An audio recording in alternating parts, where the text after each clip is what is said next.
Mic check three. Check three. Check three. Mic three. Mic check 4. Check mic 4. Check mic 5. Mic 5.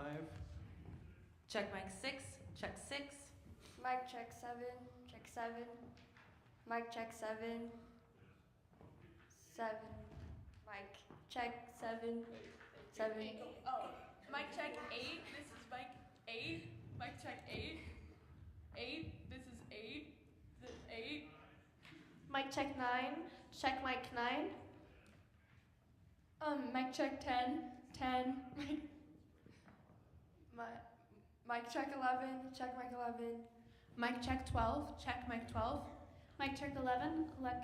13. Haha. Mic check 13.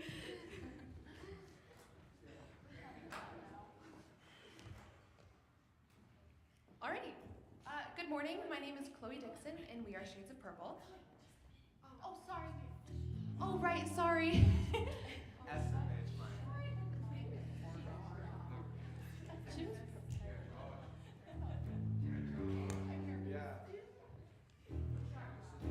Good morning, and welcome to Casper College and the Kinser Jazz Festival. My name is Jenny Box, and I am a third year here at Casper College, and my major is American Sign Language. Our next band, Shades of Purple, under the direction of Mandy Steele from Campbell County High School, will be performing for you today. We encourage you to stick around and listen to all of the performances here today in Wheeler Hall, especially at noon today, when our guest headliner artist will be here to clinic with some student musicians. Please visit CasperCollegeJazz.com for the complete schedule. We also hope to see you at our headliner concert at NCHS tonight, featuring Randy Brecker, Eric Marienthal, Chris Berg, and the Metroplexity Big Band. If you don't have tickets yet, you can purchase them at the music office. Again, please welcome to Casper College and the Kinser Jazz Festival. Now please enjoy Shades of Purple.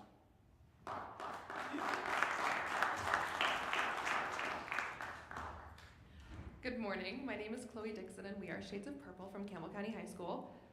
Our first song for you is Choo Choo Jaboogie, arranged by Kirby Shaw, and our soloist today will be Josh Knudsen on mic. Mic three. I'm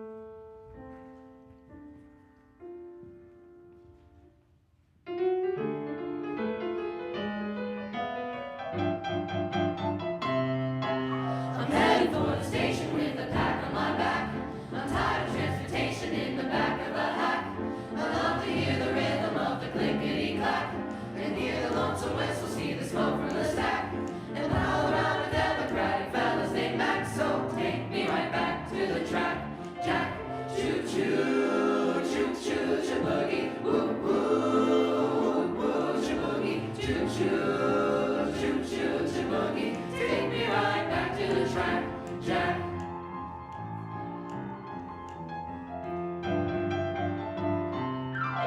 You reach your destination, but alas and alack, you need some compensation to get back in the black. You take the morning paper from the top of the stack and read the situations from the front to the back. The only job that's open needs a man with a knack, so put it right back in the rack, Jack. Choo choo, choo choo, shaboogie, woo woo, woo woo, shaboogie, choo choo, choo choo, shaboogie. Take me right back to the track, Jack. Ba ba doo da, doo da, doo da. Ba doo da, doo da, da da doo da, doo da. Ba da da da doo da, doo da, da da da. Ska da da doo da. Ba ba da da doo da. Ba da da da doo da, doo da.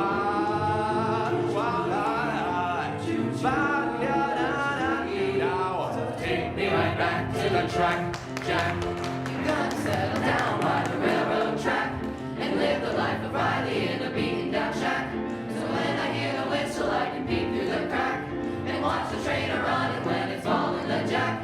Oh, I just love the rhythm of the clickety-clack. So take me right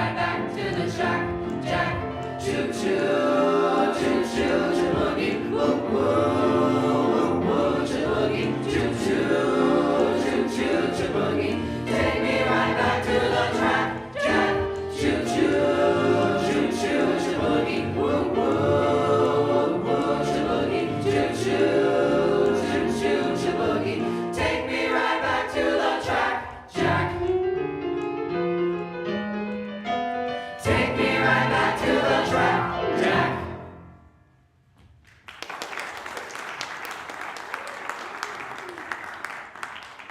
Now we're going to slow things down a little bit with Home, originally recorded by Michael Bublé and arranged by Mac Huff.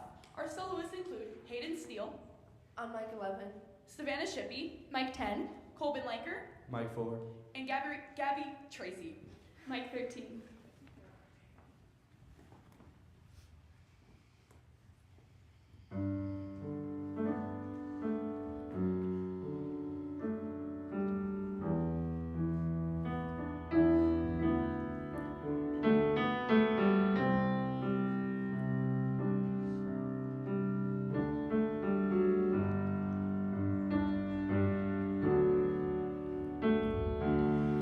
Another summer day has come and gone away in Paris and Rome, but I wanna go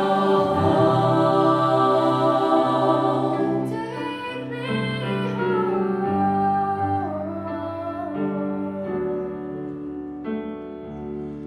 Maybe surrounded by a million people, I still feel all alone, just wanna go home.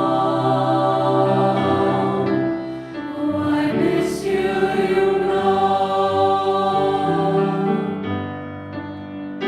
I've been keeping all the letters that I wrote to you,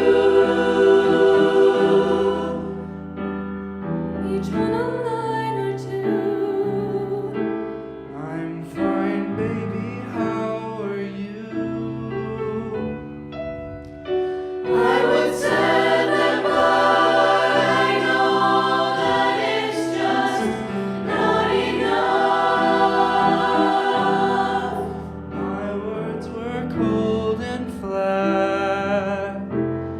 And you deserve more than that. Another aeroplane, another sunny place. I'm lucky, I know, but I wanna go home.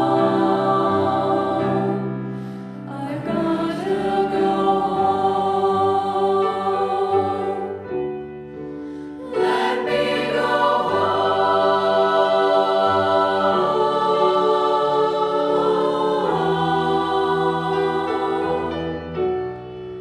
I'm just too far from where you are. I've gotta go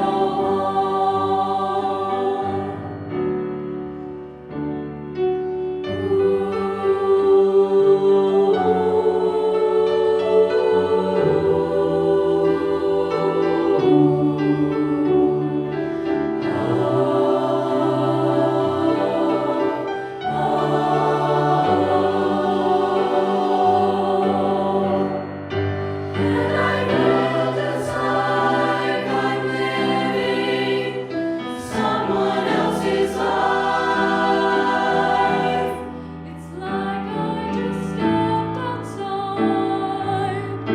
When everything was going right.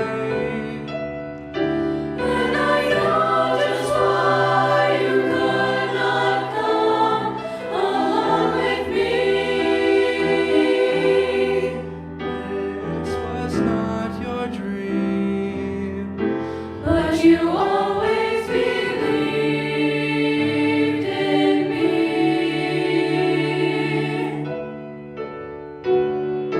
Another winter day has come and gone away in either Paris or Rome, but I wanna go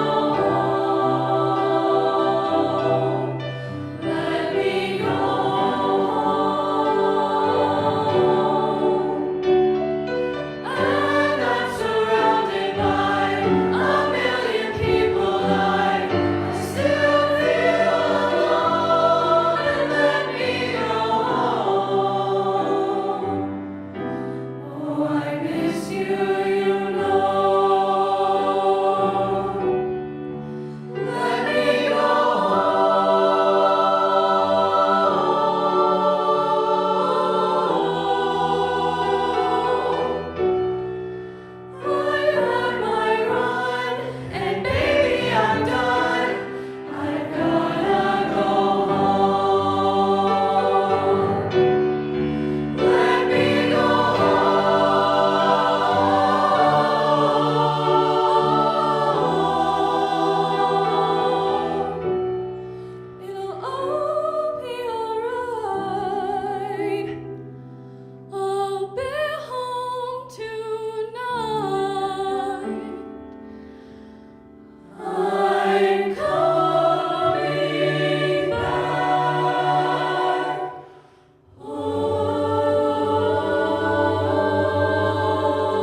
And finally, we are going to be doing Don't Get Around Much Anymore, arranged by Dave Metzger and our own Miss Becky on the piano.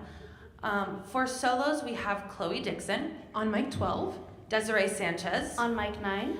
And Sam Stroshin. And then also Josh Knut. Oh, I'm sorry. It's mic 5. And Josh Knutson on piano. No microphone. I got it.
job.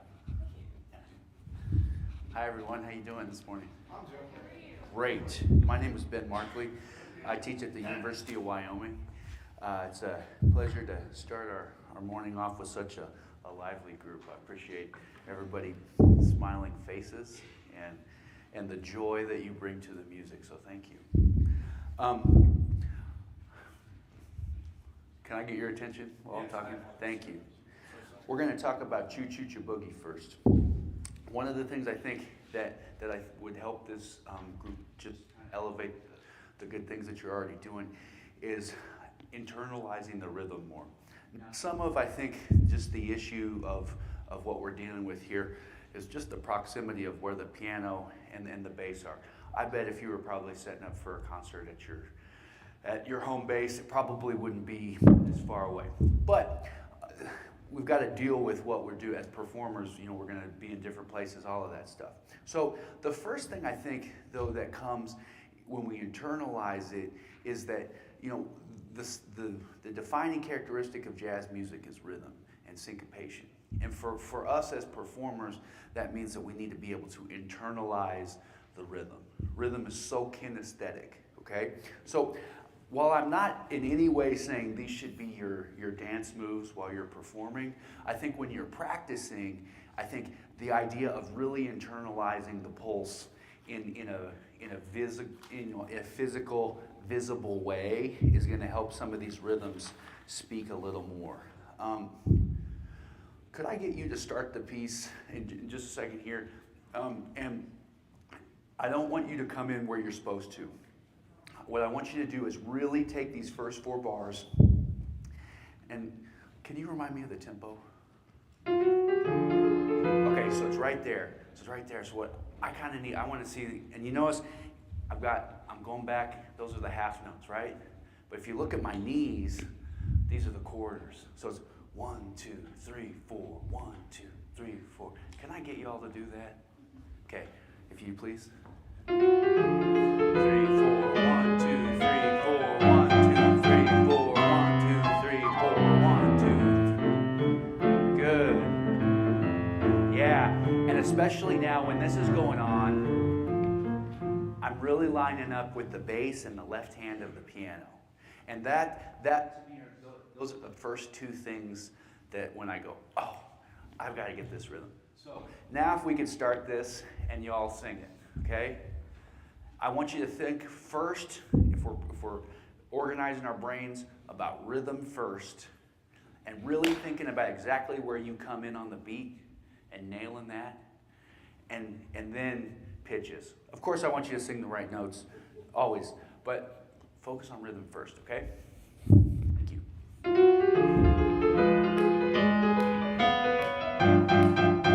A 1, a 2, 3, 4.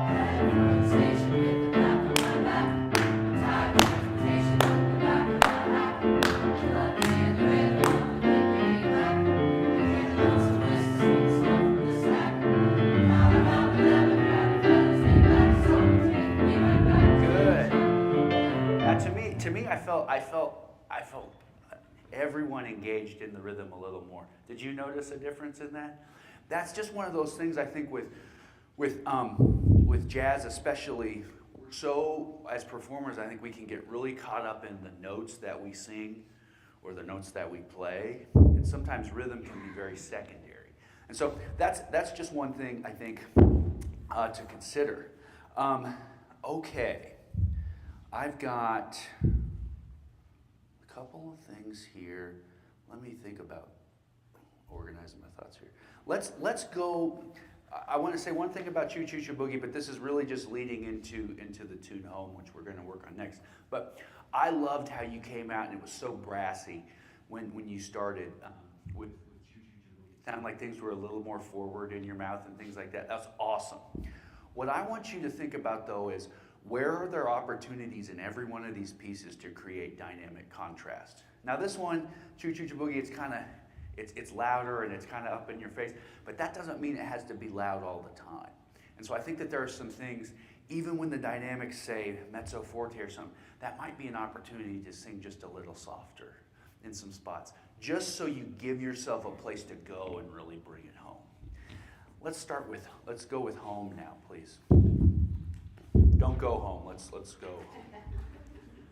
The jokes, they get better as I get more awake, I promise. If you don't mind.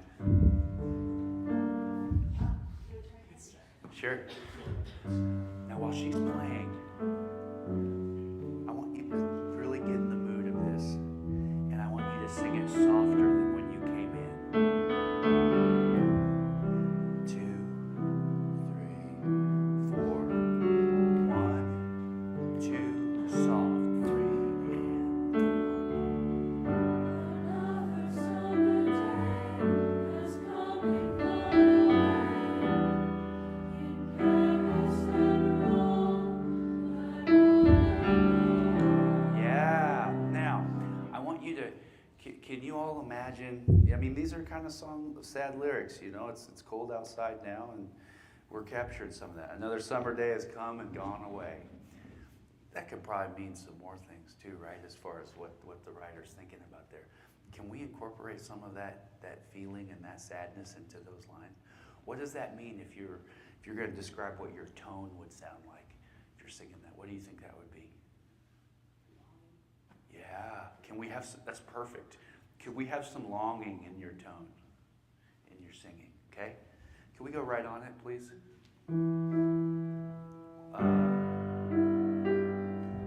2 and 3 and 4 and. Another summer day has come and gone away. In Paris and Rome, I wanna know. Yeah, and right there, home is the light. It's the sun coming out. And the harmonies are written that way too. So that was kind of one of my things when I was talking into the recorder. It's like, find those instances to wring that rag out of all the music there is, okay? And it's kind of at a micro level at this point. Where can you get that? So let's start that again. When we get to home, it needs to be bright, okay? 2 and 3 and 5 and. Another summer day has come and gone away. Paris and Rome, I wanna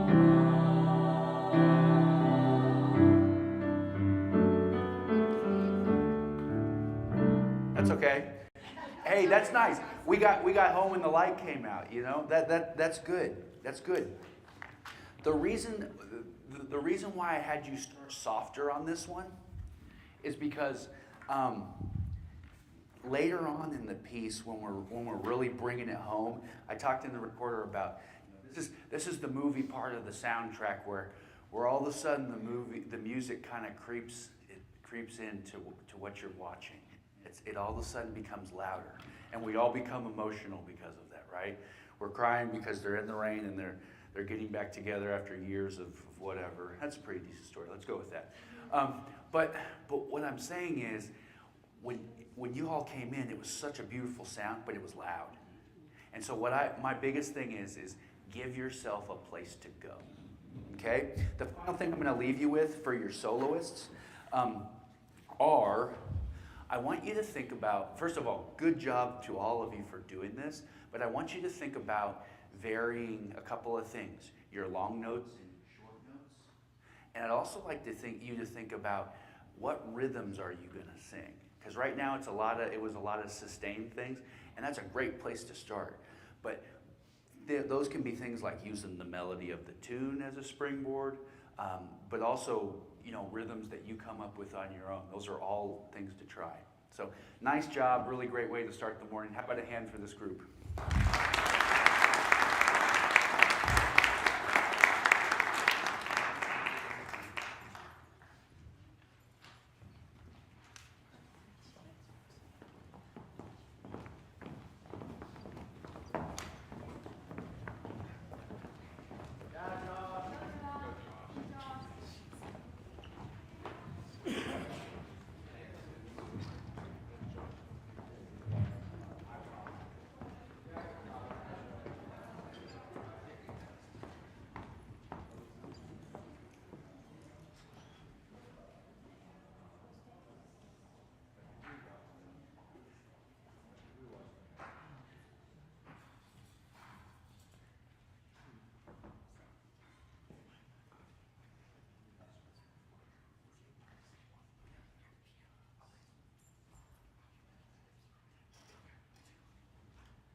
welcome to Casper College and the Kinser Jazz Festival. My name is Jenny Box, and I'm a third-year student at Casper College with an American Sign Language major. Our next band is the Dean Morgan Jazz Band from Dean Morgan Middle School under the direction of Toby Klauser. We encourage you to stick around and listen to all of the performances today here in Wheeler Hall, especially at noon today, when our guest headliner artists will be here to clinic with some student musicians. Visit CasperCollegeJazz.com for the complete schedule. We also hope to see you at our headliner concert at NCHS featuring Randy Becker, Eric Marienthal, Chris Berg, and the Metroplexity Big Band. If you don't have tickets yet, you can purchase them at the Music Building office. Again, welcome to Casper College and the Kinser Jazz Festival. Now please enjoy the Dean Morgan Jazz Band.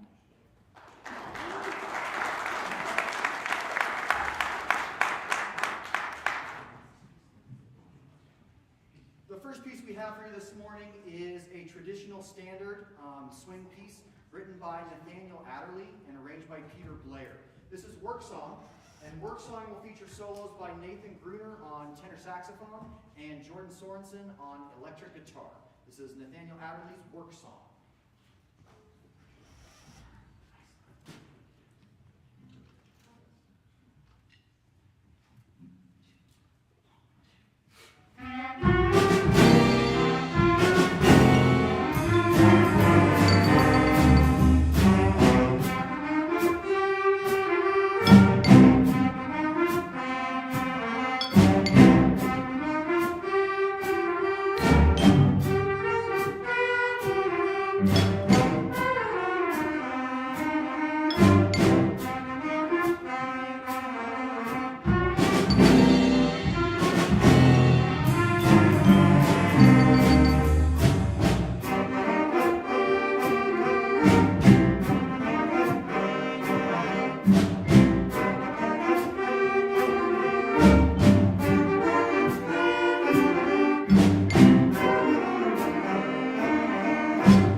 We're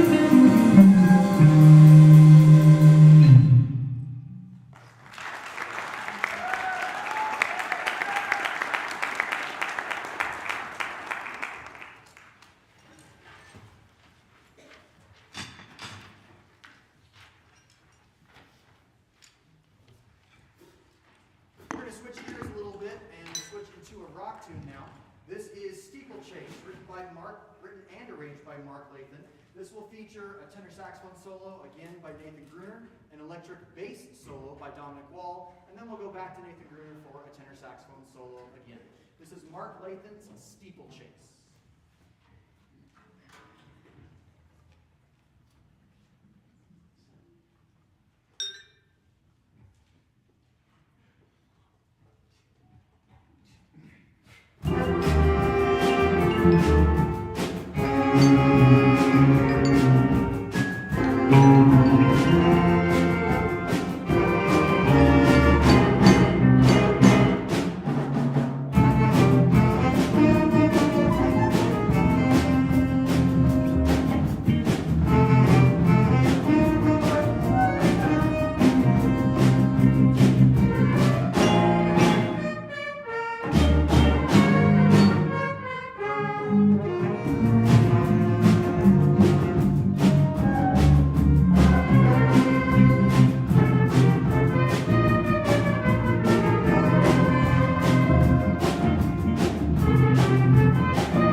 jazz band will play for you this morning is a mix of a Latin tune and a swing tune. Originally written by Dizzy Gillespie and arranged by Ralph Ford, this is A Night in Tunisia. This will feature an electric guitar solo by Jordan Sorensen.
Hey, cats. That's what you're supposed to call it, the jazz musicians, is cats. Remember Scat Cat? Have you ever seen the Aristocats? Yes. Do you know who's playing Scat Cat in that movie? This is a total aside from what we're going to talk about. One of the best trumpet players that the world has ever seen, Louis Armstrong.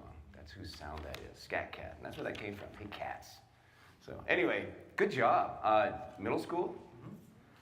Nice. Nice work, yeah. And you guys are soloing. We have upright bass already in middle school. This bodes well for the future. You know, people who are soloing at this age, upright bass, almost everybody plays electric bass, so this is really good. So, and solos. My name is John Roberts. I'm actually, I teach up at Montana State in Billings, so pleasure to be here with you guys. So, good sized group. We got multiple vibes players, right on. So, it seems like this is the kind of group that, or this is the kind of situation where you let anybody come, anybody who wants to jump in can jump in, right? As far as soloing or as far as just being in the ensemble? These guys are auditioned. Oh, right on. They meet as a class every morning at Sweet. 7 a.m. Oh, every morning at 7. There's a lot of high schools that don't do that. Yeah. Yeah, congratulations to you guys. So I want to talk to you about a few things. One of the first things I want to talk about is dynamics. Do you guys know what dynamics are? I'm sure you've heard a lot of what I'm going to say, right? So I want to work on playing loud, actually. I don't think we're getting quite loud enough. Have you ever heard that before? Well, the guitar player's like, all right. So I want you, here's one way I like to work on putting some sound through the horn and even and with the rhythm section too, getting to that highest level of playing, okay? So there's some things we have to do to have more impact in the music, right? To make it more impactful for the people listening, which is why we're here, for the people to listen. So let's make it exciting for them, okay? So do you know who runs the band when it comes to dynamics? Hint, it's not him. Bass player?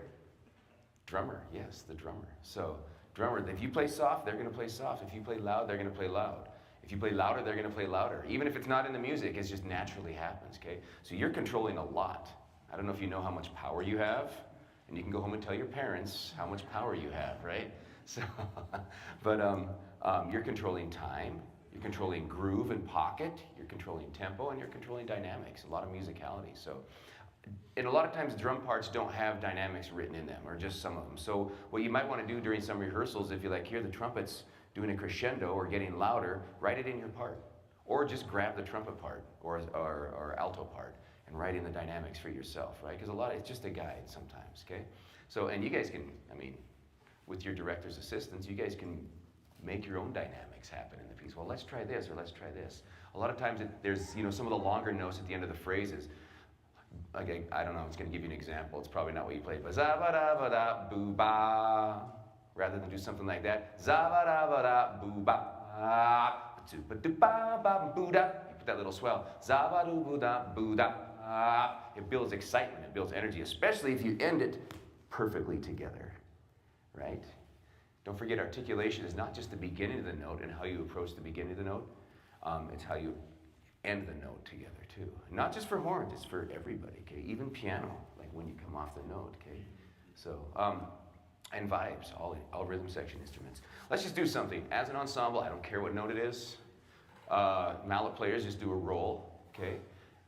You guys just do like a tremolo, okay? Guitar and bass. I just want to go in 4 beats. I want to go from pianissimo to forte. I don't care what notes you play. Ready? Everybody in congas too. Are you playing congas? Cool. So start gentle and just do a little roll. All right? Ready? From pianissimo, from piano to forte. That's all I want to do in 4 beats, okay? Ready? 1, 2, 3.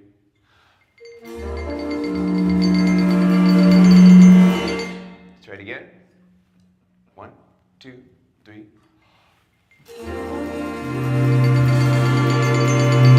Okay, so right now your forte is about my mezzo forte. Okay, so some of you make sure brass players, your chin is level to the ground. Some of you are kind of, if you're standing like this, you're kind of crimping your air. No one's doing this, but that's strained, and no one really plays like that anyway, unless you're a marching band. Those lights are really bright. So anyway, I see the heavens. Okay, so I want you to take a deeper breath. I want you to do a reverse ha. Okay, and you guys can do this with me too. It's just you guys have to breathe, right, or you fall over, right? So it's just good to learn to do this. Okay, and I got some of these breathing ideas from a really old trumpet player by the name of Arnold Jacobs, who played in one of the best symphonies in the world, Chicago Phil. In 90, he was still playing, not trumpet, tuba. He was still playing tuba in the symphony at 90 years old. So, that hot air when you breathe on a window and then you write in it, That's the kind of air, that's how I want you to breathe in. Drop that palate, okay? Open your throat. Don't make it strained like, no, just gentle like, you should barely be able to hear it. Not, or, okay? So on beat 4, breathe in. 1, 2, don't play. 1, 2, 3. Really open. Ready? 1, 2, 3. Get as much as you can, and you should feel everything expand and stretch, okay? 1, 2, 3. There we go. Now I want you to take that kind of air, and then I want you to make a piano to forte and blow at your sound through the back of the hall. I feel that your sound is stopping right about here. Okay, I want you to visualize your sound going through the back of the hall, right? Ready? With that kind of breath. And you guys do the crescendo. Okay, 1, 2, 3. Good. Brass, I want more in the back. Back line, I want more. Trumpets, I want more. Okay, trombone, I want more. Saxes, you're getting it. Okay, ready? 1, 2, 3.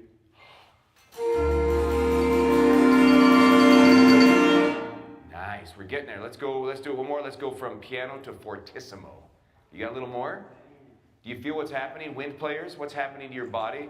When you get to the end of the note, you should feel this constricting right here. When you feel that constrict, doing crescendos like this till you don't have any air is a great way to know which muscles you're supposed to be using, because you can't not use them at the end of a note. And those are the muscles you're supposed to be using all the time to put your air out, okay? Let's try it again. 1, 2, 3. A little more trumpets. I know you got more. There's nothing on the page. Just close your eyes and rip. No one's going to judge you, except for me and him and all those people. No, I'm kidding. We're only going to judge you if you don't get loud enough, all right? Ready? 1, 2, 3.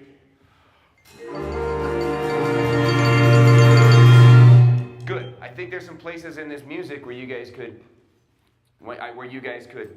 stand to get a little bit louder to make more impact, okay? So don't just save it for the end of a song, but there's a lot of places in the middle where there's some fortes and fortissimos. I think we can get a little bit stronger. Your pianissimos and pianos are great, okay? And winds behind the solos where you backed off, that's also awesome, okay? It's nice to back off behind the solo. In the studio, they call that ducking. They bring things down around the solo, right? So, but I think even if you have background figures on, like on Night in Tunisia, on behind the solo, ba-boo-da-boo-da-doo, ba-boo-da-boo-da-doo. Even though it's gentle, it still has to have intensity, okay? Can we try that spot with the behind the guitar solo? You know what I'm talking about? I guess I can give you a number. Where is that? Where is that? Here. Okay, 63. So you're playing gentle, but there's a solo going on, right? So make sure your articulation, da-do-da-do-da-do, not da-da-da-da-da-da. It can't be lazy. It has to be da-do-da-do-da-do, da-do-da-do-da-da. And then trumpets are going 1, da, da. Let's put swells on those trumpets. 1, da, da. And it's off on one of the next bar. I'm sure you've heard him say that before. Always play into the next beat, right? Let's try that at 63, okay? 1, 2, 1, 2, 3, 4. Try it again. Am I going too fast? Okay. So don't be late on the end of one. That's all of us are late on the end of one sometimes. So it's 1, 2, listen, 1, 2, 3, 4.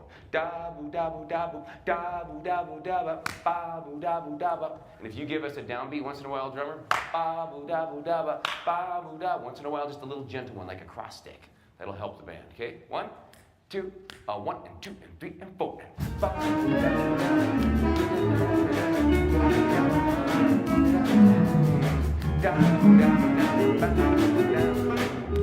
Okay, something to work on. Okay, something to work on.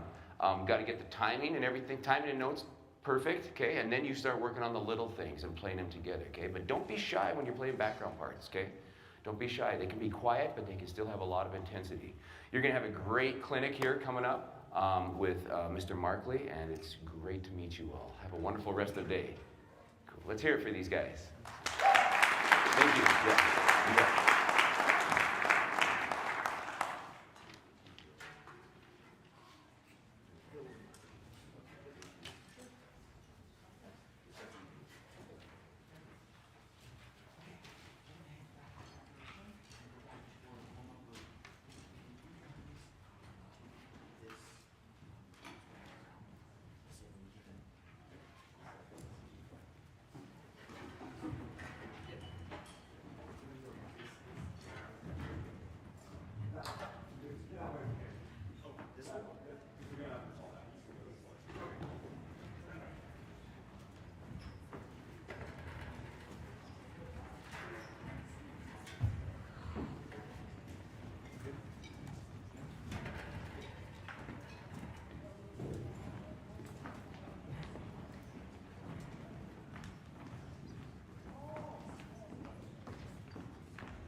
Welcome to Casper College and the Kinser Jazz Festival.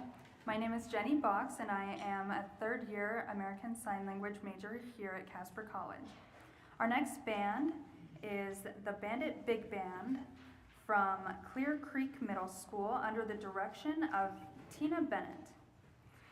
We encourage you to stick around and listen to all of the performances today here in Wheeler Hall, especially at noon today when our guest headliner artist will be here to clinic with some student musicians.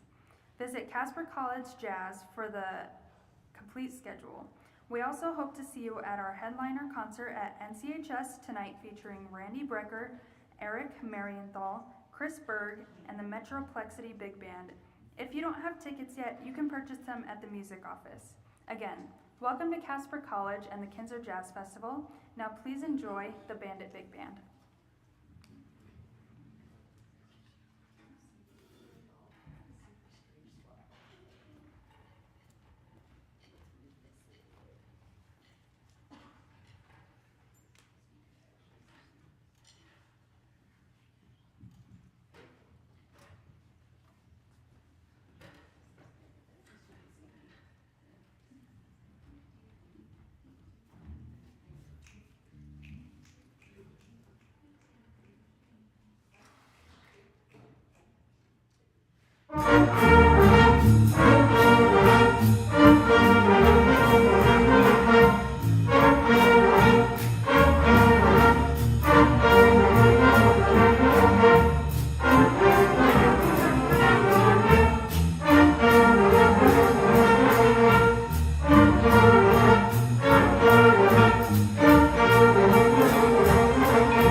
6:45-ish, but nothing really gets rolling until a little bit after that. And then I did see them a little bit more often before we were able to head to the jazz festival, but it's totally voluntary. They all just come to play together, and we have a really good time doing some jazz and playing together once a week. So the second tune is Skyfall.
How are you guys?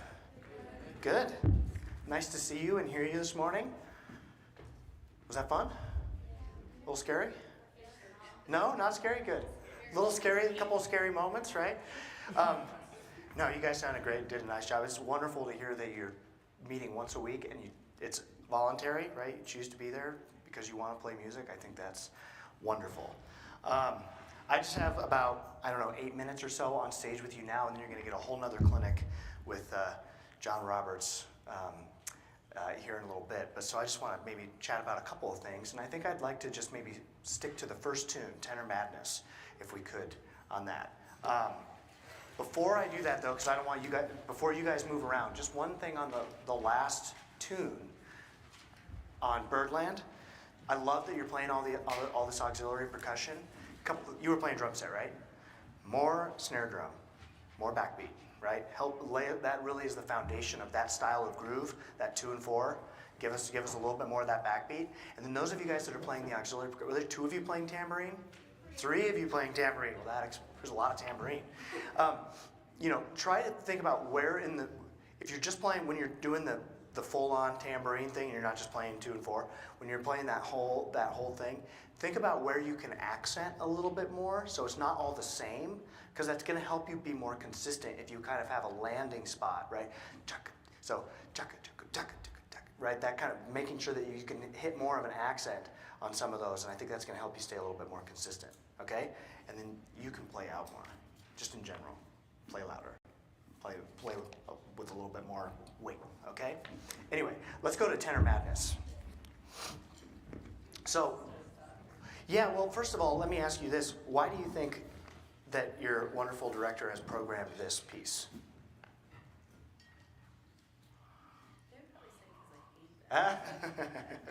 No, it's because she loves you, and it's a really great educational tool, but why?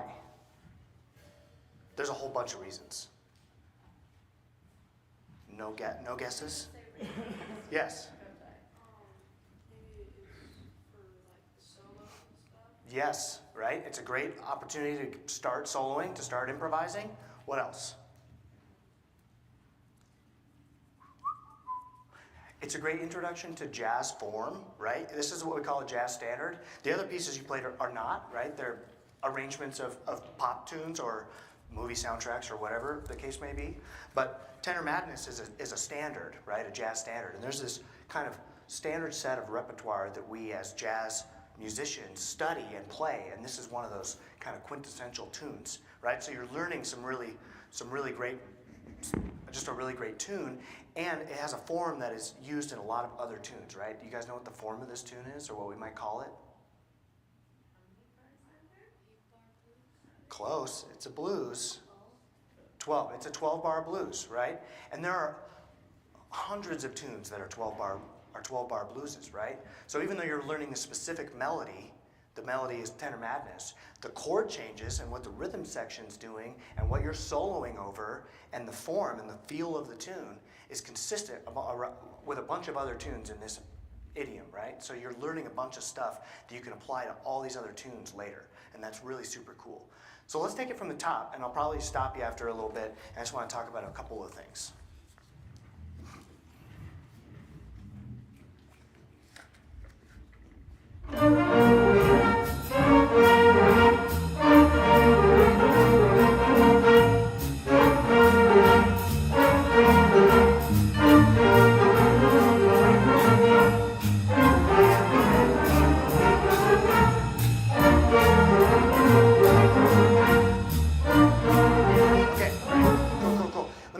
Section, play that. 1, 2, 1, 2,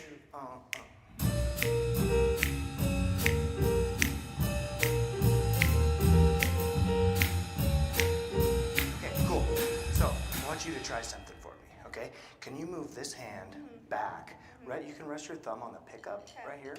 Yep. Okay, that's going to get a little bit of a different sound because you're plucking here and the pickup's here. So this is where the actual sound is picked up and sent to the amp.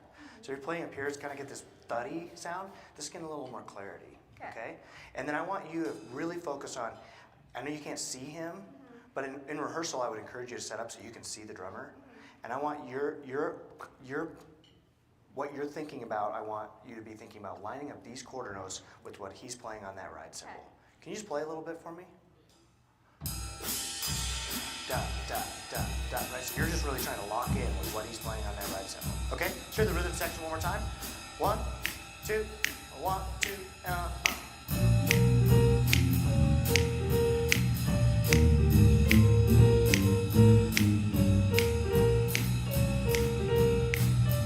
Okay, great.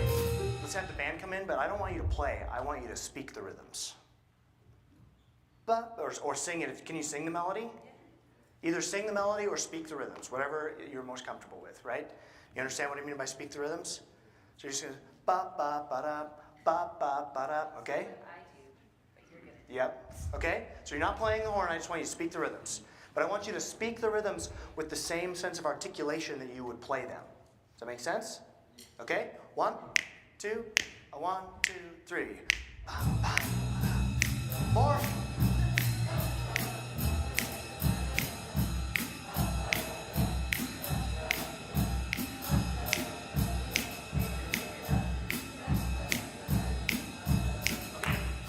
You guys all know the melody? And you're playing it. No, that's okay. But I want you to speak the melody with them. So we're all just speaking the rhythms. Okay? 1, 2, 1, 2, 3.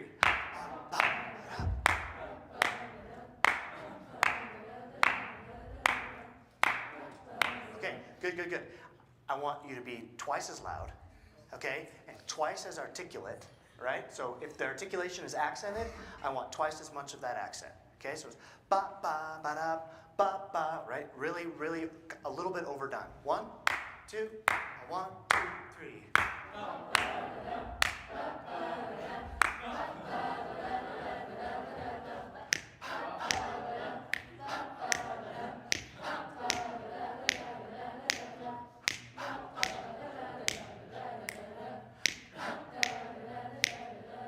Okay, cool. That shows me that you know what the articulation should be, right? Which means which notes are supposed to be short, which notes are supposed to be long, which are accented, right? All of those little details, you clearly know that because that's pretty together, right? So when you play, make sure that you have just as much attention to detail in that regard. Now, would you agree that the last 4 measures of the melody, the last like couple 2, 3, 4 bars are the most challenging to play? Yeah? And when we're playing, it's getting behind because we're struggling a little bit to play the melody because it's really acrobatic and there's a lot of notes. I would like you to not worry so much about playing. If you miss a couple of notes, I'm totally cool with that. I would rather that we get that sense of articulation and groove, even if there's a couple of flubbed pitches, okay? You know, and obviously the goal is eventually to be able to play that really clean, but it's a really hard little line.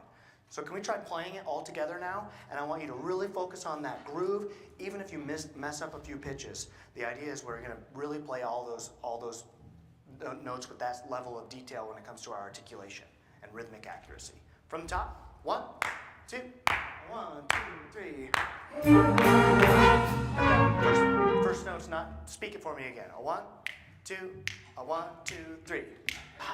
Yeah, that's way more together than when you play. When you play, it's like blah, blah, ba ba ba da ba ba da da. Make sure it's really articulate. 1, 2, a 1, 2, 3. Don't ever play it the other way. That's way better. 1, 2, a 1, 2, 3.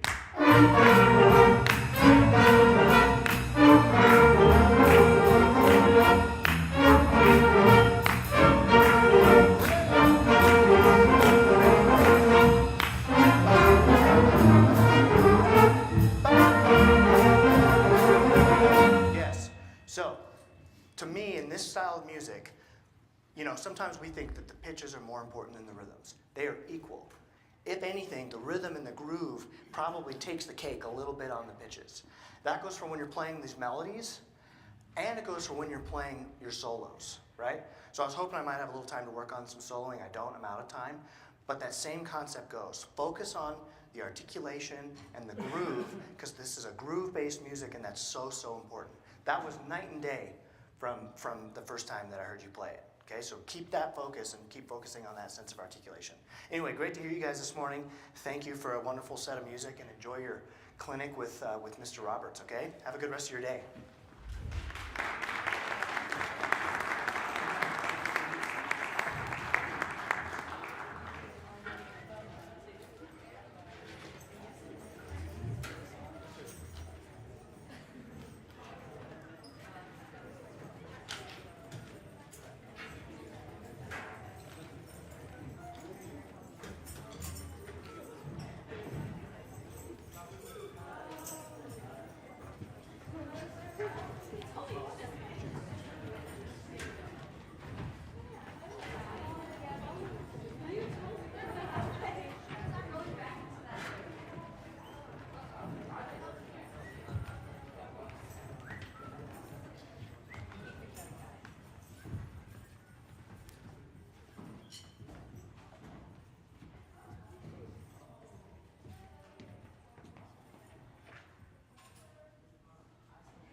Check 1, 1. Mic check 2. 1, 2, 3, 4, 5, 6, 7, 8, 9, 10, 11. Check 3, 1, 2. Check 4, 1, 2. Check 5, 1, 2, 3. Check 6, 1, 2. Check 7, 1, 2. 4, 5. Check 8. 1, 2, 3. Check 9, 1. Check 10, 1. Check 11, 1, 2. Check 12, 1, 2.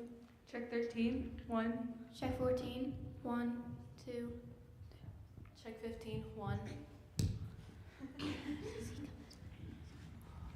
Hi, and welcome to Casper College and the Kinser Jazz Festival. My name is Jenny Box, and I am a third year here at Casper College, and my major is American Sign Language. Our next choir is Jazz on Elm Street from Dean Morgan Middle School, under the direction of Aaron Zavandi. We encourage you to stick around and listen to all of the performances today here in Wheeler Hall, especially at noon today, when our guest headliner artists will be here to clinic with some student musicians. Visit CasperCollegeJazz.com for the complete schedule. We also hope to see you at our headliner concert at NCHS tonight, featuring Randy Brecker, Eric Marienthal, Chris Berg, and the Metroplexity Big Band. If you don't have tickets yet, you can purchase them at the music office. Again, welcome to Casper College and the Kinser Jazz Festival. Now please enjoy the Jazz on Elm Street Band. Good morning. We have 3 tunes for you today. Our first is Lullaby in Birdland, which is a pretty well-known jazz standard, but our arrangement is by Roger Emerson, and it will feature scat solos by Hannah Applehocker on mic 12. Tessa Johnson on mic 5. Emma Schneider on 13. and Eliana Smith on 4. All right.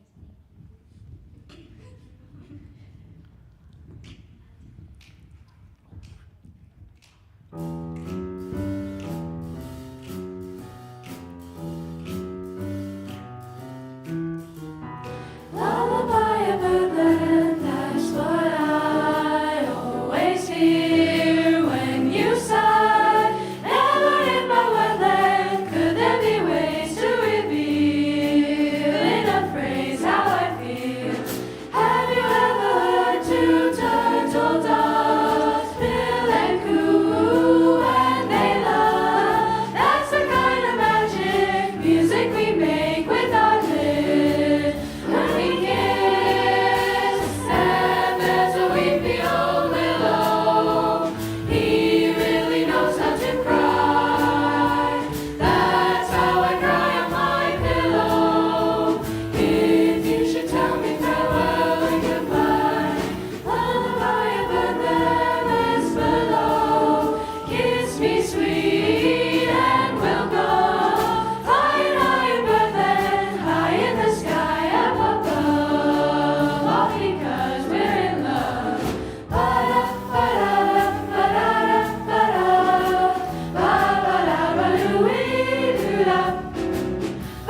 Hi, everybody. How's it going? I'm doing fine, thanks. My name is Ben Markley. I'm the Director of Jazz Studies at the University of Wyoming.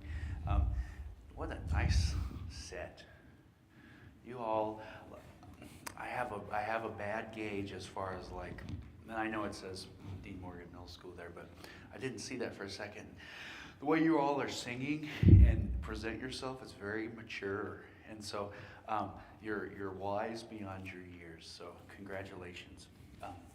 I had so many things that I enjoyed, but the thing that I think jumped out at me the most from the start, because I was actually talking with a couple of other choirs about this one today and then one yesterday, but just the ability to internalize rhythm.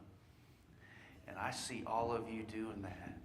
And it's, you know, it's so kinesthetic and everybody's moving, and even you. And so great job. But I'm kind of being funny about it, but I'm really not. As far as being able to really feel that rhythm, it has so much to do then with how you sing the rhythms that you're singing.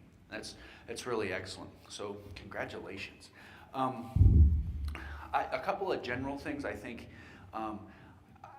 sometimes you can be a little more. I would like you to consider being a little more aware of the text, the lyrics, and kind of maybe tying yourself a little more to that, especially with the tune, All the Pretty Little Horses. I think some of that, what a beautiful tune. I really like the jazz waltz treatment too. That was super cool. So in our limited time here, let's do a little of that one, please. And I know you don't have music, but what's the dynamic level of your entrance there?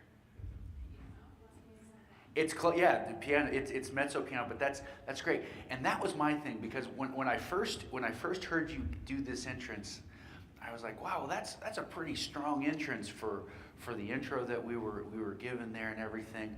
And then when you guys put the sparkle on your notes at the end, and it was quiet and it was somber, I go, oh, they can do that. Let's do it at the front too. So this is something I'd like you to try, and just kind of come in. What's the first word that you sing? Yeah. Now usually when I'm thinking hush, I'm thinking hush. I'm not thinking hush. You know, I usually, if I'm saying that to my kids, I'll say something else, but not hush. So I want you to make that first entrance magical. Okay? Could you start us, please? Thank you. Yeah, listen to that. That's the shape. 2, 3, 4, 1, 2, hush.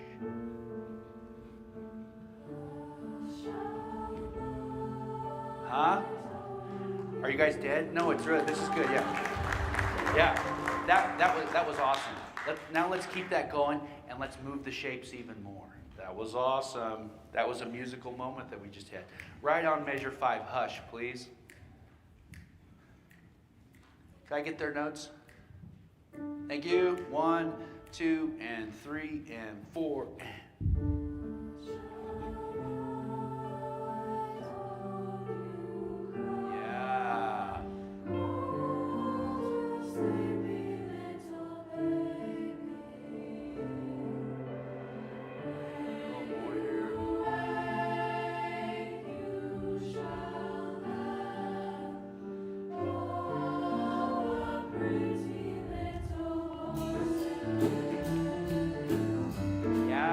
Right when we get to horses, that's when our jazz waltz comes in there, and to me the character really changes, right? We go from hush to horses, but it's I think for me it's kind of the storytelling of every time that you sing a song. You're telling that, right? And so we've got these characters within the story. So to me now the horses, give me some descriptors of what this jazz waltz feels like to you. If you were going to tell a story, how would this character be? Yeah.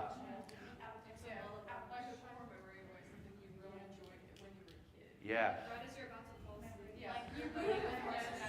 This is awesome. So how is that going to be? Now let's put that with our voice. How is that going to be different from the hush that we just started, which is so beautiful, by the way? So this is calm. Yeah, we're picking up more. Awesome. Could we please start at measure 9, when you wake? Everybody know where that is? Yep. And then when we get to horses, we're really going to start telling that story, okay? I'll give you 3 beats. 4 beats.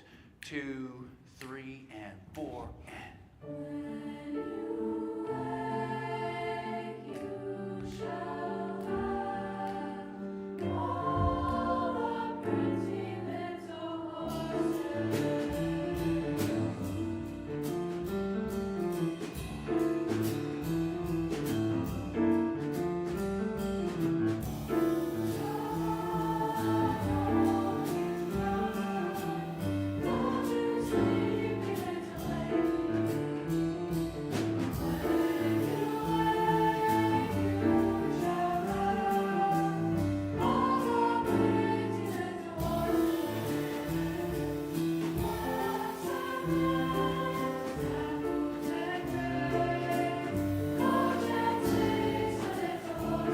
Awesome. So this is kind of my next point, is just a little more, I think, interplay between the 2 melodies that go on. Don't put up, I don't know exactly where the wall is, or the division is here, but don't put a wall up with those folks who are singing the other melody, because it should almost be like a relay, like you're handing the baton, okay? And so you want to kind of get into that character too. Could we start at measure 20? Please? Thank you. This is Hush-a-Bye. And I think, yeah, that's your first entrance kind of in the jazz waltz. 1, 2, 3, 1, 2, 3.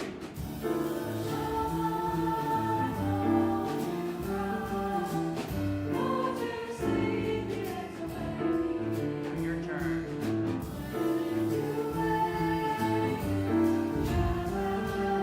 Now it comes faster. Let's make a bigger shape here.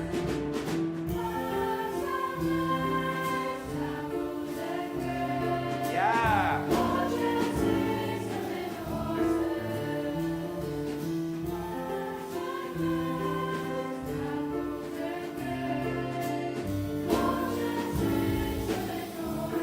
Yeah. Awesome. So those are just a couple of things, and I got to tell you, I had to get kind of picky because there's so many good things going on here. The final thing, and we don't quite have time to practice that, but I think anytime when you're singing some of the tunes that have a swing beat, jazz tunes, when you're imitating a big band, I think that you all could think a little more about your consonants and kind of making some of those things pop just a little more, because ultimately you're imitating a big band at that point. But what a fantastic performance. It was a real pleasure to hear you all. Thank you. How about a hand for this band?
welcome to Casper College and the Kinser Jazz Festival. My name is Jenny Box, and I am a third-year student with an American Sign Language major here at Casper College. Our next band is the Centennial Junior High School Jazz Band, under the direction of Kara Summers. We encourage you to stick around and listen to all the performances today here in Wheeler Hall, especially at noon today, when our guest headliner artists will be here to clinic with some student musicians. Visit CasperCollegeJazz.com for the complete schedule. We also hope to see you at our headliner concert at NCHS tonight, featuring Randy Brecker, Eric Marienthal, Chris Berg, and the Metroplexity Big Band. If you don't have tickets yet, you can purchase them at the music office. Again, welcome to Casper College and the Kinser Jazz Festival. Now please enjoy the Centennial Junior High School Jazz Band.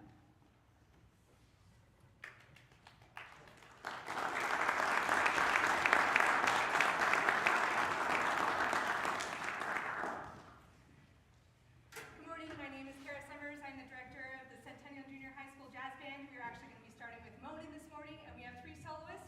We have Nathaniel Gerhardt on trumpet, Christian Barnes on euphonium, and Tabitha Pelton on alto sax.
Hey everybody, how's it going? Good. That was fun. You had me salsa-ing up here all the way. So I love those. I love I love Latin music and Afro-Latin and Cuban music, and I spent months in Cuba studying and actually recording albums. So when you guys play stuff with that cha-cha vibe, I really get into it. So my name is John Roberts. I'm actually the chair of music at MSU Billings. And, my instruments are trombone, piano, and voice for the most part. So occasional bass when it's necessary. So, wow, I heard, first of all, I love the fact that you guys are playing this music and this variety at this age, because down the line it's going to be a piece of cake, right? So, especially play Moanin'. Moanin' is one of my favorite standards. It's one of the most common songs in the kind of the American jazz songbook. And every time I do my own jazz gigs, I play that tune. So that's one of the, if you're going to study a drummer, that would be the drummer to study, Art Blakey. The way he swings, the way he shuffles. Have you listened to the original version? Cool. I get to, you did that little roll before the solo started. That's right off the album, isn't it? I don't know if it's in the part, but it's right off the album. So it's cool to hear that. So that little shuffle is pretty sweet. Bass player, be careful. Once in a while you're separating your notes a lot.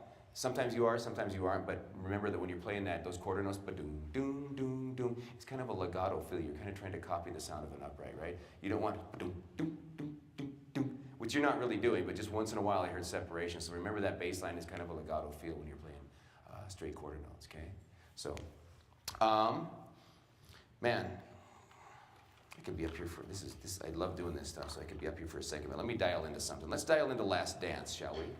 So, before we do that, piano player on Cowabunga, make sure that you think of yourself as part of the drum set. And you're not really comping as much, but you're a percussion instrument in Afro-Latin styles. Gang, gang, gang, gang. So you can dig into that. You can get a little more aggressive with that and dig in, okay? Don't be afraid of that, all right? So Last Dance.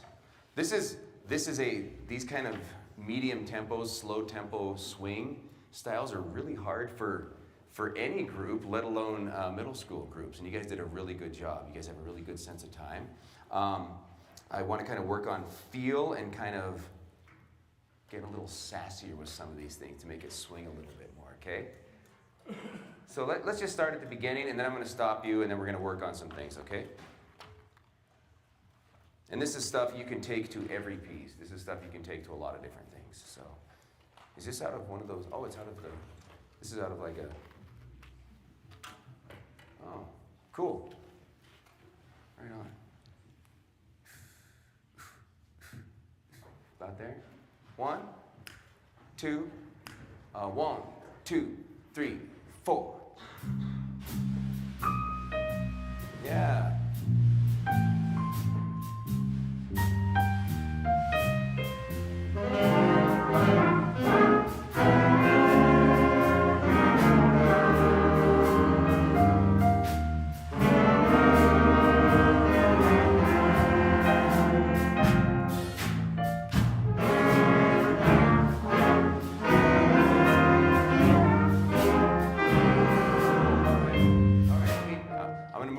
So we'll see. So bass player, you're already resting your thumb there. When you're playing those, you're kind of plucking, like, let me show you. You're kind of doing this, pulling out, kind of like you're pinching almost.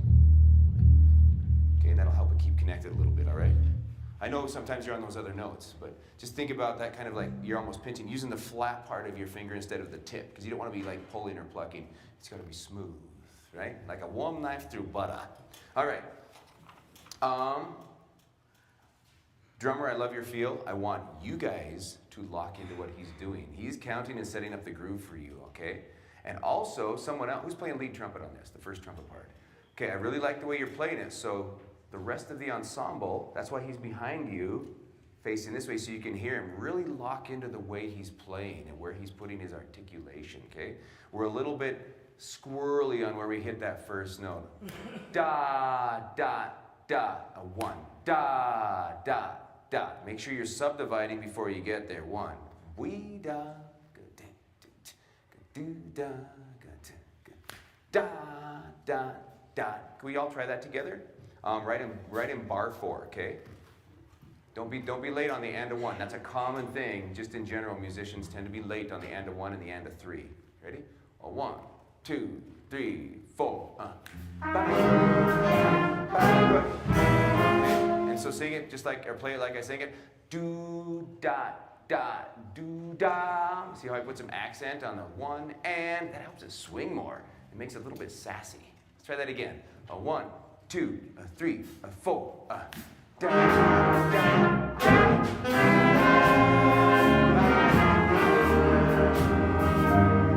Good. I love the fact that you're holding all the way to the next beat. You're holding the long notes out, the proper amount. Melody, let's put a little bit of, I know it's not always written in there. The accent on the and of 1 is, but I'd also put an accent on the and of 4. Do, da, da, do, da, ba, do, da. Do you hear how I sang that? And that'll help it swing a little bit more, okay? Let's not get too loud. Let's leave the stronger parts for those accents. Do, da, da, do, da, ba, do, da. Okay, 1, same place. 1, 2, 3, 4. Da, da, da.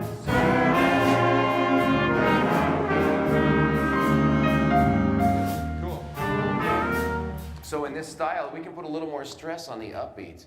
Do da, ba do da, and it makes it swing more. Okay, this music was everything you guys played today was originally written for what reason?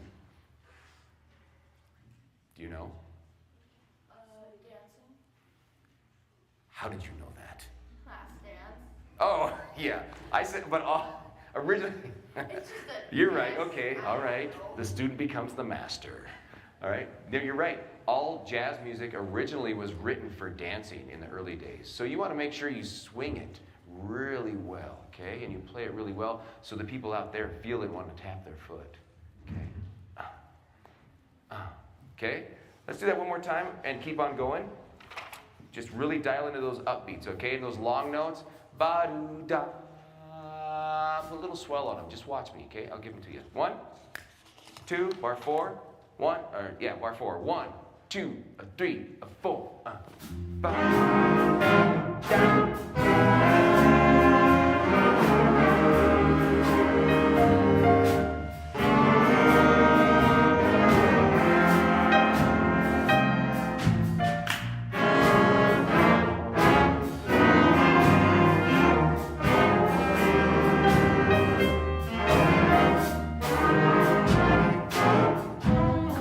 So if 5,000 people in the world are playing the quarter notes separated and one person doesn't, it sounds wrong.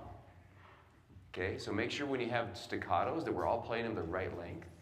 Dot, dot, dot, dot. I'm not a tongue stopper, and I don't go dot, dot, dot. I don't think you guys are either. Unless it's like, funk stuff, Earth, Wind & Fire, Tower of Power, things like that. But I like to let it ring and leave some separation. Do, da, da. Da, da, do, da, da. Okay, when there's quarter notes, everybody has to do it just together. Let's go at bar 9. Let's see if everybody can hit the quarter notes exactly together. 1, 2, 1, 2, 3, 4.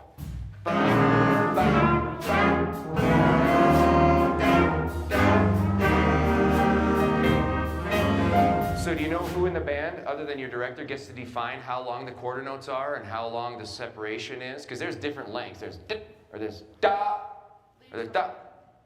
Again, student becomes a master. Lead trumpet, you have to be consistent. You know what that means? You have to play it the same way every time so they can depend on the way you sound, okay? So, because if you play it that way, they'll do it automatically without even thinking about it, okay? You've got them trained. Just like the drummer and the bass player, get them trained. Right, to follow. So a couple times in, I think it was the Latin piece, the transitions got a little bit, you probably felt it, didn't you? So make sure most of the time you're not, but make sure you're not necessarily following the horns, okay? You're leading the horns, right? You're setting the next thing up. You can use, when it's softer on the hi-hat, when it's louder you can go to the ride cymbal, right? You can change the timbres, because I think you spent most of your time on the hi-hat there. But if the whole band is playing, all the horns are playing, then you can go to the right cymbal, help build, right? And then when it comes down to a gentle solo, it can be back on the hi-hat, okay? So let's try that. Sorry, I just flipped gears. But let's go at 9 one more time. Okay, and really listen to our trumpet player on the quarter notes. 1, 2. 1, 2, 3, 4.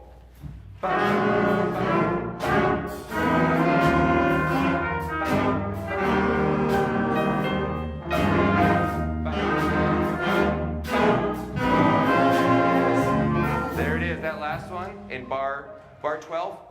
Perfecto. That was it. That's exactly what we want. It feels good and it sounds really tight and it makes the band sound twice as big. So anyway, it was great to work with you all. You're going to have a great clinic with Mr. Markley and hopefully see you all soon. So good job.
Welcome to Casper College and the Kinser Jazz Festival.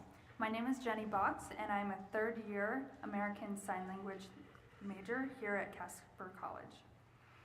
Our next band is the Riverton Middle School Jazz Band under the direction of Dan Foster.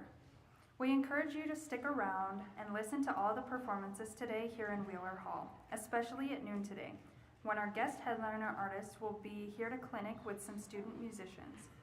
Visit CasperCollegeJazz.com for the complete schedule. We also hope to see you at our headliner concert at NCHS tonight, featuring Randy Brecker, Eric Marienthal, Chris Berg, and the Metroplexity Big Band. If you don't have tickets yet, you can purchase them at the music office. Again, welcome to Casper College and the Kinser Jazz Festival. Now, please enjoy the Riverton Middle School Jazz Band.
This has got to be the quietest room between groups. It's so weird. It's like a vacuum. Give it up for these guys one more time. Thank you. It's a jazz festival, people. Loosen up a little bit. All right. You guys sound great. Did you have fun? Good. Well, we have about, 10 or 12 minutes here on stage, and then you're going to get another 25-minute clinic. But I just want to say thanks for being here and congratulations on a great performance. You guys recognize you have a really solid rhythm section over here, right? They're holding it down, doing a nice job. So props to you guys. Nice job. So I just want to work on a couple of things. So you say you meet 3 times a week? Yep. Okay. Is it school day or is it an after? Before school, so early? Okay, well, that's awesome that you guys are all choosing to be there and make music together. I think that's really great. So I want to take a little bit of the first tune, Cool Bean. Before we play any of that, can you tell me maybe some of the things that you've been working on in your rehearsals, in the last few weeks? What are some of the main things you guys have been working on? Measure 53, that is very specific. Where's measure 53? Oh, okay, yeah. Okay. What else? What about some bigger concepts? Yeah. What's that? Playing all together, like rhythmically? Good. Important stuff? Yeah. Energy? Okay. Excellent. What else? Yes? Accents. Good. So articulation and rhythm. Okay. That's great. What else? Okay. Well, I can tell you're doing a lot of great work. I want to focus a little bit on the rhythm, groove, and articulation, right? And accents. So why don't you just start this thing off for me, and then I'll probably stop you and we'll talk about a couple things.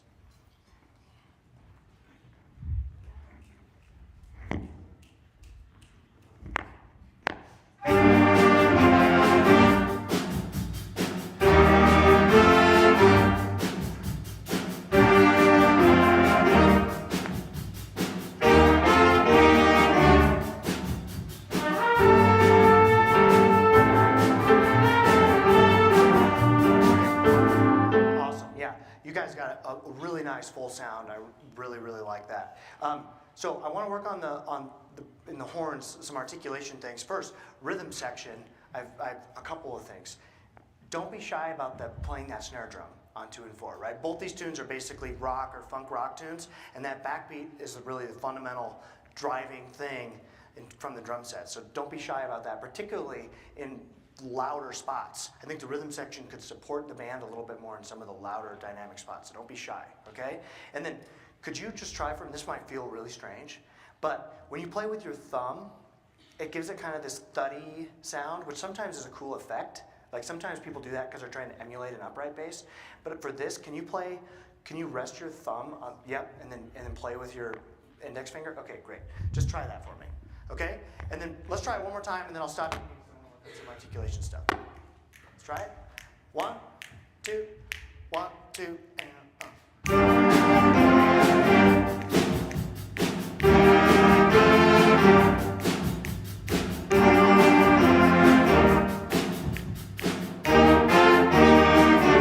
Can I hear just the horns play that from the top? 1, 2, all the horns. 1, 2, 1, 2, 3, and saxophones as well, not just brass. All the whole band. So all you guys, great. 1, 2, 1, 2, 3. Good.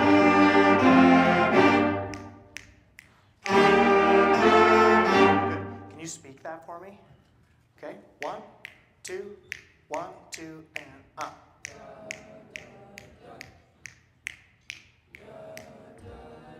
Good. So I'm hearing you say on the last note, the third note, you're saying da, da, da, and you're making the third note short. When you play it, it doesn't come across that same way. So can you make sure when you play it that it's short and articulate in the same way that when you're speaking it? Good. Go ahead and play it. 1, 2, 1, 2, and up.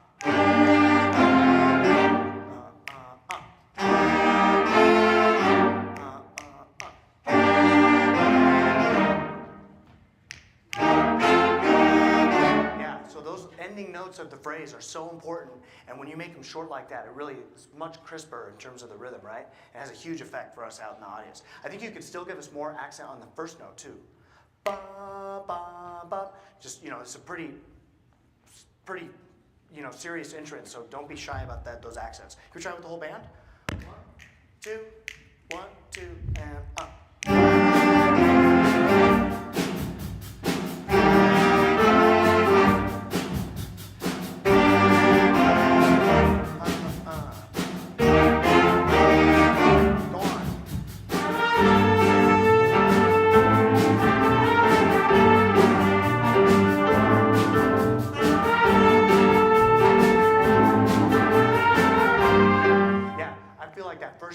To me is much crisper. Do you agree?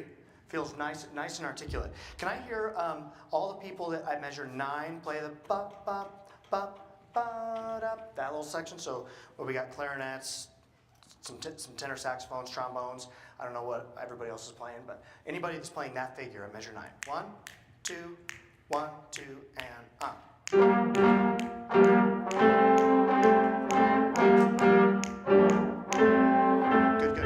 Go ahead and speak that for me as well, okay? 1, 2, ready, go.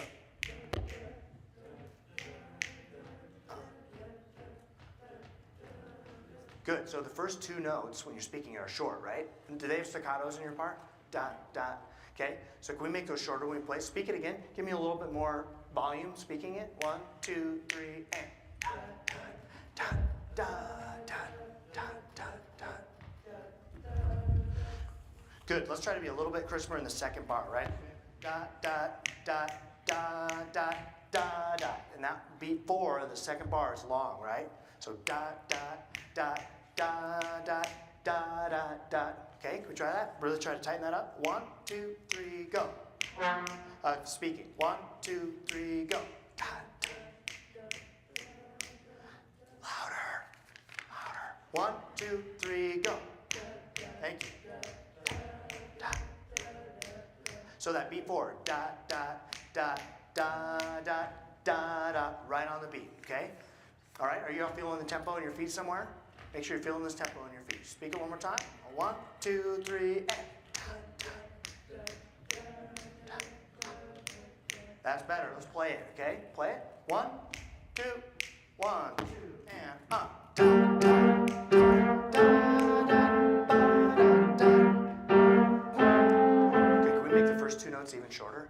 Dot, dot, dot, dot, dot, dot, dot, dot. Okay, 1, 2, 3, and dot, dot. Shorter, a little shorter on those first 2 notes. 1, 2, and up. Dot, dot, ba, ba, ba, dot, dot. Good, that's better. That's gonna really help because these guys have these whole notes. The band is playing these long tones over the top, so you guys are really providing the rhythmic foundation, those of you who play that part, right? So let's be really super crisp with those articulations when we get there. Let's take it from the top. One more. 1, 2, 1, 2, and up. Crisp on those last notes.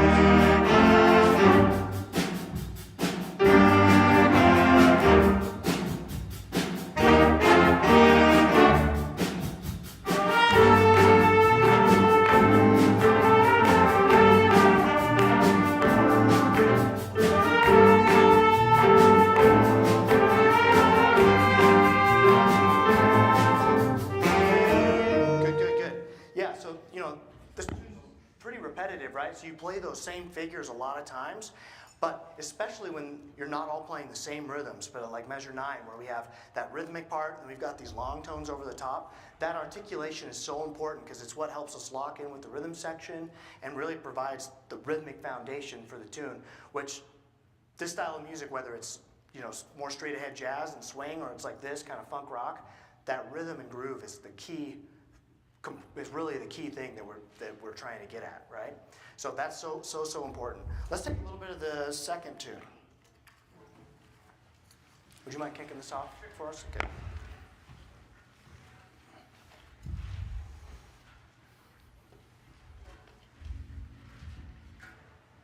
Does that feel weird or does that work? It's good? Okay.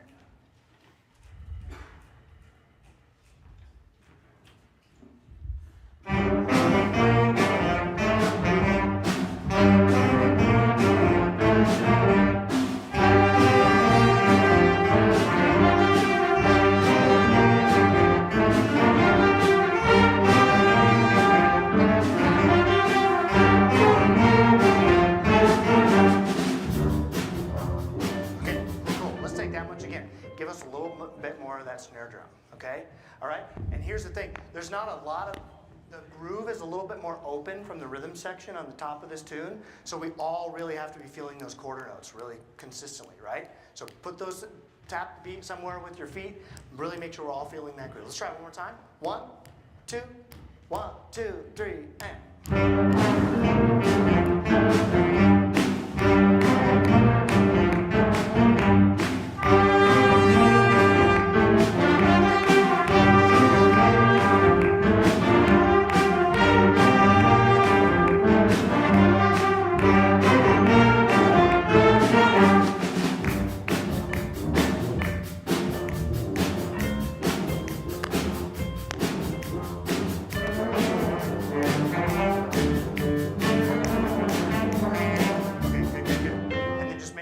Section when you're not playing that you're really feeling that beat consistently, right? Okay, anyway, I think that I'm about out of time. You guys sound great. Thanks for letting me work with you a little bit. You got a whole other clinic, but you know, just keep on doing what you're doing. Really focus on that rhythm and groove and articulation. And thanks for being here and thanks for playing this morning. All right, thank you guys. Give it up for these guys one more time.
from Sheridan. Okay, great. Awesome. Lily and Thane, let's hear a test. Test. Test. Test. Perfect, lovely. Okay, Aspen. Test. Okay, good. Don't trip and fall and kill yourself on the wire. If you do smile. Okay, Shane, I think you should come in just a bit. Okay. Just so you're not quite so far away from Jacob. Okay. And we're just gonna ignore these as much as possible, okay? Band, are you ready? Are you good? Are we good?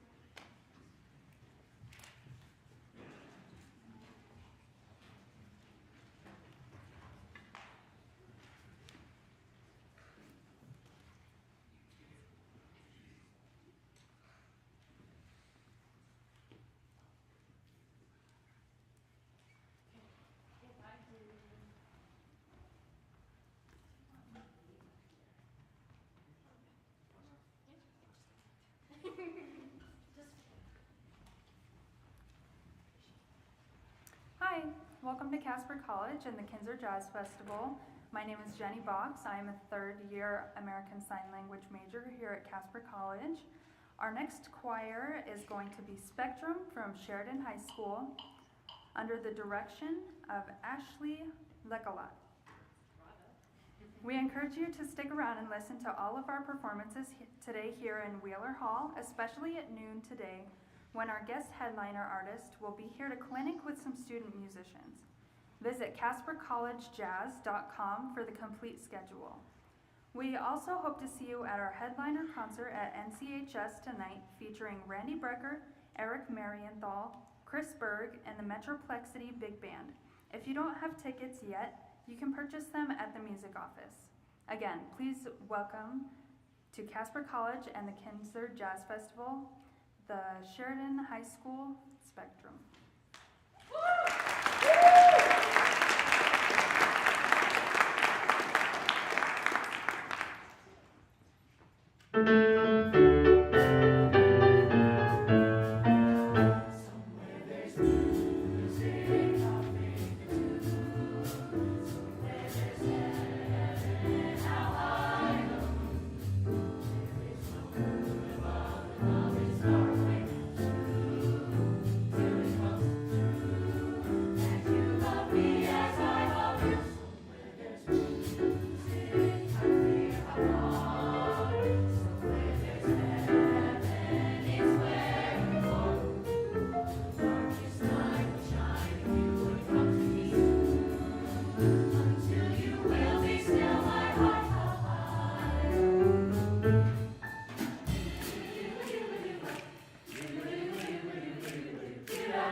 Somewhere there's music. How faint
come to know.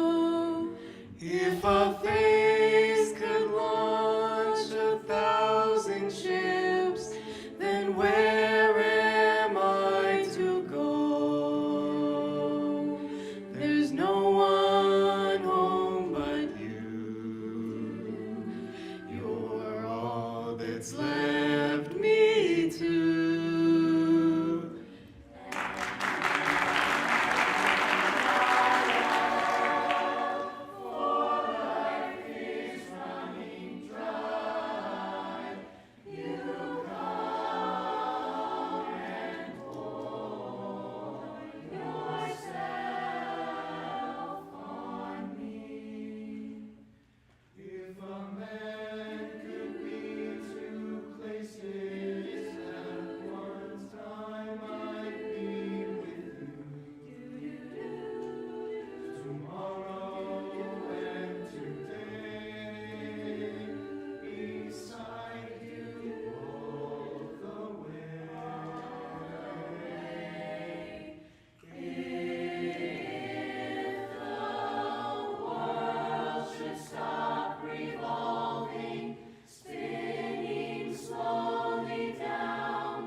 Hi, everybody. This is really, I'm not confused.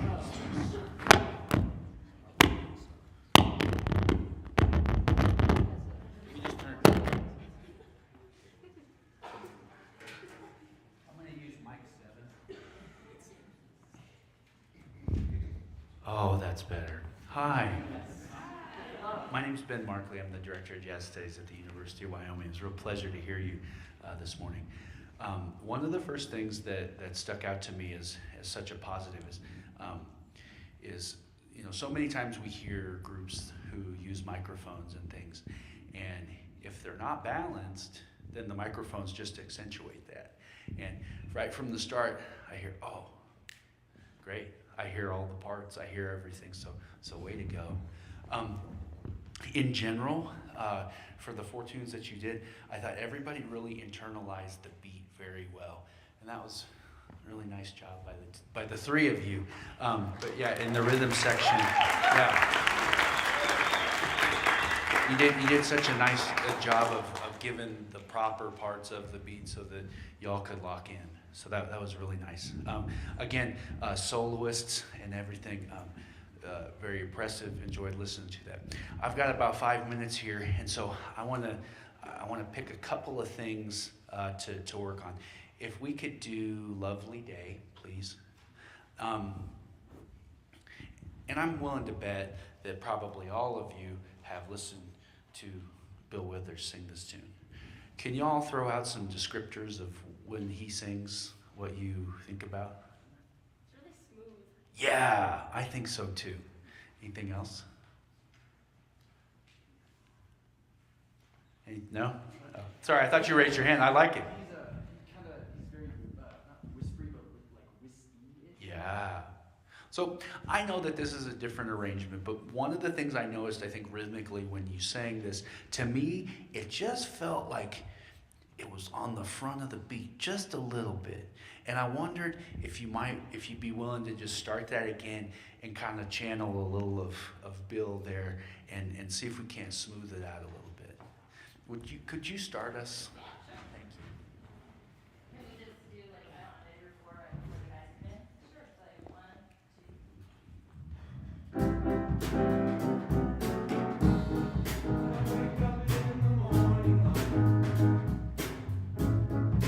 So 1, 2. Yeah, so you guys, you're singing this so well. So don't take anything about that, but I think some of the nice articulations that you're doing, I think they could be a little more speech-like. When I wake up in the what are the words? The morning light. When I wake up in the morning love, the sunlight burns my eyes. Yeah, when I wake up in the morning love. So when I'm saying this, I'm not saying when I wake up in the morning love. And you're not doing that either, but it's a little like that. Can we make that a little more speech-like? I think this is your pitch. Do. Can we do that? Just sing it. 1, 2, and. When I wake up in the morning light. Love. Thank you. I'm gonna get it. I'm gonna get this.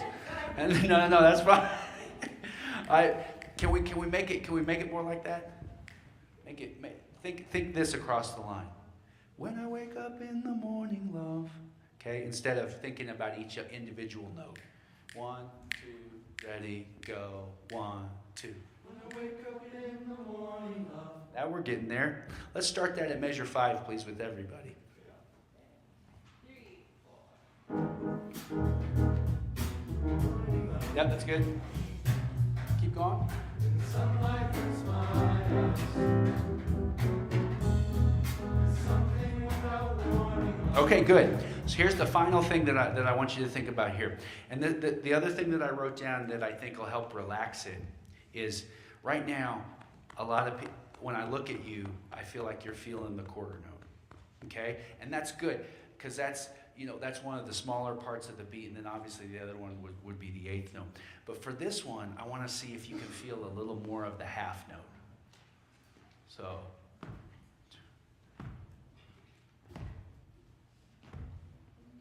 let's speak that. When I wake up in the morning, love. Let's speak our parts from measure 5. 1, 2, 1, 2, 3, 4, 1, 2. Wake up in the morning, love, and the sunlight hurts my eyes. Yeah, now to me, rhythmically, together. That was awesome. Can we do it at measure 5 now with everybody and sing, please?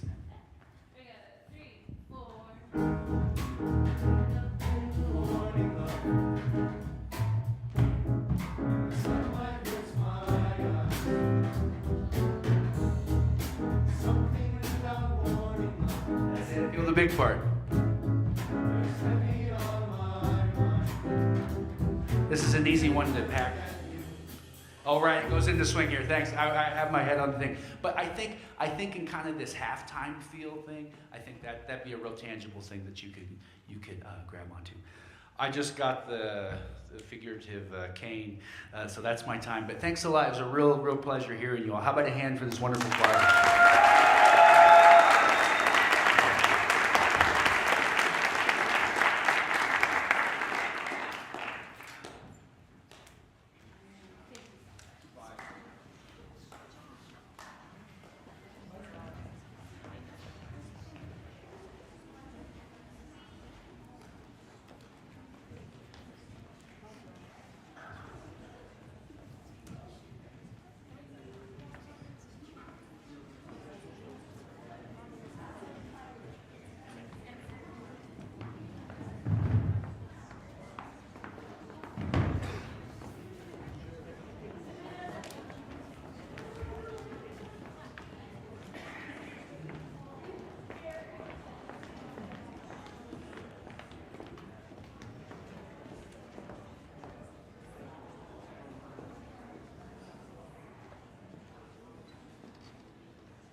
Hello, this is Sheridan Junior High School Honor Choir, comprised of 7th and 8th grade singers, and mixed, of course, boys and girls, and this is a select choir.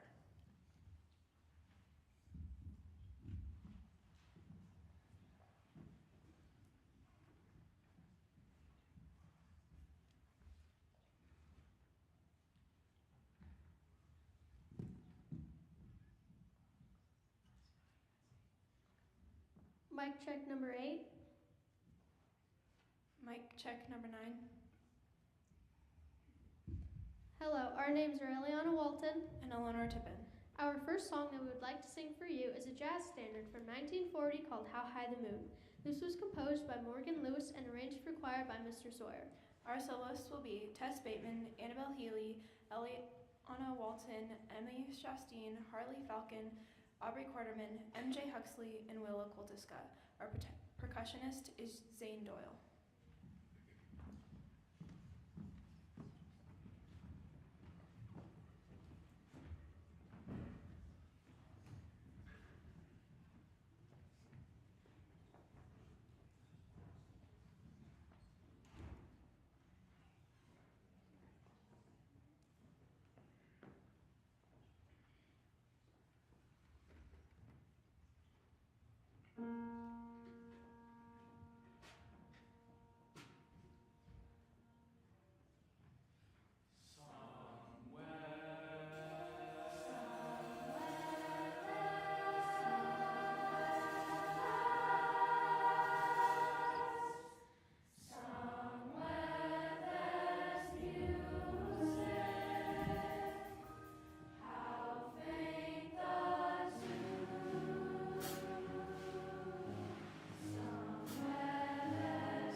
Hello, our names are Tess Bateman and Mickey Wilson. Our next song is also a jazz standard called All of Me, written in 1931 by Seymour Simons and Gerald Marks, arranged by Jay Outhouse.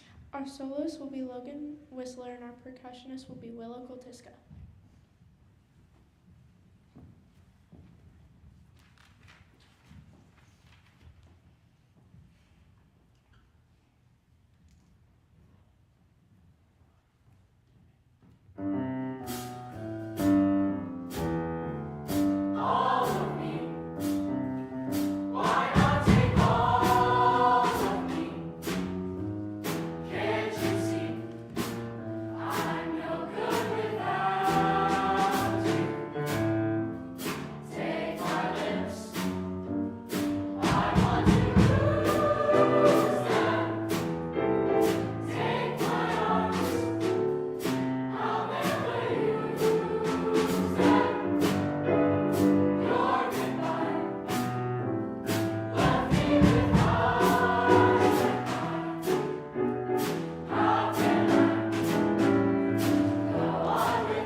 my lips. I want to lose them. Take my arms, I'll never use them.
Hello, our names are Brandon Shaw and Zane Doyle. Our last song, titled Like What You Got, was composed by the modern-day jazz composer Ken Krantz in 2001. Our scat soloists will be Annabelle Healy, Willow Koltiska, Aubrey Quarterman, and Logan Whistler. The scat solo became widely known by the jazz trumpeter and vocalist Louis Armstrong in his 1926 recording of Heebie Jeebies. He was in a recording session when he dropped the lyrics but wanted to keep the music going. He was unsure about it and kept to the recording, sold it, and everyone loved it. Contrary to popular belief, Louis was not the first one to create and record a scat solo, but his famous recording caused it to become more mainstream.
Good morning. Is it still morning? Are you awake yet? Yeah, I think you were starting to wake up on that last tune, right? So, my name is John Roberts. I'm the chair of music at MSU Billings, and my instruments are trombone, piano, and voice, and occasional bass when it's needed. So, not bass voice, so just bass. So, that helps me come at some of these things from different angles. Because when I'm playing piano, I'm thinking totally different than when I'm singing, which is totally different than when I'm playing trombone in an ensemble. So, how did you feel? Oh, here we are. We're in therapy, right? How do you feel? No. How did you feel on that first tune? Did you feel super relaxed? Did you feel ready to sing, or were you a little bit nervous here and there? It was a little bit nervous because the sound of the first tune and the sound of the last tune were totally different. It's like you guys relaxed and jumped into it, right? So, and that's tricky. I mean, you're on a new stage, you got a different sound, you got people in front of you, some chairs are filled, some of them aren't, everything sounds different, right? So, I understand that. So, but it's good to get relaxed beforehand. Did you guys get a nice warm-up in beforehand? So one of the things I've started doing before I do some shows, once in a while I have to sing in front of a lot of people, and I still get nervous occasionally. Sometimes I do, sometimes I don't. Like if there's 10,000 people out there, it's weird, I don't get as nervous. But when there's like 3 people, I get really nervous. I don't know why. So, but I was taking some vocal lessons a while back in New York City, and I was taking from this guy who sings with the Witten, Marsalis and Lincoln Center Jazz Orchestra occasionally, and he does this thing to open up his voice and open up his body and open up his resonance. And it's kind of goofy. It's called lion face. But if everybody does it and everybody's doing it at the same time, it can really relax you. And it's also good to open up. And it's this simple. You just look like a lion and you growl. I'm gonna have you guys do it with me, but I'll show you first. It's just this. Okay, and you get really tight. And really tight. And then when you relax, and then when your face comes back down, it's like, oh, I'm a little more relaxed. Can you guys do lion face with me? But do it for real. They don't care. They need to see this. They need to learn about lion face too. And it'll really relax you. And it opens your jaw. Bro, you look scared. I'm not really a lion. My spirit animal is actually a hawk. So, and then a wolf. Lion's way down the line. So, okay, do lion face with me. Ready? Oh, you guys, I see like maybe one person, and the rest of you are like, yeah. Get into it, yeah. It's okay to laugh, giggle, get goofy a little bit. No one cares. Sometimes you do these things, and if you're the one not doing it, then everybody's like, well, why aren't they doing it? That's kind of lame, right? So, lion face, ready? Roll your eyes like your mom just said you need to take out the garbage. Oh, jeez, Mom. Right, I mean, don't roll your eyes in front of your mom, because you know. You're in trouble, right? One more time. All right, good. So what I see is you guys are starting to relax a little bit. It's okay, unfold your arms, stop grabbing your wrists. I was watching, some of you are real relaxed up here when you're singing. Some are like don't close yourself off, be open. Even if you're not relaxed, the trick is to look relaxed. And sometimes if you're nervous about something, do lion face a couple times and just smile. And if you just smile, even if you don't feel like smiling, you'll eventually get happy if you just start smiling for a little bit, okay? All right, everybody try not to smile. Don't smile. See, that's what I'm saying. She's like, you're not gonna get me. So, and then here's another thing that I do before I sing, before I play, when I play piano, just for whatever reason, I get more tense on piano than when I'm singing or when I'm playing trombone. I don't know why. I've been working on this my whole life. Probably some adjudicator way back when is like, play the Rachmaninoff like this, you know? So I have to really do these things, and it straightens out my spine, it straightens out my neck, and I gotta unbuckle. So I want you to do this. You already did lion face. Now, put your shoulders up by your ears as tight as you can. Ready? As high to your ears as you can. Ready? Make it hurt, and then all the way back. And now breathe out, let it relax. Ooh. Do it one more time. Ready? Shoulders up to your ears. Ready, go. Make it hurt all the way back. Breathe out and relax. Do you feel a little bit straighter? I do. I feel like I'm a little bit straighter.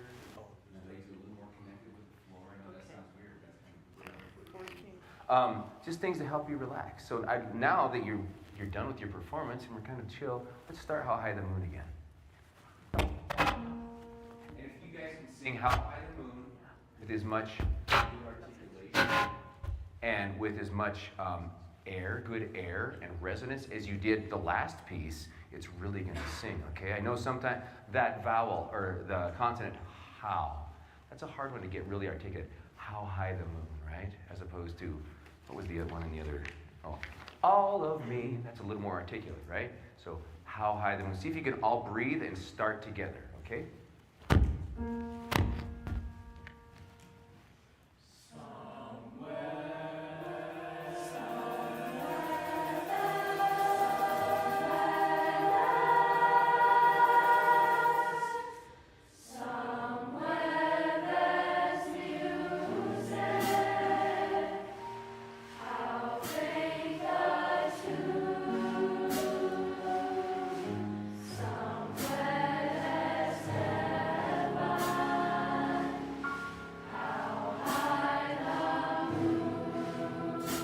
Good, cool.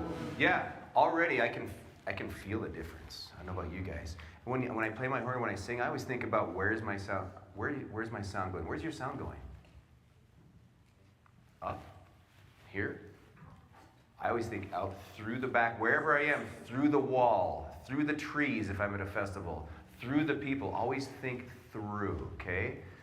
It's just like throwing a baseball or a volleyball or whatever. You always have to go through to be accurate, right? Or if you're shooting baskets, you never stop right there. You follow it through, right? Same thing. Now, a couple things that might change the vibe of this. Put some swells and somewhere there's music. Little swell and then bring it down. Just little things like that will just give you those little tiny details. You're a great choir. It'll just make it a little more great, right?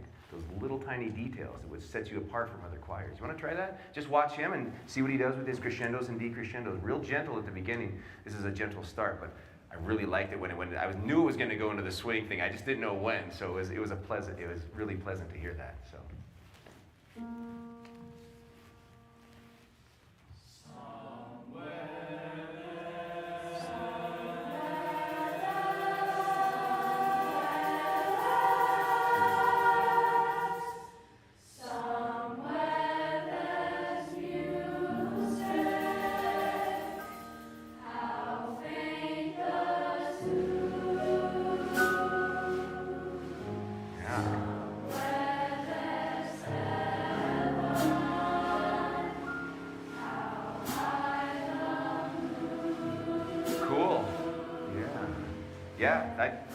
Did you hear the difference? Did you guys hear the difference out there?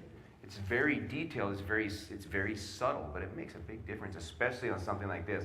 The slower something is, the softer something is, the easier it is to hear every little thing, right? So that's just things to experiment with. And if you have ideas like, oh, should we get louder here? Should we get softer here? On long notes, we want to make them go somewhere, right? Bring them up to your director. I bet he'd listen to you. He gets to make the ultimate choice, though. As directors, we get to make the ultimate choice. It's still kind of a dictatorship, right? So let's move to, I don't know how much time I have. Let's move to the last piece. You guys had a lot of fun with this, didn't you? The scat piece, right? So, and that's another place. When you're scatting, what's that? Oh, sorry. When you're scatting, no fear. You're already out there, or taking a solo, no fear. You're already out there in front of everybody, just do it, right?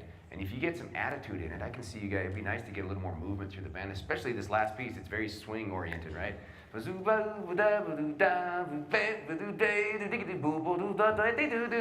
Wow, right? Did I look like an idiot? Did you care? All right. That's better than going. I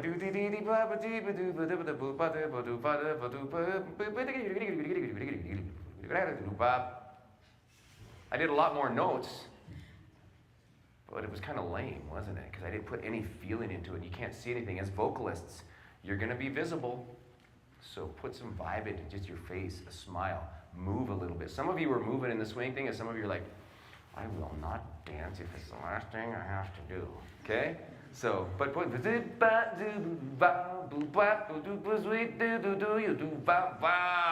right? Get into it a little bit, and if you get into it, they get into it. All right? So just thoughts on scatting. Just go all the way. You know, who cares if you hit some wrong notes or some bad rhythms? I'm gonna hit. Oh!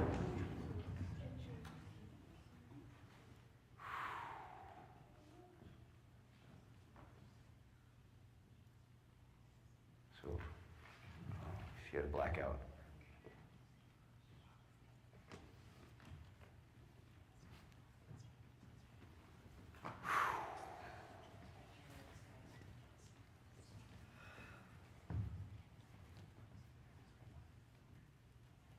Everybody okay? Everybody else okay? That's the important thing. She might have locked her legs too much. Sometimes that happens. Yeah, okay. You've all eaten something today, right? Okay, you got to make sure and eat. Okay, so let's do a little bit of, I just want you guys to sing back and forth to me, okay? I know that's a little nerve-wracking. So let's sing back. I'm just going to scat for a few bars. I'm just going to do it with no piano. Yeah. Yeah, I just want them, and I don't care. I want you all to scat back at me at the same time. I don't care what you say. You can make up the stupidest words you can think of, okay? So you just do it as long as I do, okay? And I don't care what key it is, I don't care what rhythm, just want you to all come back at me at the same time. When I point you, 1, 2, ba-zoo, va, do, do, do, ba, do, ba, boo, down, ba, ba, ba, do, your turn, and go.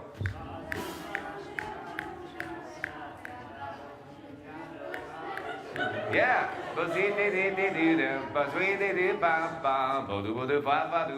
Wow, wow. Yeah. Yeah, lion face is mine. Ah! Now, good. All right, now we're starting to relax a little bit. Do you really care what the person next to you said or did? It's kind of fun, right? Now I need you to think of the stupidest non-words you can think of. Can't use words, just use sounds. Do the stupidest things you can possibly think of. Back to me, okay?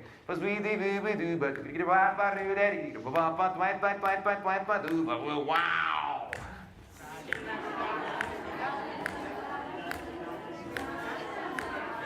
Yeah, good. And when you do that, if everybody's doing it, then it's a little more relaxing. You can try some things you might not normally try, okay? Let's try the beginning of the piece, okay? I really like the drums and the bass, the left-handed left-arm piano. They're laying down the rhythm for you, so really pay attention to what's going on with the time, okay?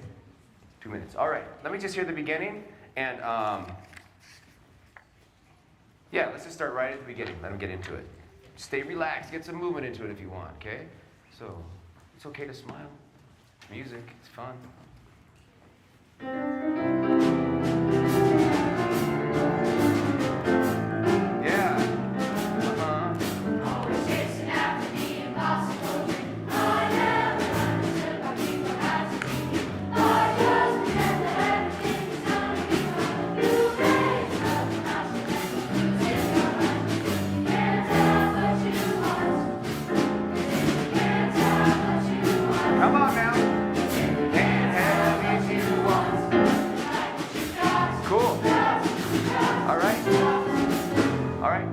So, you know, you have those repeated things. You can't have what you want. No, you can't have what you want. Mm-hmm. Yeah, you can't have what you want, but don't remember the words. Right? What did I do? I repeated the same thing over and over, but I got louder, louder, louder, louder. You're going to the end of the verse, the end of the phrase, so that's something you can do, especially if there's repetition.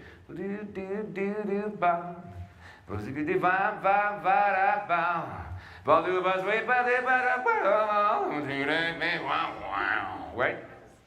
Anyway, yeah, good. I'm glad it was terrifying. Thank you, guys. I had a blast with you. You're going to get a great clinic next from Mr. Markley. So thank you very much. Yeah.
All right, good afternoon, everybody. Welcome to Casper College and the Kinser Jazz Festival. My name is Dr. Joshua Metz, and I am the executive director here at the festival. We're very glad to have you. So we are very privileged to be celebrating our 55th anniversary this year. Each year we host somewhere around 45 different middle school, high school, and sometimes college bands. This festival is a great place for, our goal is for this festival to be a great place for students to come to learn, instructors to refine their skills, and then for the community to hear some great jazz throughout our 3 days in February. There are at least 4 generations of musicians that have come to this festival, and they started off as students, and then they grew up and became band directors, and then they had students who grew up to become band directors, and they had students who grew up to become band directors, and they're attending this, that's you guys here today. So we're very privileged to have this long legacy of great jazz education in Wyoming. Casper College is a wonderful place to come and study music. Ask any of our volunteers, but virtually all of our students have all their tuition covered. So we have a lot of scholarships. Just ask us how to get involved with that. This year, it's our great pleasure to be hosting a terrific ensemble led by Chris Berg. I first met Chris in 2015 at the Yellowstone Summer Jazz Camp. He came up to my office and he put his CD Time Management in my hands, and he said, "Here, just give this a listen." And I put it in the CD player, and I loved it. It's become one of my favorite jazz albums ever. So anyway, nice job, Chris. Anyway, it was our pleasure to host them for the first time in 2017 at our 50th anniversary. I met Eric Marienthal in 2014 when he came out here and performed with Gordon Goodwin's Big Fat Band. Eric's extremely in demand as a saxophonist around the world, and he's performed with people like Al Hirt, Chick Corea, Russell Ferrante, Elton John, Barbra Streisand, Billy Joel, the Yellow Jackets, and many, many more. Go on his bio, it's like, there's a ton of them, it's great. So anyway, he's also a terrific educator. He's published 3 instructional books, and he teaches saxophone online. Randy Brecker has been a legend on the jazz scene since 1967 when he started with Blood, Sweat, and Tears.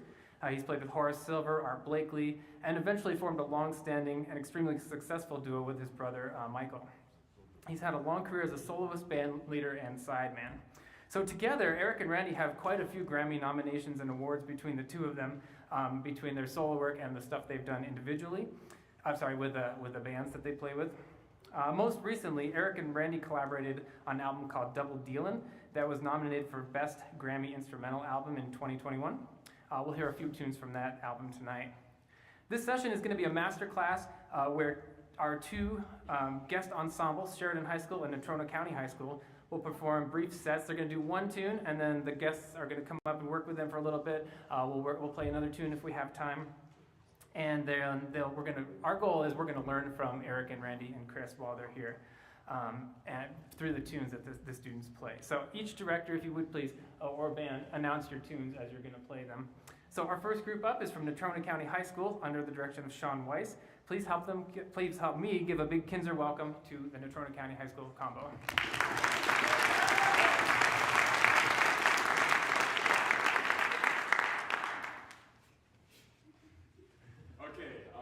Our first tune will be Sandu by Clifford Brown.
Awesome, you guys. Good job. So we're all going to...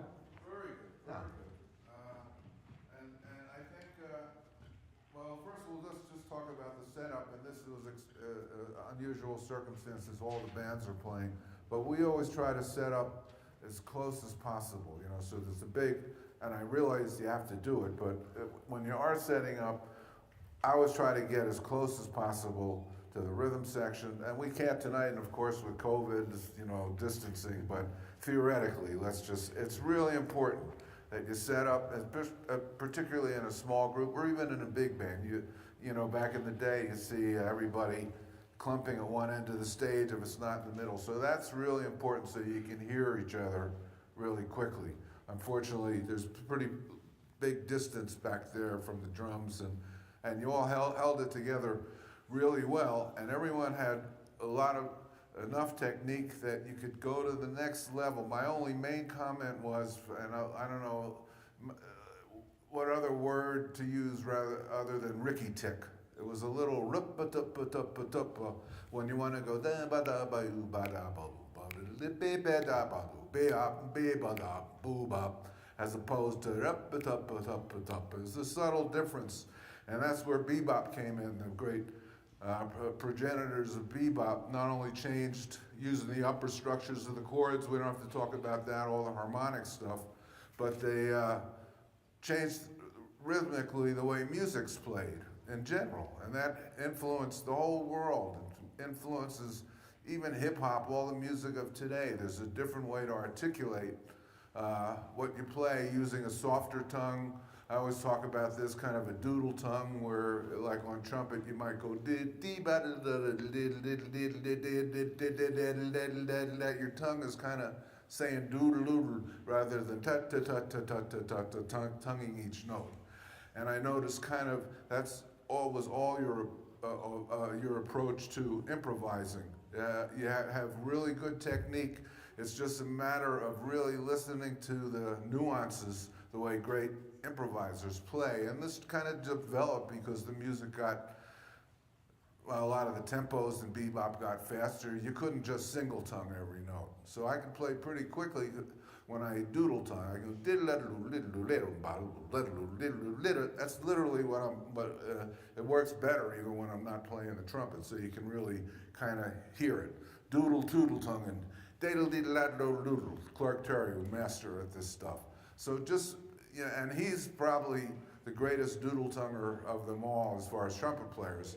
And it's a similar thing on saxophone. Eric can really probably talk more about it. It's a different articulation. But the main thing I want to impress is really start listening not only to the notes, but the way they attack the notes, the way they swing the notes, and just the space, the way great players bend the notes. And you can all do this easily because you have enough technique already. That it all sounded great. And just spend a lot of hours listening, like really closely to your favorite records. That's how I learned how to play, really. I was doing that when I was really young because my father was a piano player and he had a good record collection. So without even thinking about it, it kind of internalized itself without me even knowing what a doodle tongue was. I doodle tongued my way through the Arbenz book. My teacher would get hysterical when I tried to play classical music. So this is just some beginning food for thought. I don't want to take too much time, but it sounded really great. You're on the right track. How about that?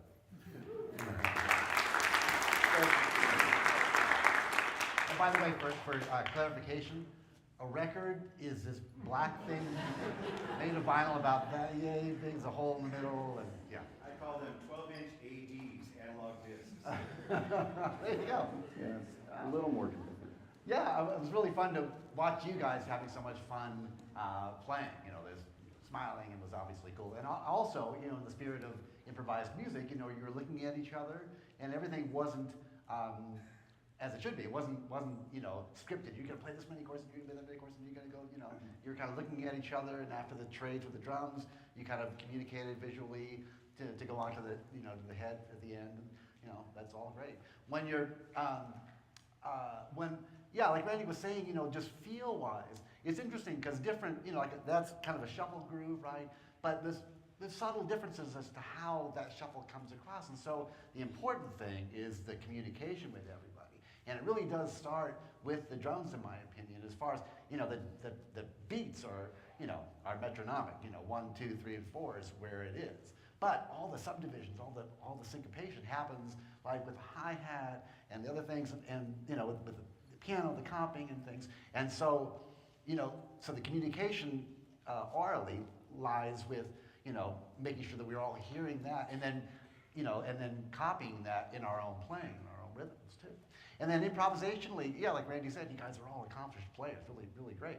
Just make, it would take a little too long to talk too much about, harmony and things. But as we play, we just really want to, one thing that I took away, I still take away from listening to, recorded music, a la records, is just how vocal it is. I always tell people, play the way you would sing if you were singing something, and I don't make my students like sing in front of me, to make them embarrassed, but, just make sure, I haven't played yet today, so. It works. The elevation is, where I live, my elevation is about 3 feet, so.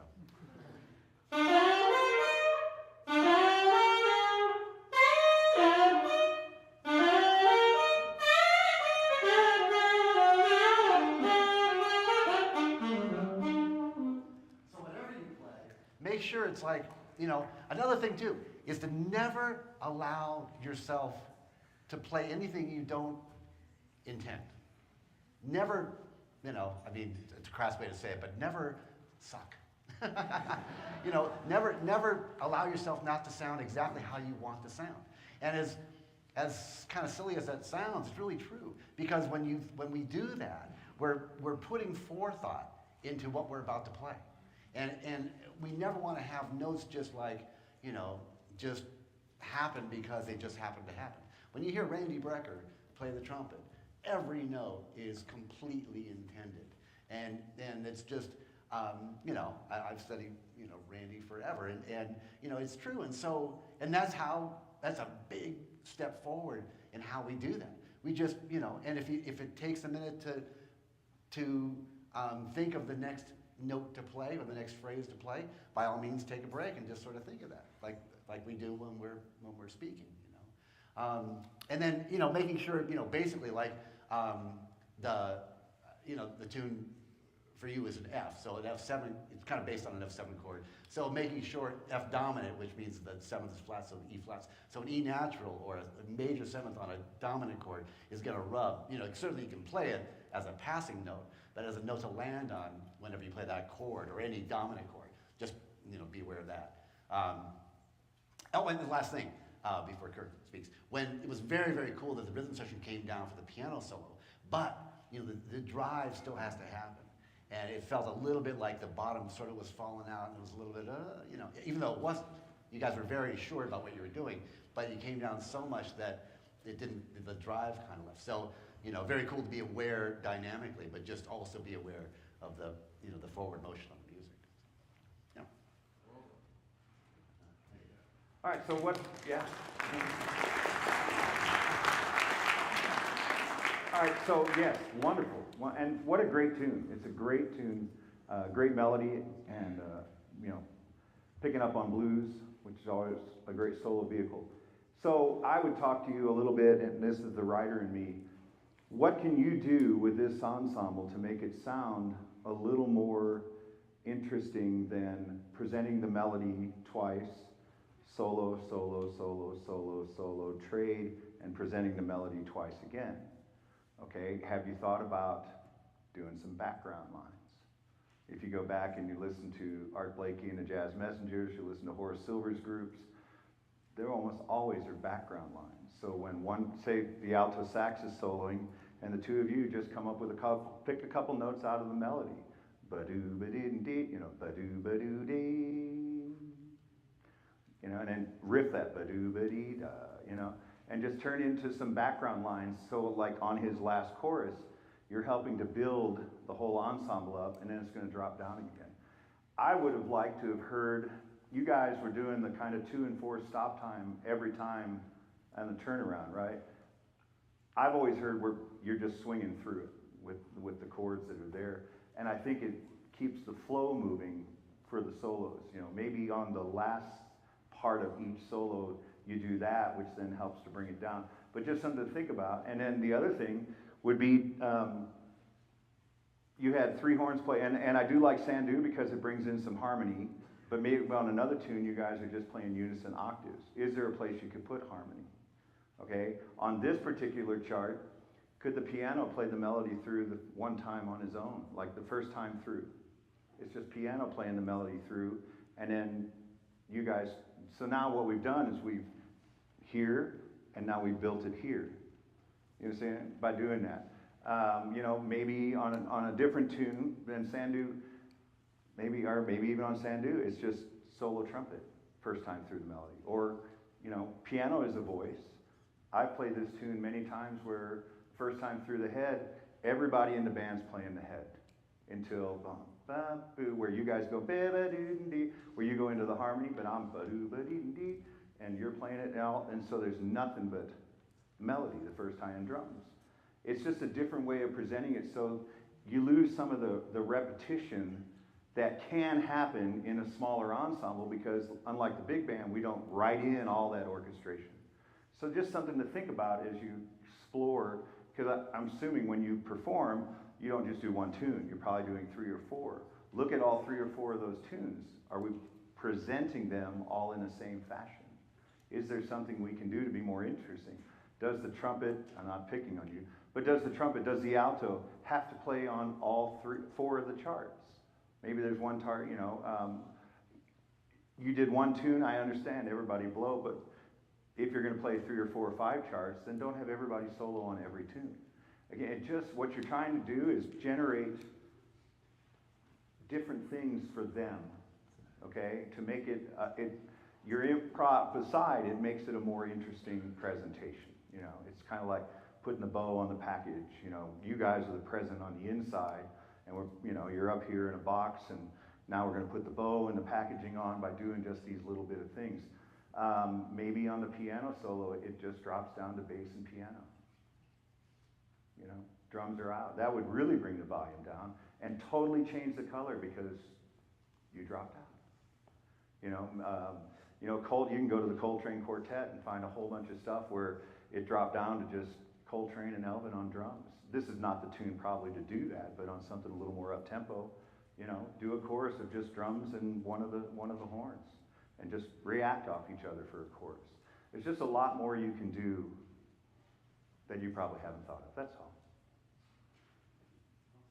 Yeah, the trick is, and then I guess we'll move on, is once again listening to records, but also the way I learned to play, and I hope you're doing this, is playing along with records, your favorite records. And just really, I can't say it enough, pay attention to the little nuances, not just the notes. You have to get beyond the notes and really get into the feeling of the thing. And it just starts internalizing. It's osmosis, I think, is the word, if you do it enough. I spent hours when I was your age and before just putting on my father's records. Luckily, he had a record collection. I was really young, 8 or 9. I had my own record player in my room. I'd go downstairs, grab his records. I had this brilliant idea. I'm going to play along with the records, see how that helps. And that's how I learned how to play in a nutshell.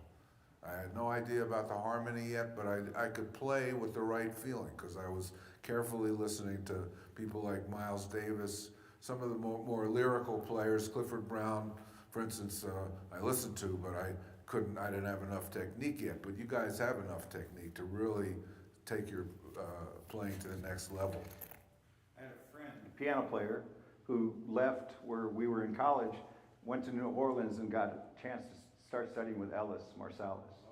And so brought her in the first time, and he said, I want you to transcribe this Horace Silver solo, and sent her off. And so she came back a week later, and what we would have done where we were at college, she had it all written out. And he said, well, that's great, but that's not what I want. Tossed it on his desk. I want you to transcribe it. I want you to learn it. Then she came in, and he said, well, that's great, but you don't quite have the phrasing down. Go back and work on it some more. That's great, but you have the wrong fingerings down. Go back and work on it some more. They spent an entire semester. But she said, man, all of a sudden I could really capture that sound because I had to sit down and listen as in-depth as, oh, that's where he crosses over, because you could hear the difference in the plumb Wow, of the that's piano. So fascinating. it was pretty intense. No, we're out of time, but I just want to say the bow ties are happening.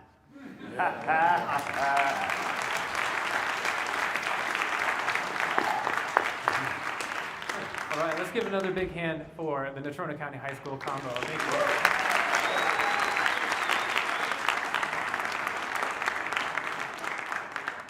We're going to change over real quick. I'm going to wipe some things down here. And up next is going to be the Sheridan High School combo, who's under the direction of Chad Rose. Give him just a sec, guys, and we'll be up.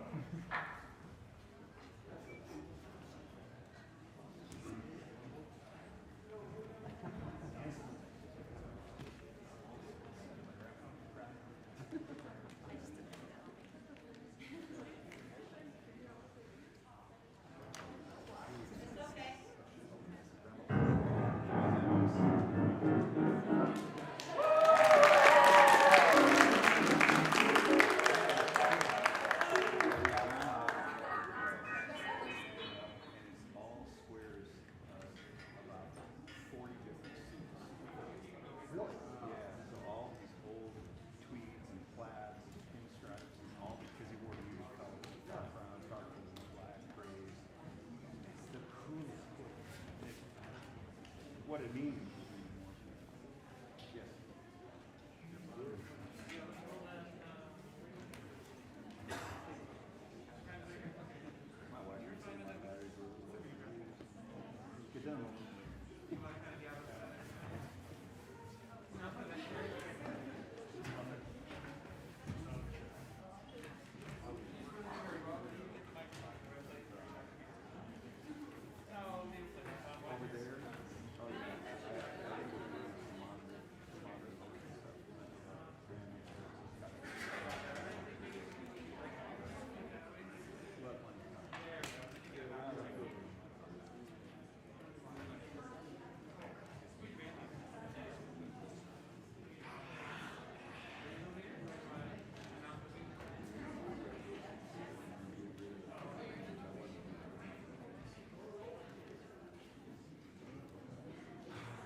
Hi everyone, we're Sheridan High School Jazz Band. Our first song, our tune that we're going to play for you is Blue Bossa. Yeah.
Hi guys, great job.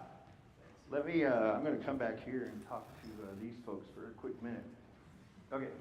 Let me talk to you. This is God's instruments right here. Okay. So, play what you play on the C minor for me. Good. Now, can you get that to where there's no gap between sound-wise, so they're completely legato, the notes must touch? Yeah, all right. Now, one thing will help. I need your thumb to spin behind the neck. There you go.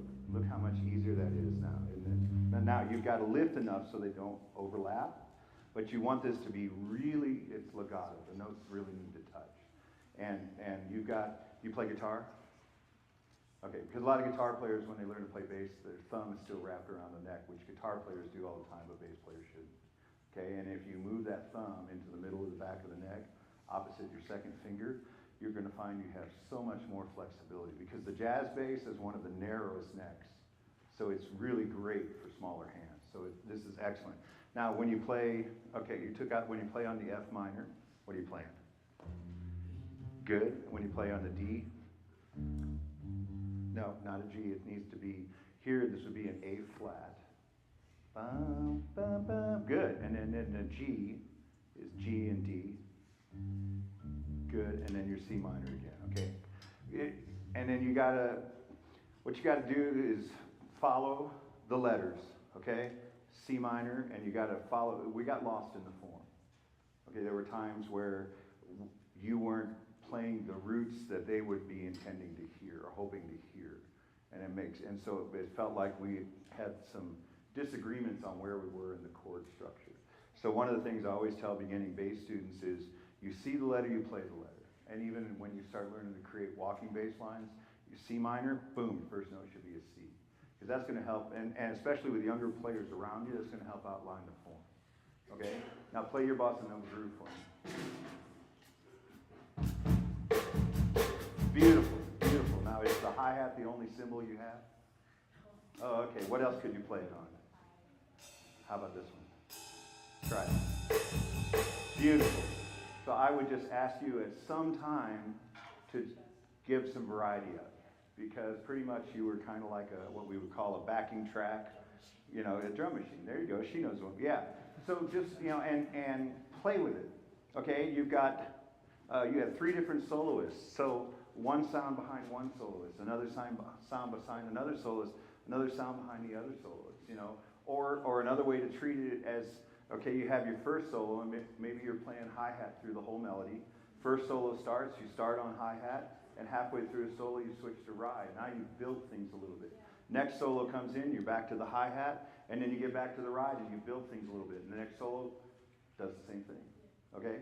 And then for you, let me just play a little. That's okay. That's okay. 1, 2, 1, 2, 3, and. Okay, so one of the things piano players tell me, jazz piano players, is there's no bouncing back and forth between the hands. They work together. So ba-da, ba-ba-ba-da, and not the boo-da, do-da. The other thing for me is, are you shy? Are you timid? Quiet? Is she? Yeah. She's not a yeller? Okay, well, you're going to need to scream a little on the piano. You really need to give it a little into it, play into it, so we get the percussiveness of the piano. Because right now, all we're kind of getting is just a little bit of the harmony because you're playing so shy. And then the other thing I would tell the two of you is you shouldn't comp at the same time. Okay, and for me, if you want to comp, and I love vibes comping, you need to get, I don't know if this is your main instrument, but get the 4 mallets happening. Because then you can get more of the voicing, or even 3, you can get 7, 3 of the chord, and then a 5th or a 6th or a 9th up top. But 2 notes is very Thelonious Monk on vibes, yeah. And then, yeah, that was just, if we just get a little more happening here, it's going to be even that much more happening out front. And it was just some things I noticed, because, man, you guys are all locked in with each other. I mean, it feels really good. It just can take the next level. Well, it's hard to add much. I just wanted to, my first impression was there was a tune way back, there was this guy named Tiny Tim. He had a hit record on a tune called Tiptoe Through the Tulips. And that's what it sounded like you all were doing, just tiptoeing through the tulips.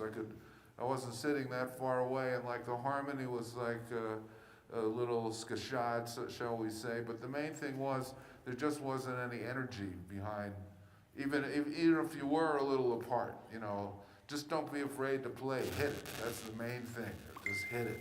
There's nothing worse to hear players just not hitting the drums or hitting the piano. It's all percussion instruments, and it makes it a lot easier for the soloists to play.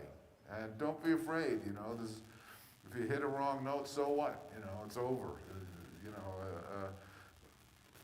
The main thing is just playing with feeling. My brother mentioned that. He said hitting wrong notes doesn't mean anything, because once you hit it and it's wrong, it just go on. But playing with the right kind of feel and with good time, that's what people respond to. Sometimes wrong notes are fun, There's a video up of Herbie Hancock playing a complete, under Miles, a complete wrong note, what he thought was a wrong note, and Miles played something that made the note right.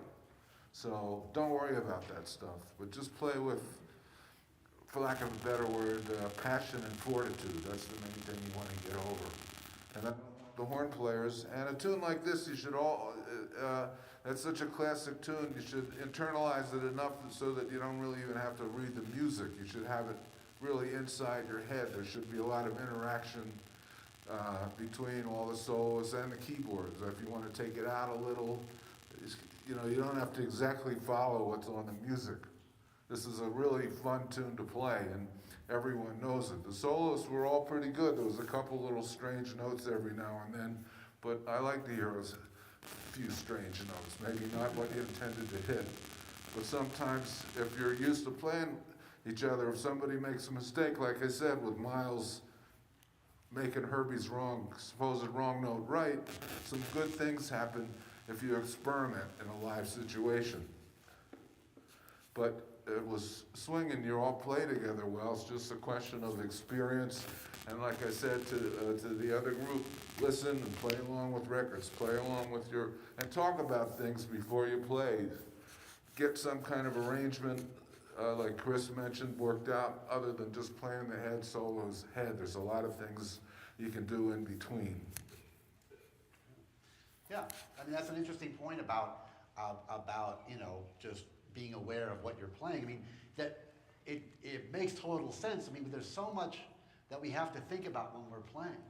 The instruments, us reed players, the reeds, the mouthpiece, and the ligature, and our chops, and our technique, and fingerings, and then you're thinking about reading, and the notes on the paper, and then you're thinking about improvising, and now, you're looking at the chords, and, what note should I play with this chord? Now the next chord changes, and what should I play with that? The old saying, it's hard to see the forest through the trees. There's just so much that information we have to absorb. And then just playing is hard. It's not easy, And so if we think of that process in reverse, our playing instantly gets better. If we think primarily, first and foremost, about the forest, and not the trees. If we think about what we want to sound like and really hear it in our heads, then everything else will fall in line. If I'm out of tune, if you're playing and you're not even thinking about being in tune or out of tune or whatever, you're not going to think about the pitch because you're paying attention to all the mechanics. If you think about the pitch or the sound of your note or the melody note, just how it's coming across emotionally or how it's just coming across melodically or harmonically or whatever, and just hear those notes, as you're playing them, then everything else will happen automatically. And the more we practice, it's why, that's why practicing is so important, fundamentals, because, a lot of those things become much more automatic, As depressing as it is to say, Randy and I have both been playing more than 3 times longer than you guys have all been alive. What the heck? But that's, so we have far fewer excuses. We've been, at it for a lot longer. Yeah. So, and then, harmonically too, you guys took on a tune that's got some harmonic challenges, which we commend you, definitely. So when on this tune, which is in C minor concert, the first 4 bars are, you got C minor, A minor for you, and then, to the F minor, and the next 2 bars, D minor for you, right? So bring out the notes of the, I always think about the first note of your phrase and the last note of your phrase. And thinking about the chord tones, like the arpeggio, the root, 3rd, 5th, and 7th, And then, the next 4 bars are the 2, 5 in concert C. But then, the next 4 bars 9 through 12, are the ones that are in, the 2, 5, 1 in G flat major concert, so E flat for you, right?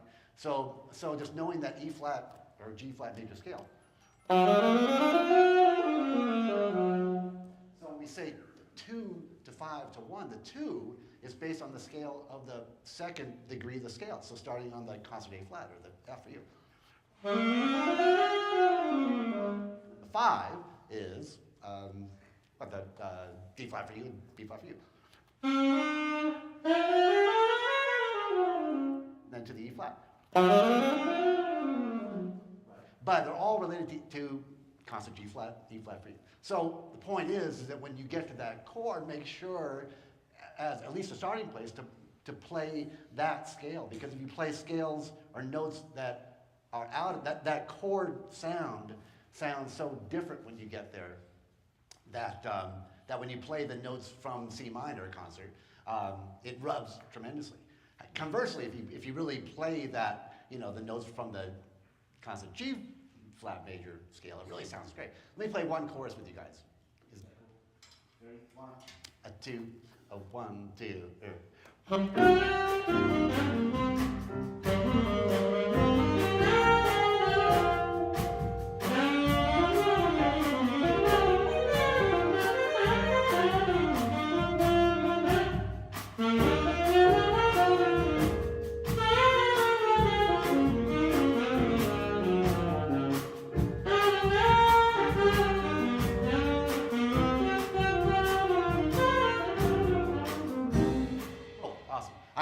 Sorry, I had the wrong chorus. It's concert B flat. Yeah. So it's a 2-5-1 concert D flat, so B flat for you. Right. I'm thinking in tenor key. So anyway, the point is to really, when the harmony changes, be aware of that. And it's not complicated, just as long as it just really shows how important knowing your major scales are. I've got one online high school student that we teach every couple of weeks or so, and like drilling the major scales. Like so much music is based on major scales. So, anyway. Next. Yeah, it's easier than it sounds, really, because as long as you know, for starters, your major and minor scales, you don't know it yet, but you know the modes, because they're all scales starting on different notes of the scales. So, and the trick is, you have to be in this hours every day. I mean, you got to do your homework, and you got to find time for this too. Listening, playing, listening, and when you get out here to play, you kind of empty everything you've learned and just go for the moment. That's the way it should feel, right? So you don't have to think of the scales, what's the note. You just don't have time to think of the notes in the scale. I mentioned this last time. It's all got to be second nature or internalized because you've done it so much. And to reinforce what you said earlier, I paraphrase, but Beethoven once said, playing wrong notes is not a sin, playing without passion is. Really enjoy it, really dig in, have fun, have a good time. I will say another thing, and I say this to students all the time. This is a visual art form as well as an audio art form. And when you have your music stands up almost in front of your face, we don't get to see you play. Stands should be all the way down. Learn the tunes well enough to where you don't even have to have the stands.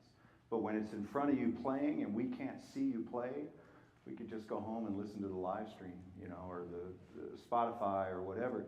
People want to see you perform. That's why we come to concerts, because it's more interesting than just listening to the music. So be sensitive to that, okay? Yeah, like I said, a tune like this, you shouldn't really even need the music at this point. Once you play it a few times, this isn't that difficult of a tune, so it should internalize itself. You got to spend the time, unfortunately, if you want to play. No secret. The only secret is there's no secret. Yeah. Got to spend the time. Just to reinforce Kirk's point, can you guys play the head one time and just really like lengthen out the notes like Kurt was saying, and just maybe spread it around. Maybe just play a little bit. I know we're almost out of time, and just really committed on the harmony here and the melody. Just dig in more, I guess. Is that cool? Yeah, that's great. Good.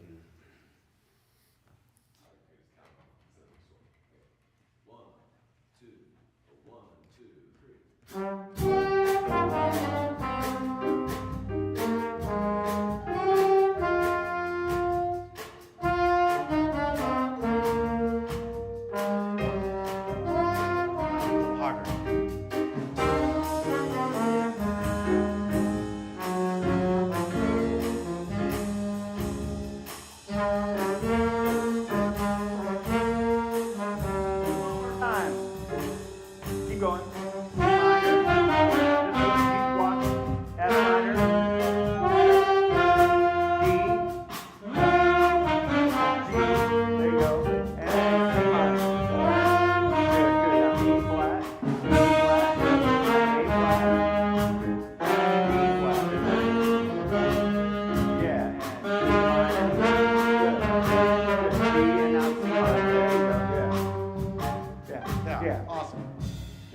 yourself. Okay. When you play your C minor, you play C up to G, right? You can play C down to G. C, G. Okay, because what happens here is when you're going to your F up to your C on the F, and then you want to play the D, you're dropping way down, but if you played F to C, the D's right there. See? So think about connecting not the roots, but connecting the other notes and do it smooth so you're jumping around the neck a little less. Oh, one more comment about your setup. Just be aware of your sound. Sound sounds just fine, but usually it's nice to have the amp behind you because it's hard to tell, and maybe and elevated actually, because how it sounds to you, even if you're in front of it, you always want to be aware of how your sound is projecting and what it sounds like to the people in the audience and the rest of the band. And so bass players generally have their amp right behind them and kind of almost at head level, or so you have a so you have a real good idea of how it sounds, the volume and the timbre and stuff. Yeah, and make sure your drummer can hear it too. So, I know you guys didn't have a choice on where you put things, but if you have it a little more beside, then the drummer hears it better too that way. Are you coming to the concert tonight? Good. Will you watch Kent Ellingson play piano, and you'll swear it'll be out of tune after the first tune, especially on the Latin charts. He's a beast. Most authentic Latin player from Fargo, North Dakota I've ever met. And the only Latin player from Fargo. Maybe, but he's good at it. All right, we got to go. All right, thanks. Thank you, guys. Great job.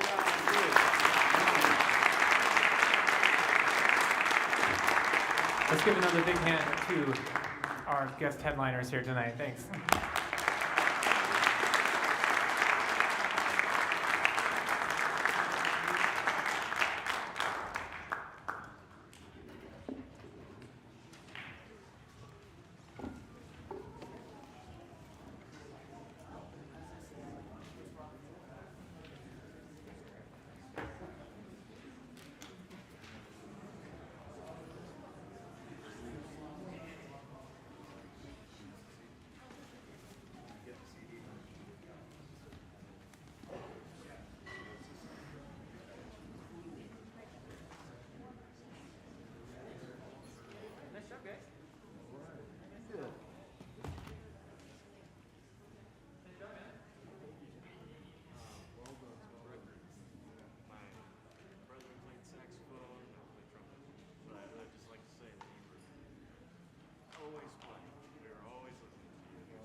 I feel the same way.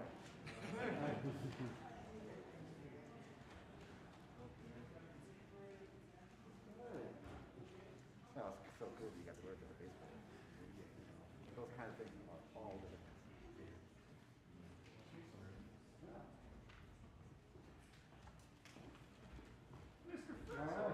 Oh, pleasure, you guys. Great job. You guys from Casper? Oh, is that right? Awesome. Yeah, I haven't come so far. All right, we'll see you guys tonight. Thank you. Okay.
1, 1, 2, 3, 4. Mic 2, 1, 2, 3, 4. Mic 3, 1, 2, 3, 4.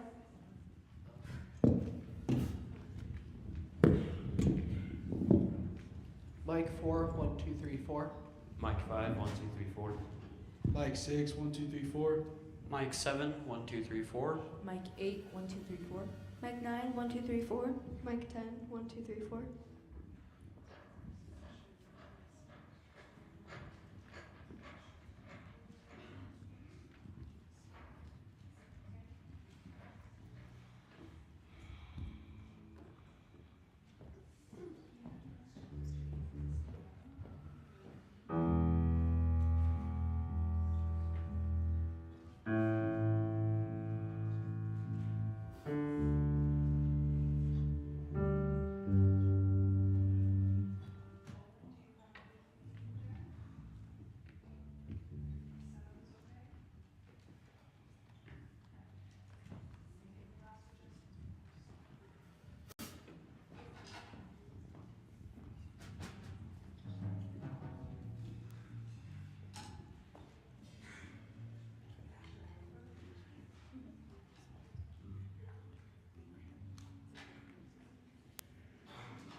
Alrighty. Hello and welcome to Casper College and the Kinser Jazz Festival. My name is Sam. I am a freshman music education major here at Casper College. Our next band is the Evanston High School Local Jazz 2 group, directed by Heather Blackwell. We encourage you to stick around and listen to all of the performances this afternoon and tomorrow here in Wheeler Hall. Visit CasperCollegeJazz.com for the complete schedule.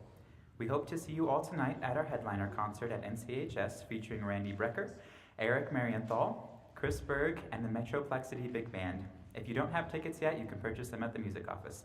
Again, welcome to Casper College and the Kinser Jazz Festival. Now please enjoy the Evanston High School Vocal Jazz 2 group.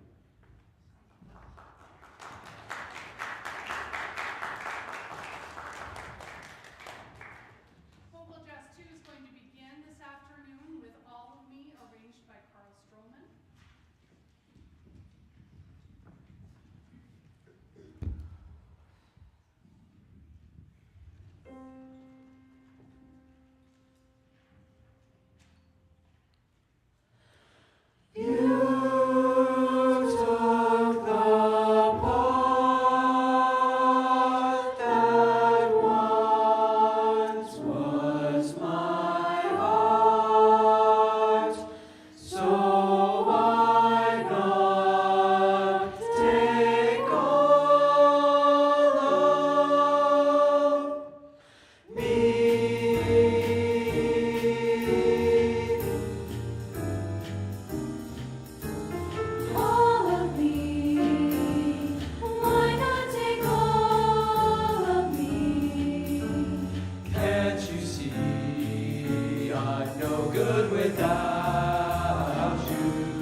How can I go on without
piece this afternoon is a Dave Brubeck tune called Take 5, also arranged by Kirby Shaw.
least they make so much noise. Give it up for these guys one more time.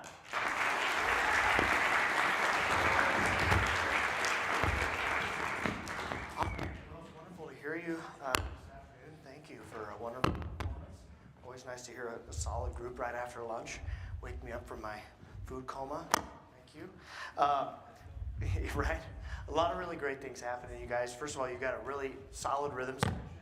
So I hope you recognize. We're very fortunate to have a solid rhythm section. So we just have about maybe 10 minutes here on stage. We get another clinic off stage. So you're one of two rhythm masters set. How often do you guys meet? 4 days a week. Yeah. 4 days a week for an hour? Or? About 50. Okay. I see.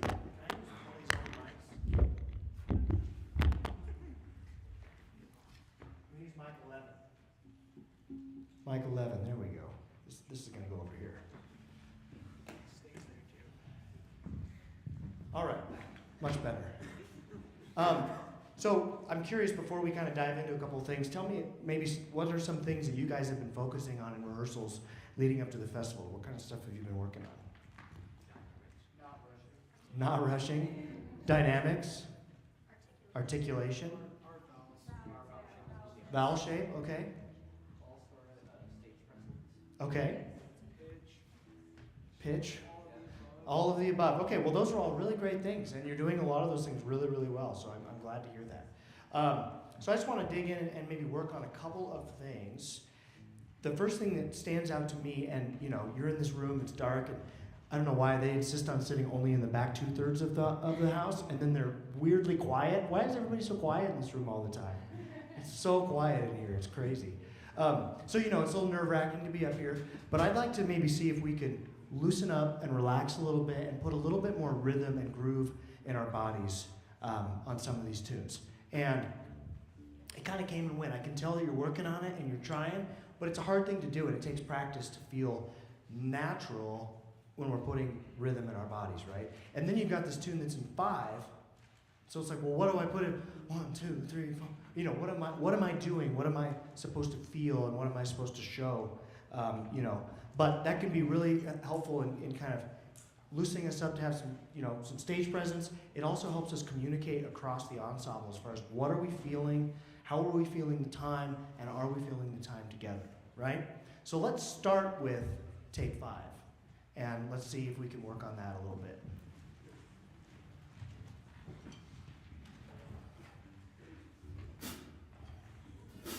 Yeah, go ahead. If you want to go ahead and count it off, that'd be great.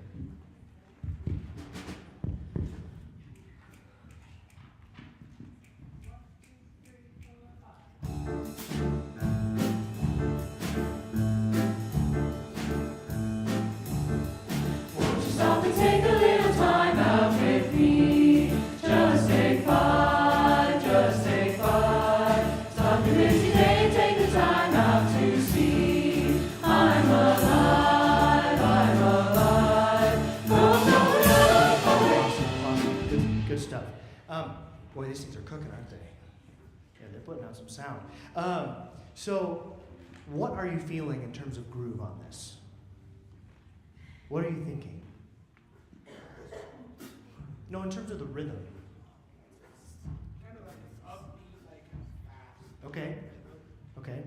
So are you feeling 1, 2, 3, 4, 5, 1, 2, 3? Yeah?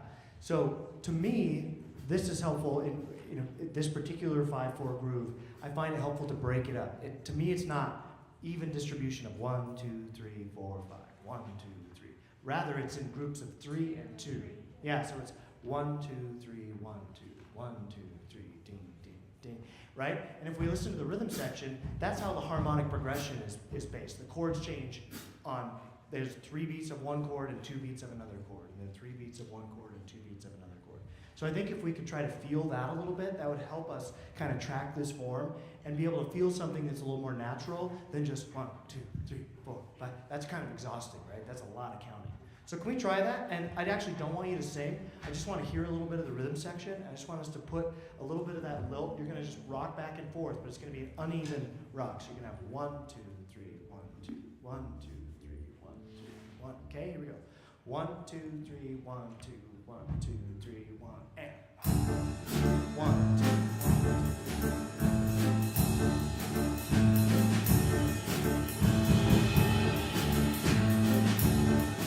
Okay, why don't we go ahead and start singing here? 1, 1, 2, 3. Take a little time out with me. Just take 5, just take 5. Such a busy day, take the time out to see. I'm alive, I'm alive. Roll, roll, roll, roll. Just so I can touch my check. Not a single word do we say. It's a pantomime and not a play. Still I know where I ought to be. I feel tingles down to my feet. So that's maybe a little bit weird, and what I'm not asking you to do necessarily is for us all to choreograph 1, 2, 3, 1, 2, 1, right? Because that would be a little, we make it a little seasick or whatever. So we don't necessarily want that. But I think feeling the rhythm and the groove in these larger blocks, rather than just feeling the quarter note, is helpful in this particular thing, right? Now, the second thing I want to try on this is, can we try it from the top, singing, and can you take the dynamic down like maybe 25% for a second? I know that it says mezzo forte, and I think you guys have this wonderful full sound that I really, really like, and I think I probably said that 80 times on the recording just a second ago. But I want to just take the dynamic down for a second, and I want you to think about the diction, right? The consonants being like way lighter. So instead of really chewing through, because there's so many words, right? I want you just it to be really light and tip of the tongue, right? Like, did you ever watch sing-alongs when you were younger on the TV, and there was like the little thing that bounced on the top of the words? That's kind of what I want you to imagine the consonants being like. We're just barely touching, so we get more vowel and more continuity, and the consonants are lighter, so it helps us spit out all those words. Okay? Let's try from the top one more time.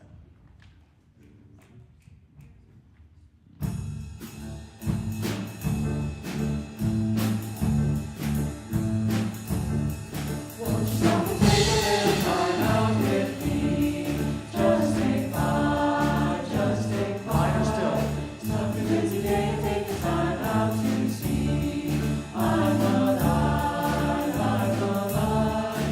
No, just so I can pass by a check. Not a single word do we say. It's a pantomime and not a play. Still I know where I ought to be. I feel tingles down to my feet. Let me smell as much to the street. Sends me on my way. Good. I don't know, does that feel easier to spit out all the words? It's more clear to me. And then you can practice getting back to more of that mezzo forte, but still trying to keep the consonants light. Otherwise, it's just like, it's exhausting. There's so many words in this song, right? So you're trying to spit out all those words, you're trying to have a good sense of time and swing feel and all these things. Lightening up those consonants and that diction, I think, can help get all of that out just a little bit. Okay? Awesome. Let's go to, really quickly, I want to hear a little bit of All of Me, please.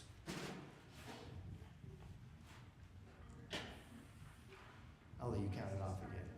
Let's start where it goes to time, right at the tempo. So this is right where you sing the word me, right where the band starts.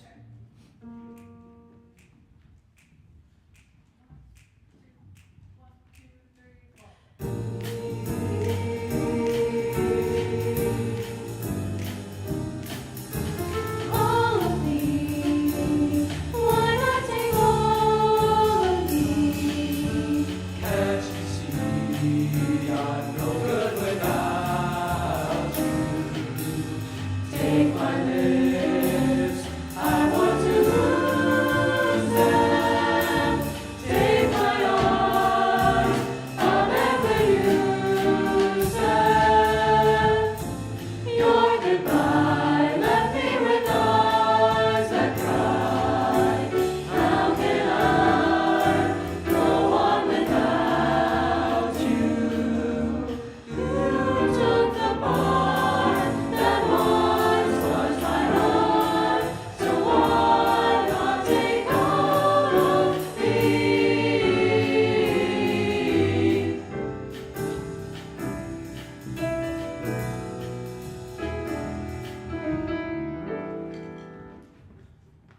Yeah, so that ride symbol, that quarter note is really, you You can add those little hiccup, right? Bang, dang, ga-dang, gang, gang. You can add those hiccups in there too, but start with just a real steady quarter note because that's what really drives the groove is that quarter note, okay? Cool. So, what are we feeling on this one? I only have like 2 minutes. Smooth, okay? What are we feeling in our bodies in terms of the rhythm and the groove? Relaxed, okay? Okay. I want you to put a little bit more rhythm in your bodies, right? So I can have you all snapping 2 and 4, which would be a very choreographed way of me making you feel 1, 2, 3, 4, 1, 2. I'd rather not do that. I have no problem if some of you feel like snapping, but I'm not necessarily saying, hey, let's all snap, right? If you make that decision, you want to do that, that's totally cool, and some people do that. But I'm not necessarily saying that I think you need to. But if some of you do, that's cool. But at the very least, I want you to be feeling that quarter note and feeling 2 minutes. And feeling something groove-wise that we can visibly see, so we can tell that you're invested in the rhythm and the groove of the tune, and that you can tell across the choir that you're feeling the same thing, right? So I think that's super important. I had another thought, it now escapes me. It was related. Can we try that same spot one more time? Let's try it with those really drive those quarter notes on the right cymbal and try to just put a little bit more rhythm in your bodies, okay? Oh, I remember what the other thing. I know that you're working hard. Well, the next one's not, right? Fly Me to the Moon, or what was that the next one you did? So we want to see some enjoyment in your faces. I know you're working hard and you're concentrating, but one of our jobs as singers, as artists, is to do that work internally and then still be able to present something, right? So try to take some of that focus, you still have to remain focused, but make that an internal thing and try to have a little bit more expression in your faces, okay? From the top or from the time, right at the time?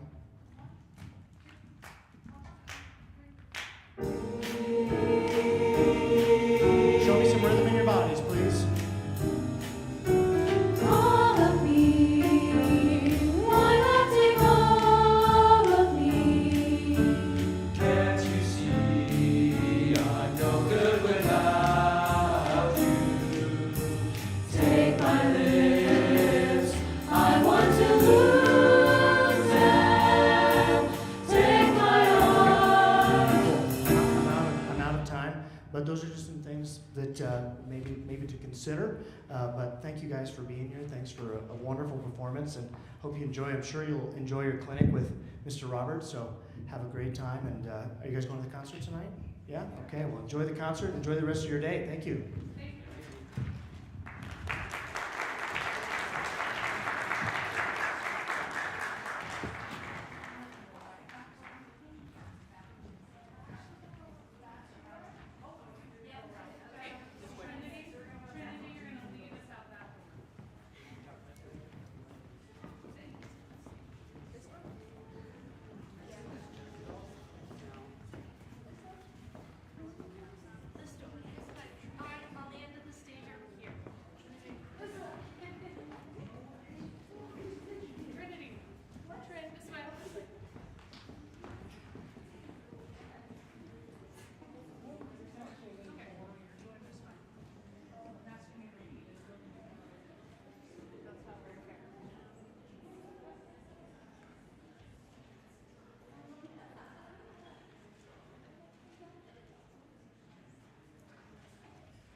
Mic check 1. Mic check 2. Mic check 3. Mic check 4. Mic check 5. Mic check 6. Mic check 7. Mic check 8. Mic check 9. Mic check 10. Mic check 11. Check 12. Mic check 13. Mic check 14. Mic check 15.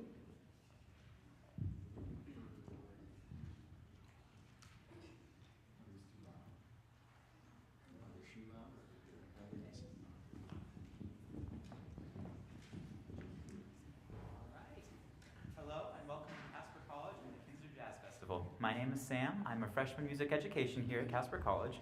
Our next band are the Central Airs. Did I say that right? Choir. Central Air Choir. Choir, yes, not a band. But it is Central Air. Okay, sweet, sweet. From Cheyenne Central High School, directed by David Hurst. We encourage you to stick around and listen to all of the performances this afternoon and tomorrow here in Wheeler Hall. Visit CasperCollegeJazz.com for the complete schedule.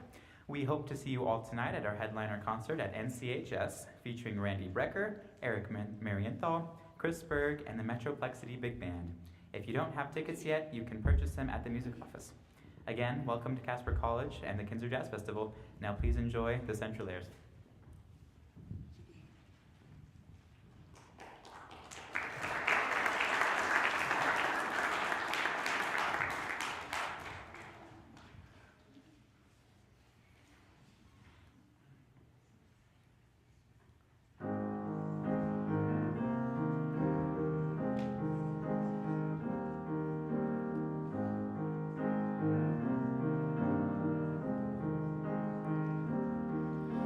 You try your best, but you don't succeed. When you get what you want, but not what you need. When you feel so tired, but you can't sleep. Stuck in reverse,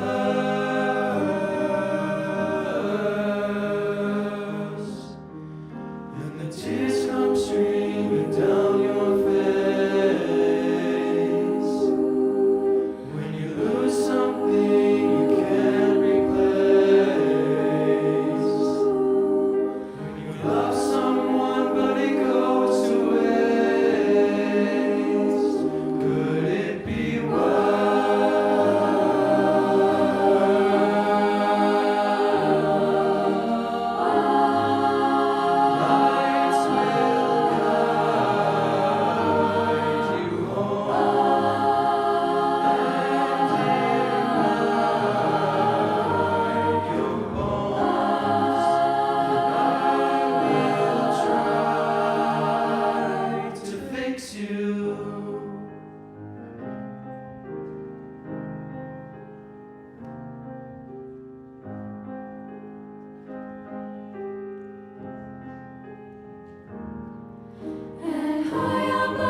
First piece was Fix You, arranged by George Chung.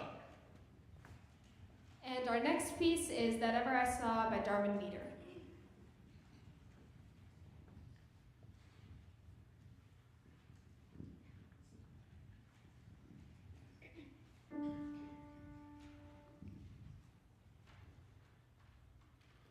She is gentle and also wise. Of all others she beareth the price. That ever I saw. To hear her sing, to see her dance, she will the best herself advance. That ever I saw. To see her fingers that be so small, in my conceit she passeth all. That ever I saw. That ever I saw. Nature in her hath wonderful wrought, never such another. That ever I saw.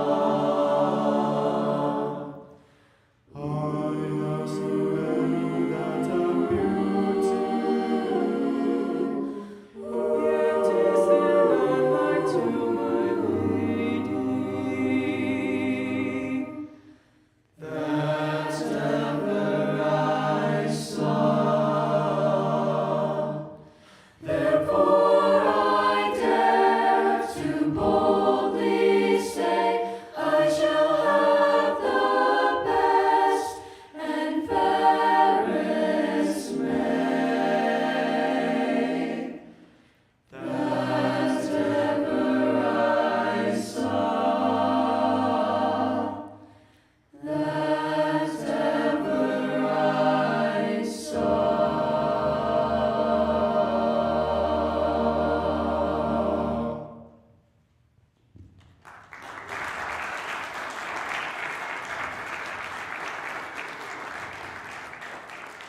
Our last piece this afternoon will be Do Nothing Till You Hear From Me by Duke Ellington and arranged by Darwin Meter.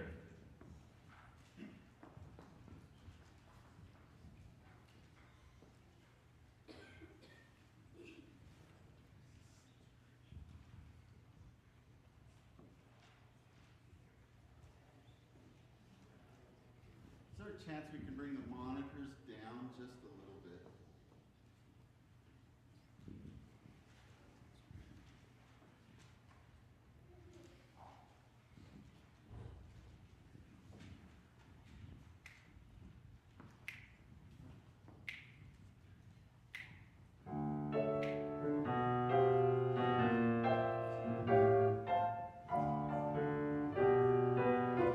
Do nothing till you hear from me. Pay no attention to what's said. Why people tear the seam of anyone's dream is over my head. Do nothing till you hear from me. At least consider yourself.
seen another guy or two.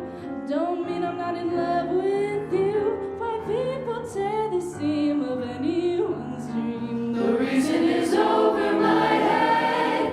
Don't you do a thing until you hear from me. Please just consider what a dance our romance has been. I'd certainly do it again.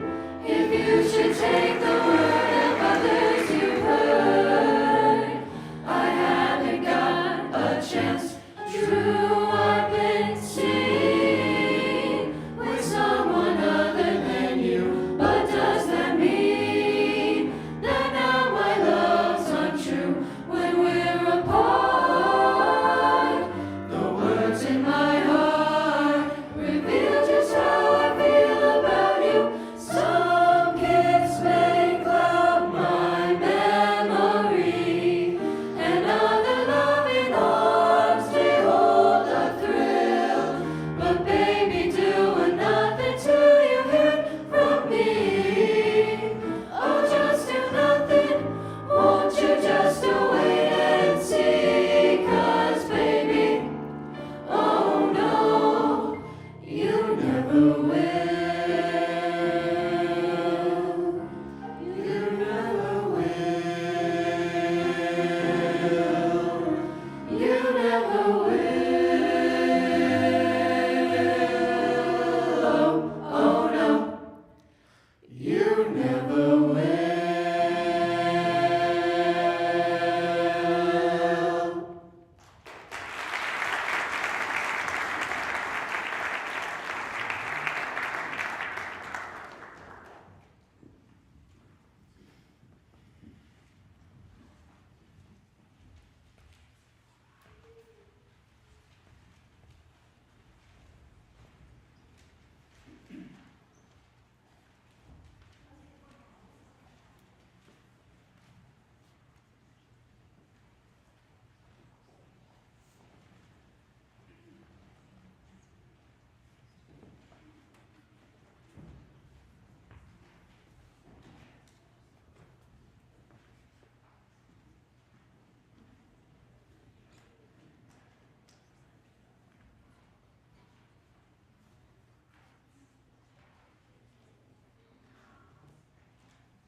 Hello.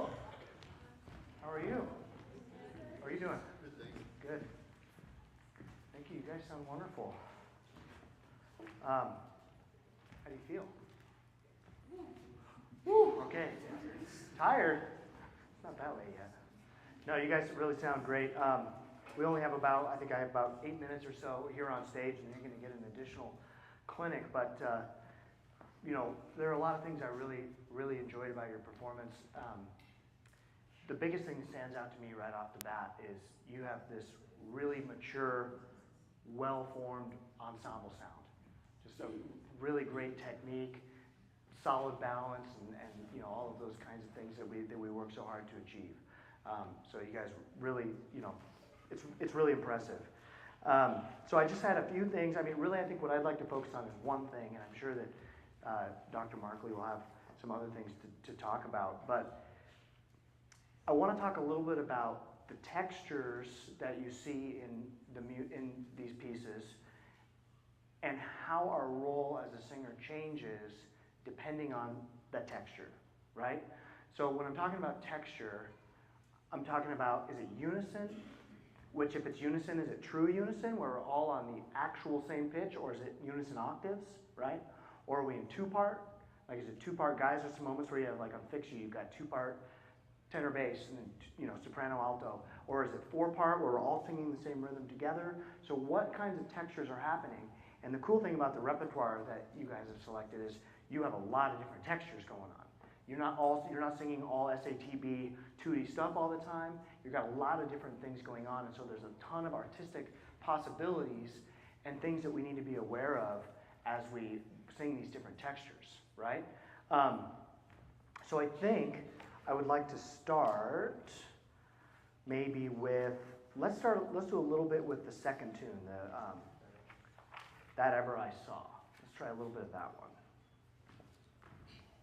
If you want to just take them through this, yeah.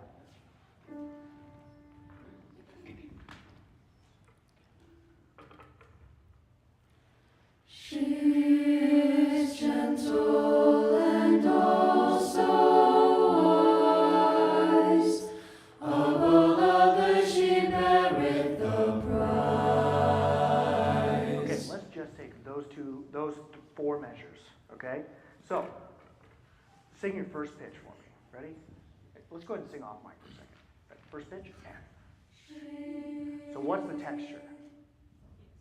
True unison, right? Okay, sing the first two pitches. She. What's the texture? Minor second. It's a minor second. It's two parts, right? Okay, let's keep going all the way until the word also, the first syllable, all. Okay, she and. She is gentle and all. So now what's our texture? Four part. So in a measure, you've gone from true unison, you guys have talked about this, I'm sure. You've gone from true unison to four part, right? So what are some things we need to be aware of in that? I mean, that's just in the one measure. Yeah? Changing dynamics is from when we all just sing one pitch to when we all have to like balance with four different parts. Absolutely. So balance and dynamic relative to what's happening. What else? Anything else? Intonation on that unison note. Intonation on the unison note. So prepping, getting a good breath, coming in together, right? All of those kind of technical things. Okay, what else? What about our, go ahead. Tuning of the first note too. Yep, right, so the intonation. So what about timbre? And the tone quality that we choose to use on the unison versus on the four part. Particularly for the tenors and basses, right? You have to be really aware of when you're singing true unison and you're singing high in your range and it's low in the ladies' range. So it's going to be really easy for the guys to kind of be a little overbearing on that pitch, right? So let me hear the ladies sing that first pitch. Ready? And. Good. Now, tenors and bass, I'd like you to join the ladies, and I want you to fit into that sound. Okay? Ready? And. So it's fine if you need to use your head voice.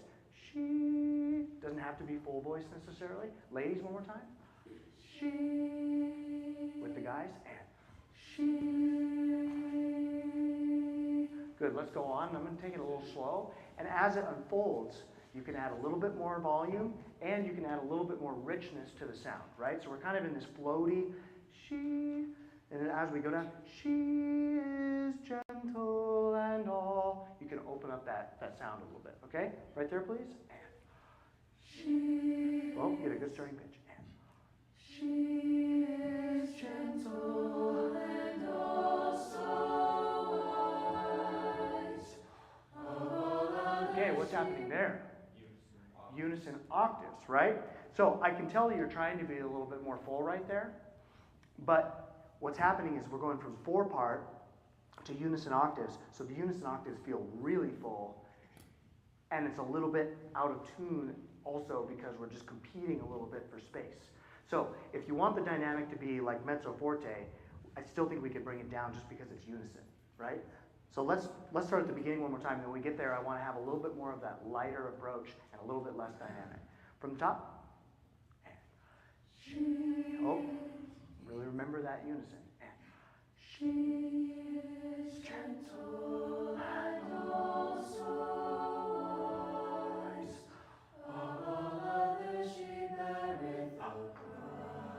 Good. And then when you get there, you can let this big, lush chord out, right? Can we try that on mics? Can we get a fresh pitch just for... Good. Really light at the top there, gentlemen. And lighter. She is gentle and also wise. Of all others she beareth the prize. Good. So, I'm going to run out of time. I could work with you guys for an hour on this piece probably, because you're doing so many things so wonderfully. These are just little tiny fine-tuning details, right? And to me, I start to really enjoy singing this kind of music when I'm more aware of what's happening. Thank you. When I'm more aware of what's happening in the whole choir. So challenge yourself to really know what is the texture and what is my role in this texture, right? And sometimes that's, is it unison or is it four-part or whatever. Sometimes it's, am I an ooh background over a solo, right? And what does that mean in terms of the sound I'm trying to make and the dynamic that I'm putting out and all of those kinds of things. But there was a lot of opportunities, I think, and that was the main comment I had for you was, I think you're ready to embrace this idea that there's a lot of things happening in this music and a lot of really neat moments that you can create just by being aware of that texture and compensating in terms of dynamic and your tone choice and your timbre accordingly, right? And those first 4 bars of that tune's a perfect example of that, okay? Anyway, I think that's all the time I have for you guys. You sound wonderful, so enjoy the rest of your time and your clinic. And thanks for letting me talk at you for a few minutes.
Hello, and welcome to the Casper College Kinser Jazz Festival. My name is Sam, and I am a freshman music education major here at Casper College. Our next band is the Cody High School Band, jazz band, directed by Wade French.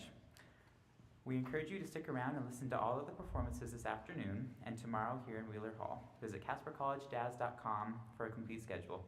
We hope to see you all tonight at our headliner concert at NCHS, featuring Randy Brecker, Eric Marienthal, Chris Berg, and the Metroplexity Big Band. If you don't have tickets yet, you can purchase them at the music office. Again, welcome to Casper College and the Kinser Jazz Festival. Now please enjoy the Cody High School Jazz Band.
Mr. French, good to see you again. Yeah, second. Wow.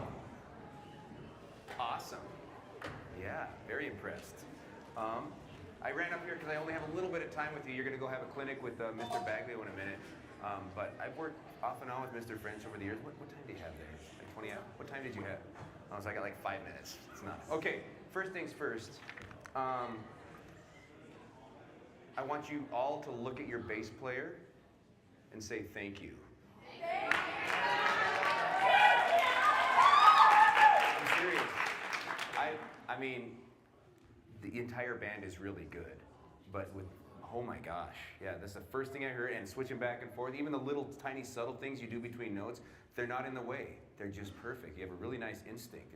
It's like you're serious about that, and you have like this standard. Is that yours? I wish. You brought that from Brendan? Brendan, you might want that back. Yeah, that's awesome. So, but I mean, the whole band is good, but when the bass player is so good that you don't notice her, you know she's nailing it, okay? Everything is happening so well, so. And sometimes bass players get ignored. It's like they just one person over there. I play bass. My main instruments are trombone, voice, and piano. I kind of play some bass when it's necessary, so really appreciated that. She's holding, you guys don't know it, but she's holding you guys all together. Not that you need much, because it's a really solid band, but holy cow, you know. So I need to get her name for the, she's not as written as a soloist, but I think I'll get that name on there. So I'm going to start with the last tune. That sounds like something from Chase. Do you remember Chase? Yeah. Is it Maynard? Okay, yeah, Brass Machine, that's right. So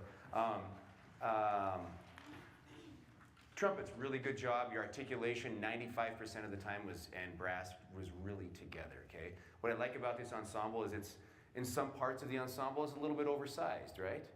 But it didn't sound like it was like overdone out there. It was really well balanced. It sounds like you guys have spent some time on balance and articulation. Because there's all these sax players, right? But it didn't sound like there were too many out there, right? So everybody held their own, everybody was really well balanced. That was nice. One of the things I think we can do as a group is you have facility, you have technical ability, but once in a while in the middle of a phrase where there's a lot of notes, like we lose some of the notes, the softer notes or the notes in the bottom. Make sure you're blowing all the way through, right? It's jazz. Some of them are not. You can go some things. But when we start fumbling and losing time, usually it's because our air is not intact, okay? In a couple places, it's very seldom, but once in a while, different figures throughout the sections, they were losing sense of the figure. So blow all the way through, okay? Use your air and go all the way through the figure to the next note, okay? But I really liked the shape that you put in Brass Machine. I really liked it. You had some drops, you had some loud, it wasn't just all the same thing, even though it's a loud, powerful piece, right? But I really like the shape of it, right? The drops, especially when you really drop the volume, it makes everything else more impactful. Like the ending was really strong because you got so soft before the ending, okay? And are you playing drums on all of them? Yeah. All the tunes? Okay, so I really like the way you approach Brass Machine. Good setups, good fills, things like that. You were helping shape the phrases. Even in the ballad, which was, I can't remember which, Walnut Creek, even in the ballad, I think you could shape more. Like the horns are up and down and up and down and up and down. And as a vocalist, when I write songs or I'm singing, I have to think about every single phrase. And I think this band is good enough to start thinking about every note, how to shape the note, how to shape the phrase. Get that detailed in, okay? And you're a big part of that. You more than anybody get to shape the band, right? So just remember that you are in control. Not him. No, I'm kidding. But you get to shape dynamics, and I felt like you did that, especially in the last tune, but not as much in the other tunes. Okay, so you can have a lot of impact with that. But the ballad especially, I know it's like really subtle, but the stuff you do, use your whole drum set too. Some of your fills, like you were touching on, I was like more, and then you stop. But it's better to want more than want less. You know what I'm saying? So I don't think I only have 1 minute because so I don't have much time to work on stuff with you guys. But trombones, in the trombone, I mean, I haven't seen, it's been just a trombone feature in general. I'm a trombonist, so I haven't seen a trombone feature for a long time, let alone a double trombone feature. So, right? So, really good to hear. You guys are different players because you have different personalities, right? So I think when you're doing the duet part up there, and that shows in your solos, and that's totally okay. But when you're doing the duet part, maybe you come back a little bit and you come up a little bit to meet in the middle. You know, meet in the middle to make for a balance and blend. Because we don't want to be like this all the time. We don't want to be like this all the time. We want to move it around, right? We want to move it around. So you guys kind of got to meet in the middle. And one is not better than the other. Louder is not better than softer is not better than louder, okay? It's how you use them for musical impact, okay? So I don't have any more time. So you're gonna have a great clinic with Brendan Baglio, and maybe he'll take that bass back. So yeah, cool. Yeah, thank you. Great man. Wow.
Mic check one, mic check one, mic check one, mic check one. Mic check two, mic check two, mic check two, mic check two. Mic check three, mic check three, mic check three. Mic check four, mic check four, mic check four. Mic check five, mic check five. Mic check six, mic check six, mic check six. Mic check seven, mic check seven, mic check seven. Mic check 8,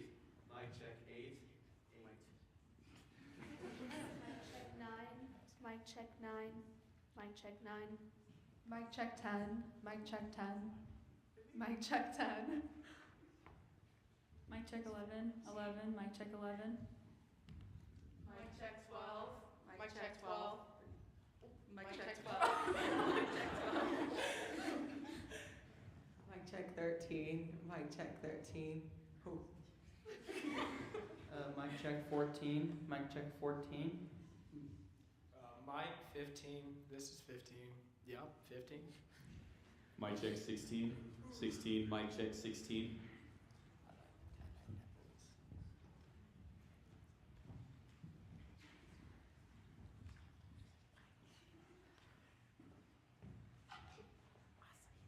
All right, hello. Welcome to Casper College and the Kinser Jazz Festival. My name is Sam. I'm a freshman music education major here at Casper College. Our next choir, our group, I guess I should say, it doesn't matter, is the Balladeers. Say that right? Okay. From Buffalo High School, directed by Leah Hoplet.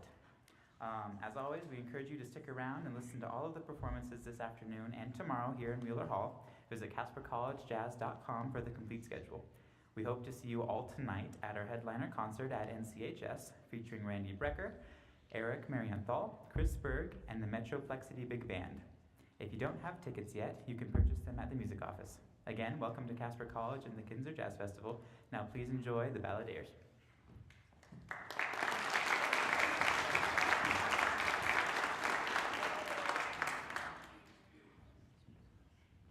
Good afternoon. Thank you for joining us today. Our first tune is Stuff Like That There, arranged by Kirby Shaw and features McKenna Lambert on mic number 11 for the solo.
everybody.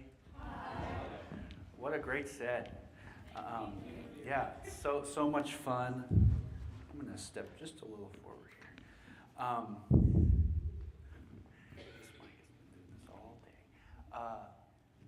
So I gotta tell you, talk about the positive and fun things. I think everybody is singing really well. Like just, off mics, I could tell you all are really balanced.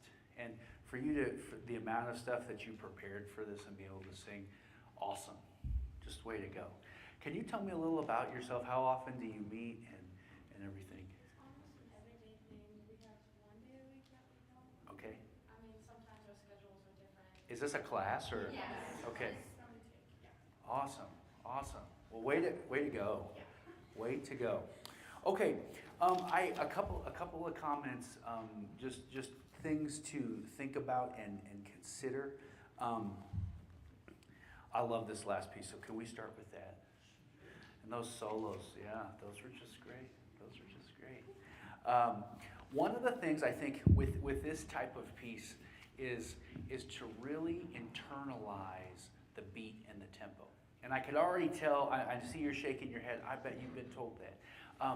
But I think it's really important to internalize things.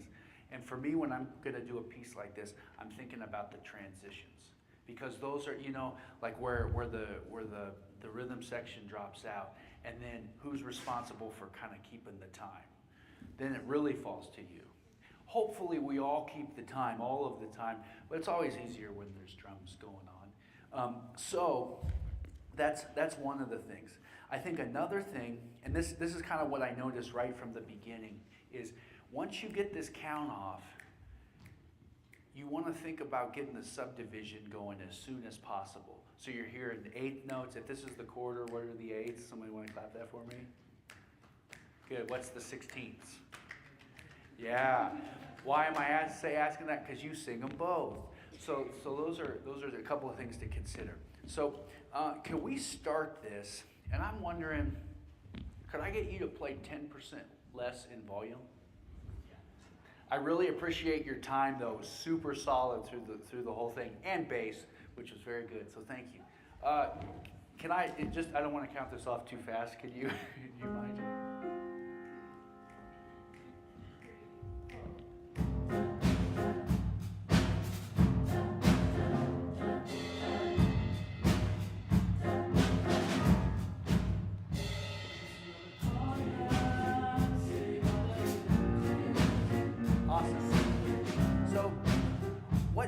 What's this beat that you all are singing before the solo comes in?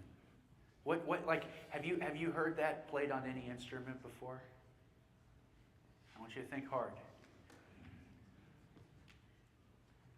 I've kind of heard that thing when I listen to reggae music, and the guitar plays dut dut dut dut dut. So can we do that again and think about ourselves as the guitar?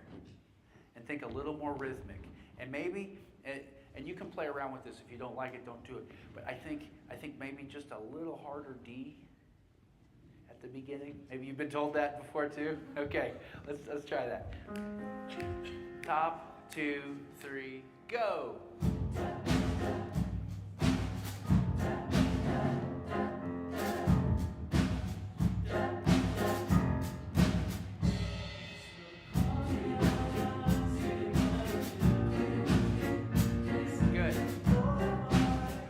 Try that on mic.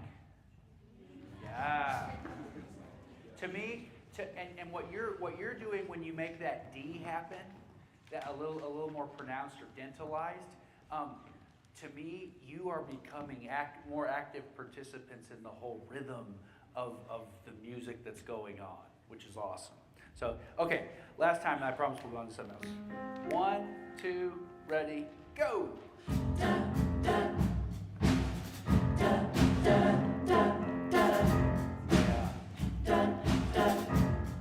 Let me check something. Yeah, I can confirm it, folks. There are people grooving out here in the audience. That's what we want. And that's really good. That's really good. The other part that I just want to mention is just a general thing with your charts, and I think the acapella thing with Nature Boy was just beautiful. I think some of those things are opportunities of just thinking a little big picture and thinking, where are there some opportunities to add more contrast to what I'm doing? You know, and arrangement-wise, what's going on? Who's got the important moving line or the thing there? You're all shaking your head going, yeah, I know, we've been told that. But those are just things I think as you keep doing that's going to make an excellent performance even better. So thanks a lot, and how about a wonderful hand, a hand for this wonderful choir. Yeah. Y'all are awesome. There you go.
Hello and welcome to the Casper College Kinser Jazz Festival. My name is Sam Orr. I'm a freshman music education major here. Our next band is the Sheridan High School Jazz Band, directed by Chad Rose. As always, we encourage you to stick around and listen to all of the performances this afternoon and tomorrow here in the Wheeler Hall. Visit CasperCollegeJazz.com for the complete schedule. We hope to see you all tonight at our headliner concert at NCHS, featuring Randy Brecker, Eric Marienthal, Chris Berg, and the Metroplexity Big Band. If you don't have tickets yet, you can purchase them at the music office. Again, welcome to Casper College and the Kinser Jazz Festival. Now please enjoy the Sheridan High School Jazz Band.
on trombone.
feature entitled Prayer Meeting and features Sheridan on piano.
How's it going? Mr. Rose, how are you? Good. Yeah, good to see you again. Band sounds great. I have like 90 seconds, and then they're going to come kick me off the stage, right? So I just wanted to say a couple of quick things, and then you're going to have a great clinic with Dr. Markley. But you guys are doing a ton of things really well. You know that. You guys are well rehearsed and great dynamics, great unity playing together. You have a wonderful sound, all that stuff. I had like two thoughts that I wanted to share. Number one is on the Matt Harris tune. I think the rhythm section, you're so sensitive, and it's wonderful. I think it's almost a little bit apologetic at times.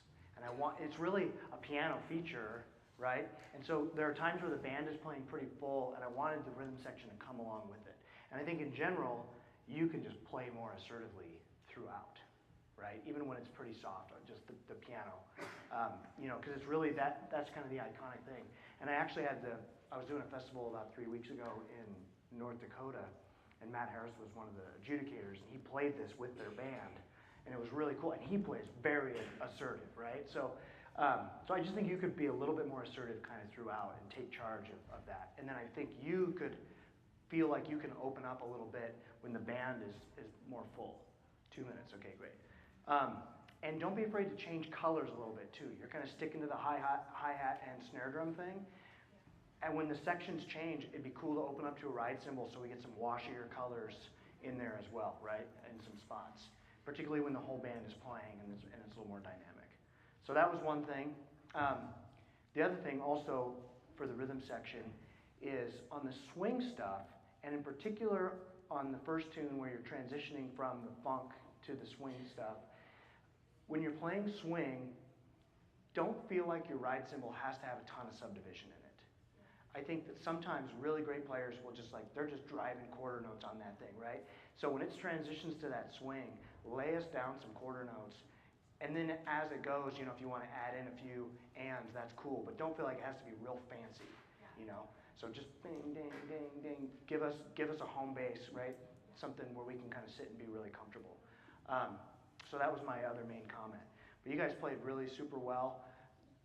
I think I said on a few times on there, there's a few times where entrances or articulations catch you guys by surprise.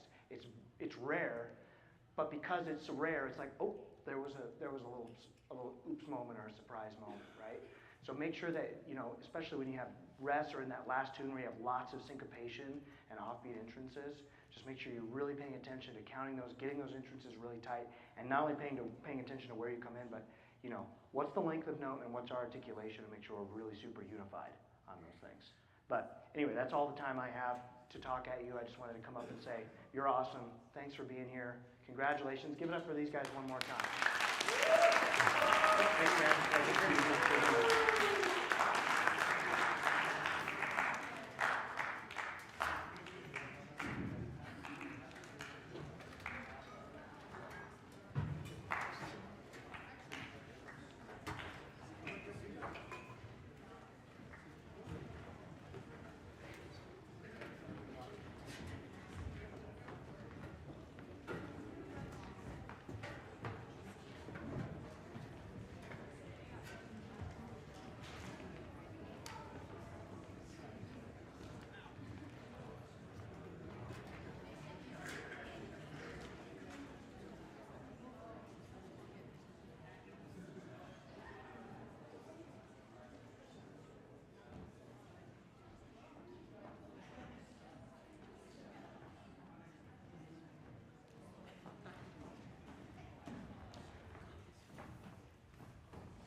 check 1, 2, 3, 4.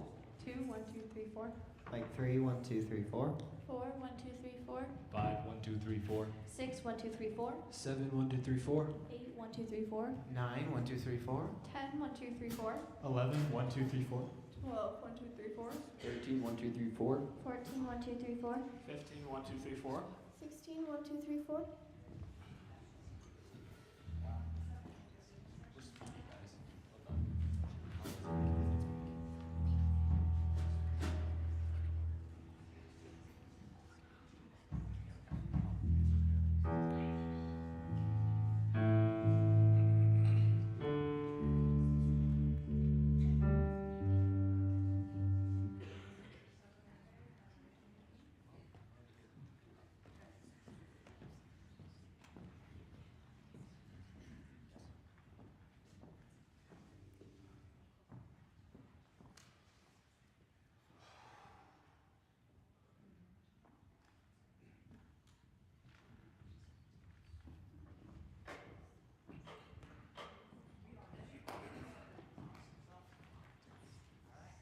Welcome to Casper College and the Kinser Jazz Festival. My name is Sam.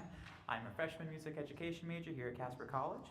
Our next choir is the Vocal Jazz 1 group of Evanston High School, directed by Heather Blackwell. As always, we encourage you to stick around and listen to all of the performances this afternoon and tomorrow here in Wheeler Hall. Visit CasperCollegeJazz.com for the complete schedule. We hope to see you all tonight at our headliner concert at NCHS, featuring Randy Brecker, Eric Marienthal, Chris Berg, and the Metroplexity Big Band. If you don't have tickets yet, you can purchase them in the music office. Again, welcome to Casper College and the Kinser Jazz Festival. Now please enjoy the Vocal Jazz Group.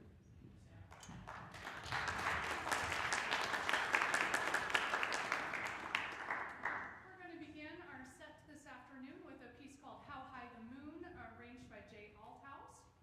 Thank you.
again.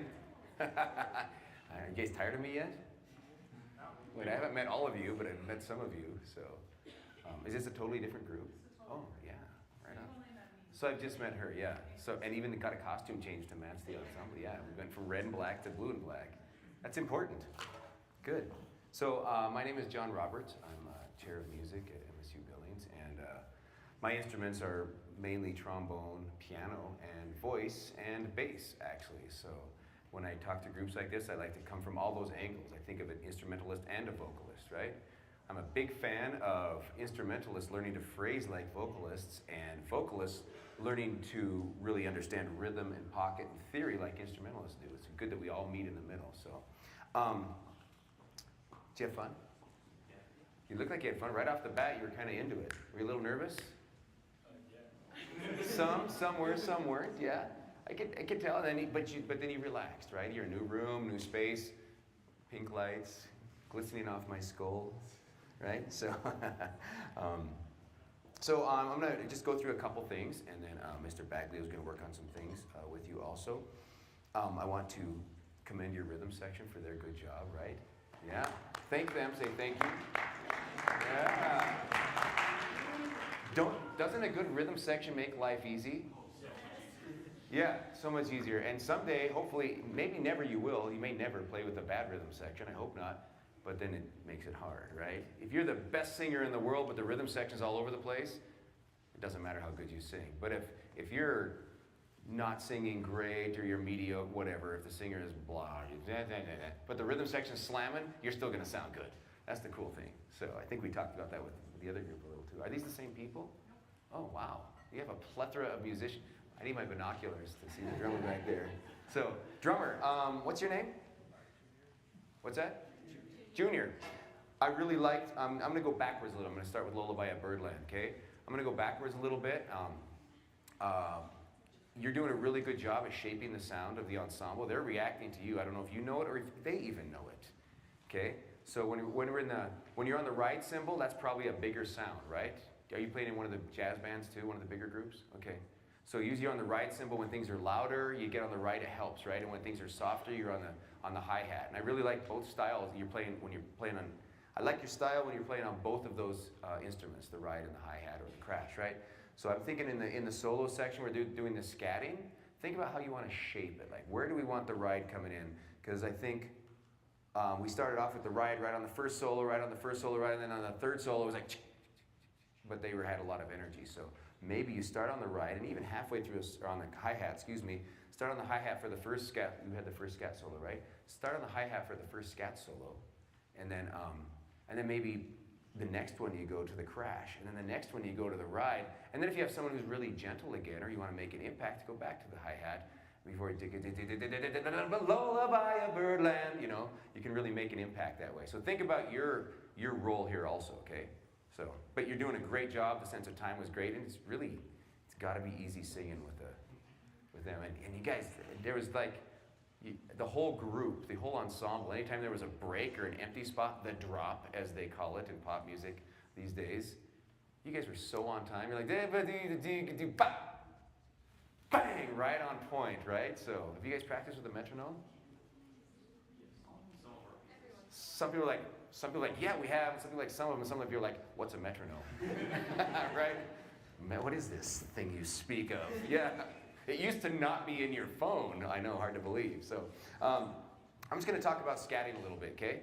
So scatters, don't be scattered, right? No. But I can't remember who you all were, but this goes for anybody. When you're scatting, I know there was nerves. You step out front, and you have to go It's just as much up to you to keep things in time and to make things move as it is the rhythm section. So think about all those musical elements, not just the notes or what you're doing with your face when you scat. Think about other musical elements like articulations. Wow. Like rhythm things, grind things, articulation. You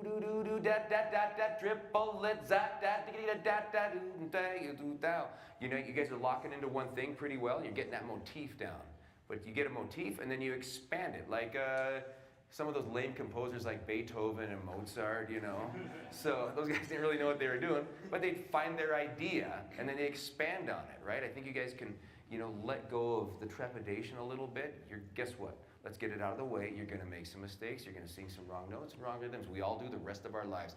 I've sang way more wrong notes and wrong rhythms than you guys have, just because I'm 27 and older. No, I wish I was 27.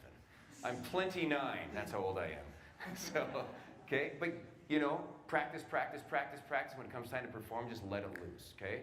And I feel that you were starting to get there, but you know, you find that little idea. And it doesn't matter what instrument you're on, sax, voice, drums, piano. It's a nice little motif.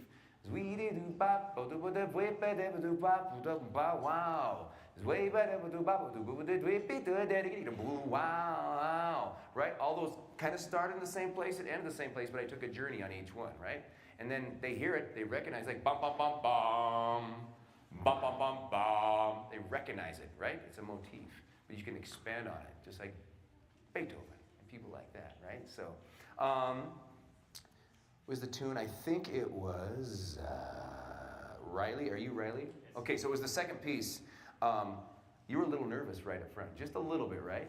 But I felt you get control of it, like maybe in the second bar, okay? So when you're, and there was another soloist too, Lindsay. Where's Lindsay? Oh, wait, all the way next to Riley. So what I really like is the sensitive way you guys use the vibrato, okay? And some people overuse it all the time, you know, to hide things, to hide nervousness, to hide pitch, to hide intonation. I know I have. But you guys had a really good control, and I would just suggest make sure your air is always moving through the line, right? So you have ultimate control, okay? Even if it's soft, your air still has to move, right? So, but the more air that's, you know, if you have more control over your air, which is hard to do when you have a solo or you're doing something you're nervous about, because the first thing we do is kind of, even if we're dancing a little bit, our bodies, our lungs, our shoulders, our necks can tighten up a little bit. So to have ultimate control, it's weird. We have to be ultimately relaxed. So I would just continue working that and keep that air moving all the way through to the end of the phrase so it doesn't die at the end of the phrase. But overall, I really enjoyed both of those solos. Really nice use of vibrato. So someone else had a solo earlier too that had some nice, I can't remember where they all are. So How High the Moon? I don't know how much time I have. No one's told me not. Okay. Nobody's told me to go away yet, and I'm not one to go away unless I'm told. So on How High the Moon, great start. Love the unison up front. I think there's room for even a little more shaping on the long notes, and we talked to the other group, and they looked at you and were like, okay, yeah. So I'm sure you've already told them that. Like some of the long notes at the end of the phrases, ba-do, ba-ba-da, don't let it die, okay? Ba-do, ba-ba-da, ba-do-be-dee. You can swell and then bring it back down. You guys get to decide together. Ba-do-ba-dee. Just little tiny details that they might not even know you're doing, but it will affect them positively. And they walk away like, oh man, that sounded great. I don't even know what it was. I mean, you guys have all seen amazing performances, right, with brilliant musicians. And when they're in their zone and you're watching them or listening, you're not thinking, man, that sax player is just playing so many notes, or that guy's singing this note, this note, this note. You're just thinking, this is incredible music. Incredible music. You can't see it, right? It's not this. This is too strict. We have the tyranny of these dots and bar lines holding us down, right? So, but this is our guide, right? But incredible, beautiful music that somebody's making. The artist disappears. The instrument disappears. Okay, and you guys had some moments like that. You guys had some really nice moments like that. Just be careful. It's hard to be rhythmically articulate on soft consonants like H's, right? So still try to make sure you're doing all that together. And then when you have a cappella sections, I think there was an a cappella section in maybe the night we call the day. Just make sure you're really watching your director and subdividing with her so you all come in at the exact same time, especially if it's a soft consonant. When you guys are doing the group scat thing, which in A Lullaby of Birdland, you guys did a group scat thing. My thought would be to just harden the da and the ba a little bit more so we can feel the rhythm, okay? And feel feel the swing, right? Because you started off, when you guys started Lullaby of Birdland, za-ba-doo-ba-doo-bop, you were really into it, it was swinging, then halfway through the tune it got za-ba-da-da-da-da, kind of way too even, way too even, way too even, but then you ended swinging again too. So when you're doing that kind of medium swing, make sure you're putting a little emphasis on the upbeats. You know what I mean by the upbeats? Zoo-ba-doo-ba-doo-ba-ba-wee-da.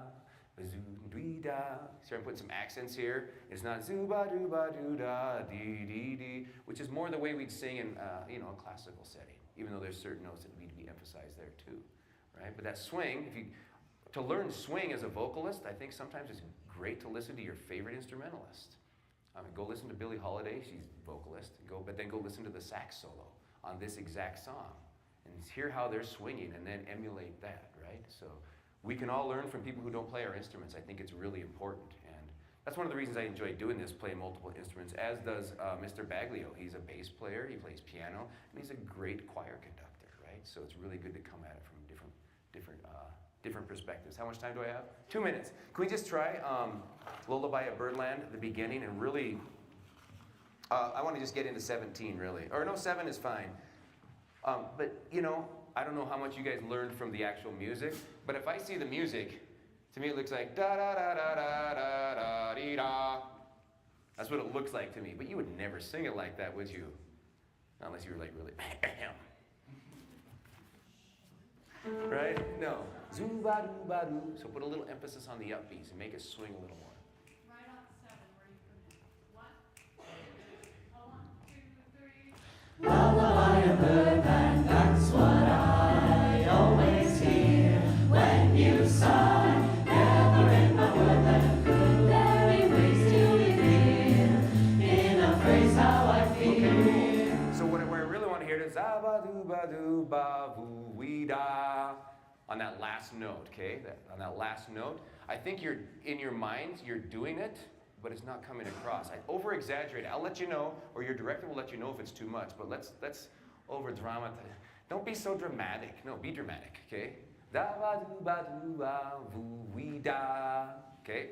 1, 2, 1, 2, 3, 4. Lullaby of Birdland, that's what I always hear when you sigh. Never in my woodland. Okay, sigh. You got it on sigh. Now you got to get on the rest of it. When you sigh, it's a harder concept, so it makes sense, right? It's easier. So just something to think about, and that really propels, when you nail something on the syncopated beat, it really propels the rhythm forward, okay? And just the right sound. You guys got a great rhythm section. Your bass player, you don't have to think about counting. But doom, doom, doom, she's solid as a rock, and so is your drummer. So is your piano player. So they're counting for you. Just dial into that right cymbal. Gang, gang, gang, gang, zoo da doo da doo da, zoo doo dam.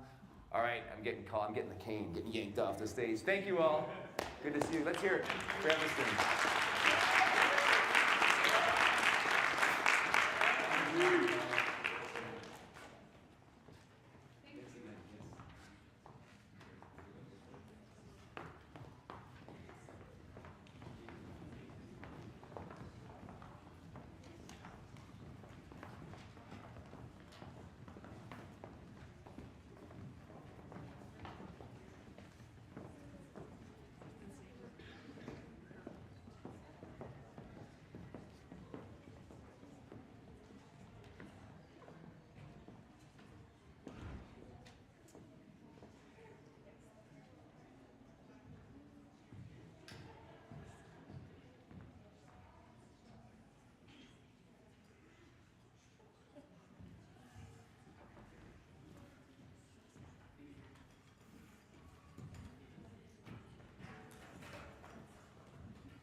Hello and welcome to the Casper College. Oh, yeah.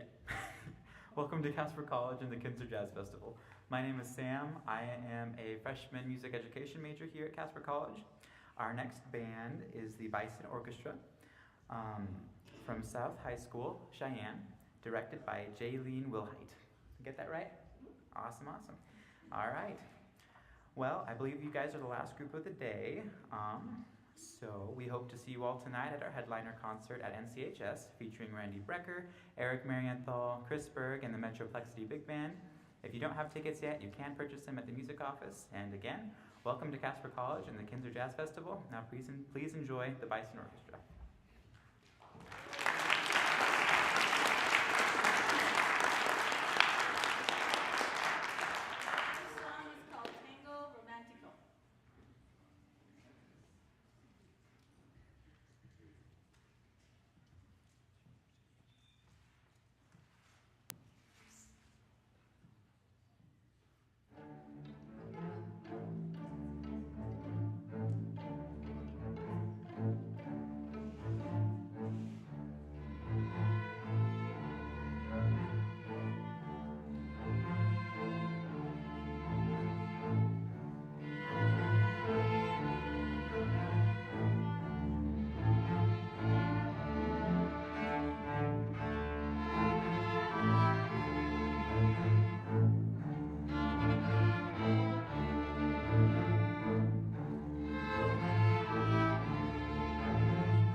I'm whispering and now my great job. Sorry to take a minute there. While I was enjoying your performance, my recorder went off. And so I was re-recording some of my comments, but anyway, I just want to tell you how much I enjoyed it. Great work. I've got a few, I guess I got to start with my laundry list of positive things that I think are going on here. With the two Latin pieces, the tango and the bossa, I thought they were just great. I mean, it's dance music, right? And for both of those, I was dancing in my seat. I think that's the real mark of like, we think of all this musical terminology and things like that, but if you're making people move their feet, you're doing it right. And I'd say you are doing it right. I really appreciated the dynamic contrast in how you played. In the tango, especially the pizzicato section that went down. That was really nice. Really, really beautiful. And the final thing that I really liked with that is when the melody got passed to the cello or the violins, everybody really played their parts and balanced really well. That was great. And you were holding it down the whole time, so good work. If I had to be super nitpicky, there were just a couple of times when I heard, I think some sustained notes at the, kind of die out, like one or two people might die out a little before the others. I think that might be something to consider there. But overall, awesome. Could we do a little bit of Outbound Express? Thank you very much.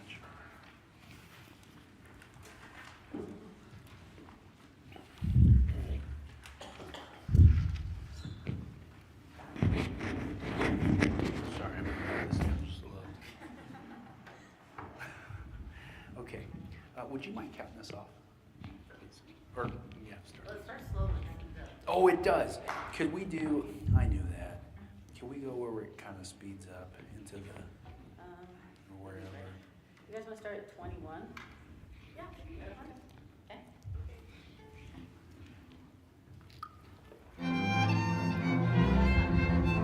That's okay. I'm putting you on the spot here, no problem.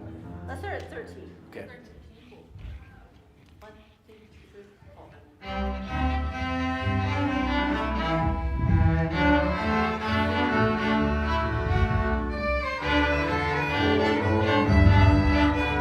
Awesome. So this is a concept I think you can all kind of think about when we're talking about swinging music, and that it's just a little different. The staccatos are a little different, I think, than say like if you played in the tango before, and they're generally going to be longer, and that would start with the bass. So I'm going to try to memorize this real quick. I'm probably not going to play all of the notes, but I'll play. I know the chords. But in general, I think if you're able to make your pluck a little longer so that the actual quarter note rings out more, you're creating kind of the magic carpet for the whole orchestra to ride on, if that makes sense. So if I'm thinking of this is about the tempo, I think.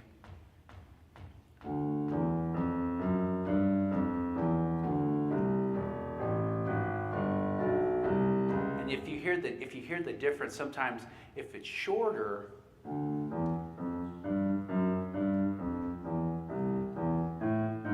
this feels better to me.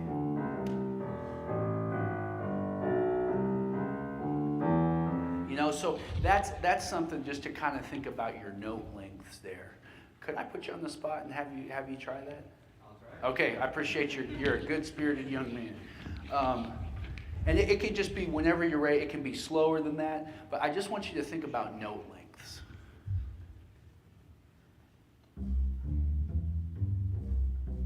That's already different. Yeah, that's great. Would you mind now if we started this at 13? Okay, nice work. I'll give you one bar for nothing. Is that okay? 1, 2, 1, 2, here we go. Already different.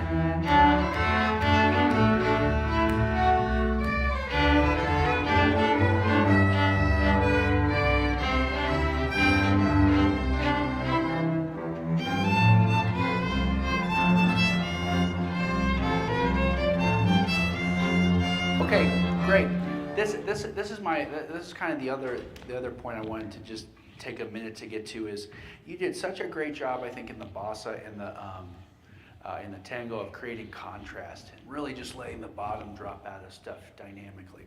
I'm wondering if we can make a little more out of the dynamics here. At 17, I see at least violas and celli or mezzo piano. Is that right? Yeah.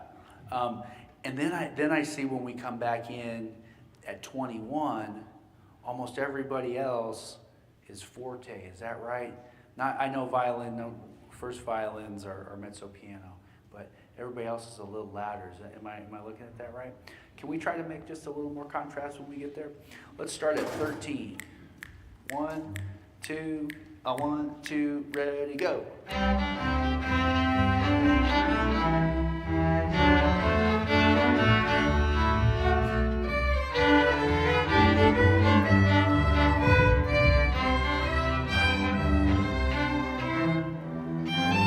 Yeah, good.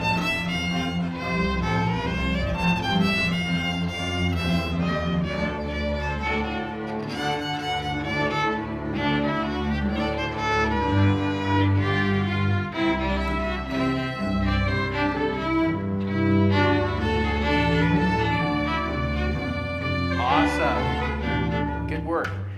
And the same thing I was talking about kind of the bass line thing there with the bass, y'all can think about doing that in the same way, making it longer. That was really, really good. I was given my exit by the host, so you'll get a great clinic from John, who's gonna work with you in the other room. But thanks again for your performance, and how about a hand for this group?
Check, mic 2, mic 2.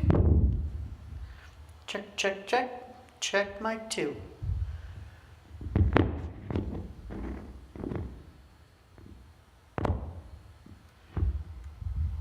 Mic 2.